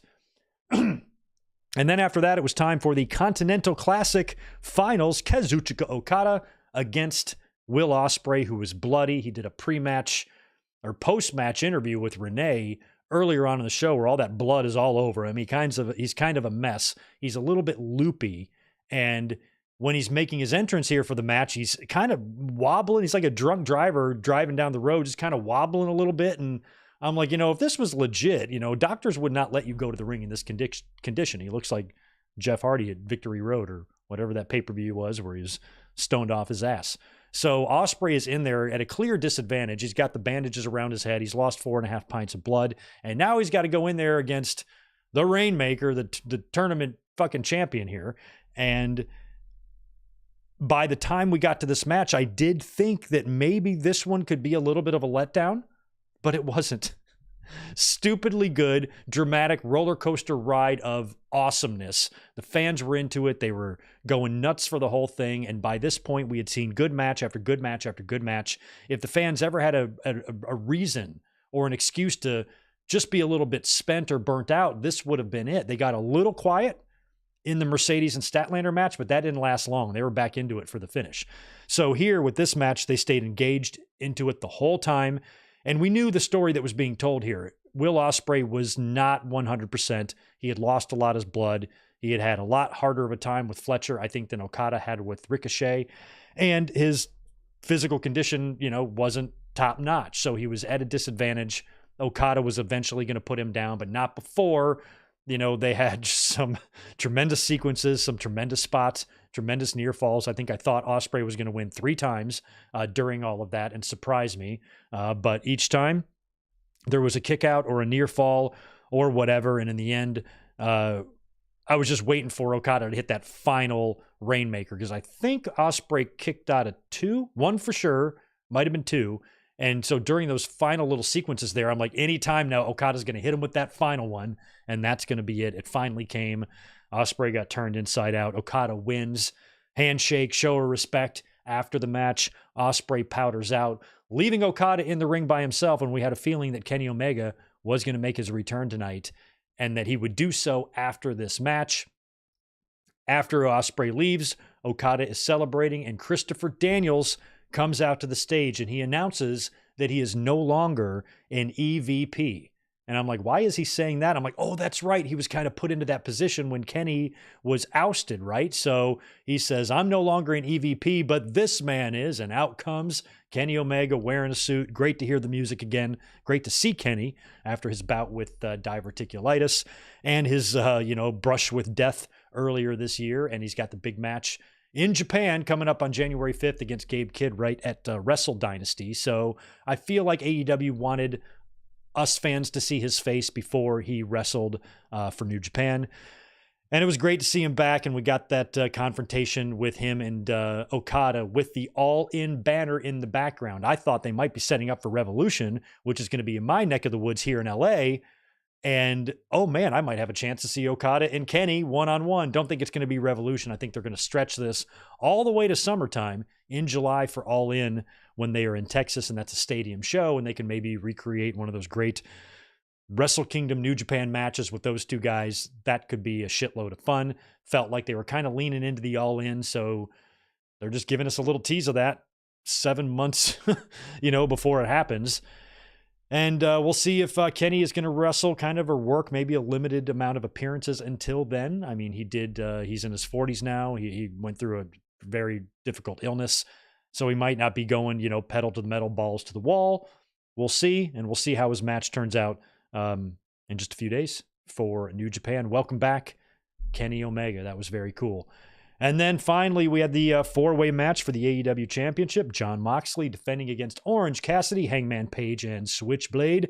Jay White, maybe a letdown finish here. I was watching the pay-per-view on YouTube, and I'm reading AEW's chat, and a lot of fans, same old shit or whatever. But this was going to happen. Moxley wasn't going to drop the championship here. I was hoping we would get Shane McMahon or something like that, but I don't know why I keep, holding on to that pipe dream here. I need to let it go.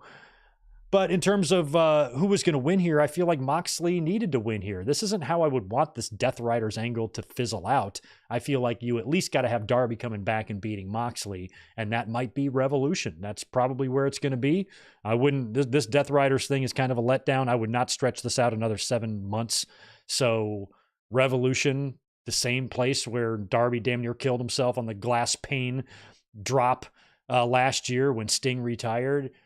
Returning there 1 year later, winning the world championship, maybe having Sting coming out to celebrate with him would be tremendous. So that's where I'm thinking this should go, and that's where this whole thing should climax. And Darby, we've talked about Mount Everest, right? And, well, let's talk about this match first, and I'll give you my Mount Everest idea. So, I guess there's really not much to talk about there. It was just Moxley getting the win. I'm trying to think how the whole thing went down in the end. Who the fuck did he even pin? I don't even remember what the finish was, to be honest. I have it right here. Still got the YouTube page open. Who did he pin? Orange Cassidy, right? Anyway, it doesn't matter. So Moxley wins, retains the championship, right? Then we've got the Death Riders, they're hitting the ring, and I think they're continuing the beatdown on some guys, and that's when we get FTR's music. FTR's music plays, they come to the ramp, and I said as we're watching them, I said if they stop on the ramp, that means Copeland is with them. And sure enough, they stop, the lights go out on this day, and out comes Copeland. They hit the ring, they beat up everybody, leaving Jon Moxley in the ring by himself. They start kicking his ass. Copeland breaks a piece off the chair and does the metal bar in the teeth that he did to Roman Reigns in WWE. They do that to Moxley. Christian was up in the skybox watching, potentially waiting to cash in. He ends up leaving and just says, I'm out of here.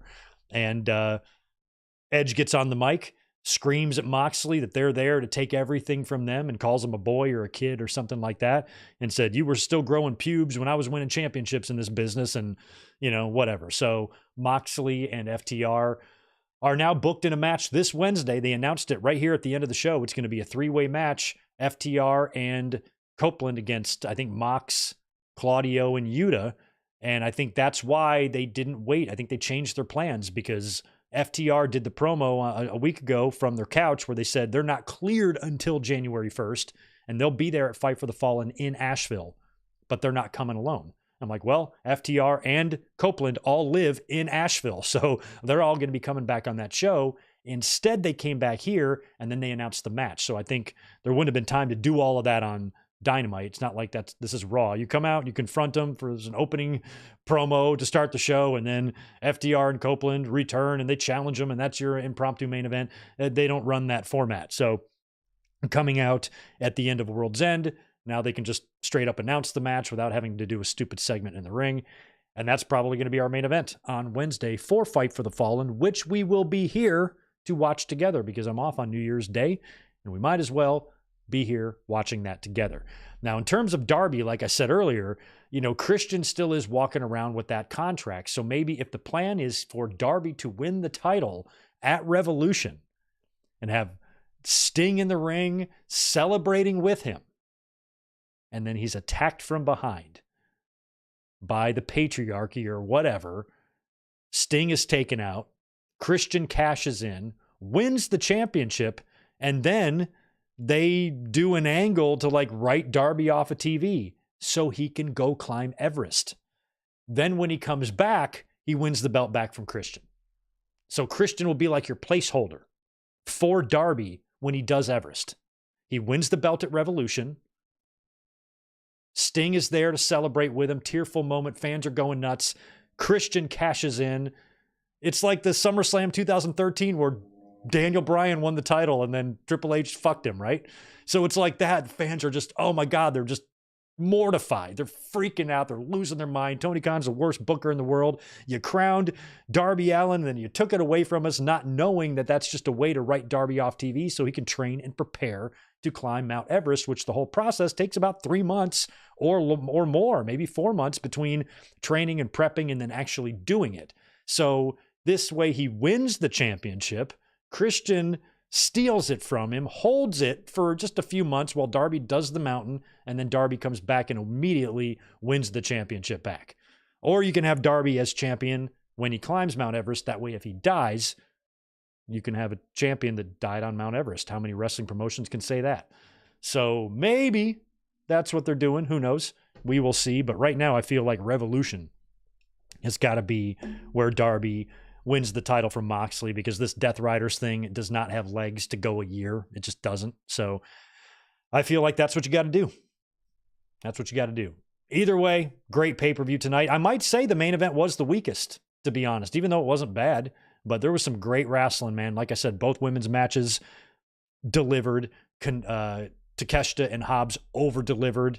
MJF and Cole was good like we knew it would, and everything they did with the Continental Classic was terrific like we knew it would be. So it lived up to my expectations that this should be a great pay-per-view, and it was. And that's excellent, awesome stuff from AEW tonight. I was sports entertained, that's for sure. Well, thanks again, guys, for being here tonight. Thank you for everything. Zane G, you are heading to Revolution at the Crypto. Maybe I will see you there. Probably not, but maybe. And thanks, Zach, for that earlier. Thanks to all of you for hanging out with us tonight. We had a good audience, and it was fun all night long watching this. John C. or Darby skips Everest, but he just said that he wants to plant an AEW flag at the top of it, so I don't think he's skipping it. I think he's going to do it because Darby's off his damn rocker. If they're doing a scrum, I'll check that out. Maybe I'll put up a short about that if anything happens there. And don't forget, tomorrow night, we're going to be here to watch WCW Starrcade 1999. We put up a poll of 4 different Starrcades, and that one won. So you guys are a bunch of sick masochist freaks, but we're going to be here watching that tomorrow night together. So join us at 8 Eastern, 5 Pacific. And that will probably be our last stream of the year until we're back here on Wednesday to watch another one. And then we're going to be back to podcasting next week too, because I'm behind on chatting about wrestling news. So we'll be playing catch up a lot this week. So stay tuned for all of that. It's not Happy New Year yet. If those of you who are not going to be joining us tomorrow night for the watch along, have a great and happy new year, and happy new year to you, and looking forward to enjoying you guys hanging out with me in 2025 as we head into our 15th year doing this shit. Crazy. You guys have a great rest of your Saturday night, and I will catch you tomorrow for the classic watch along. Peace.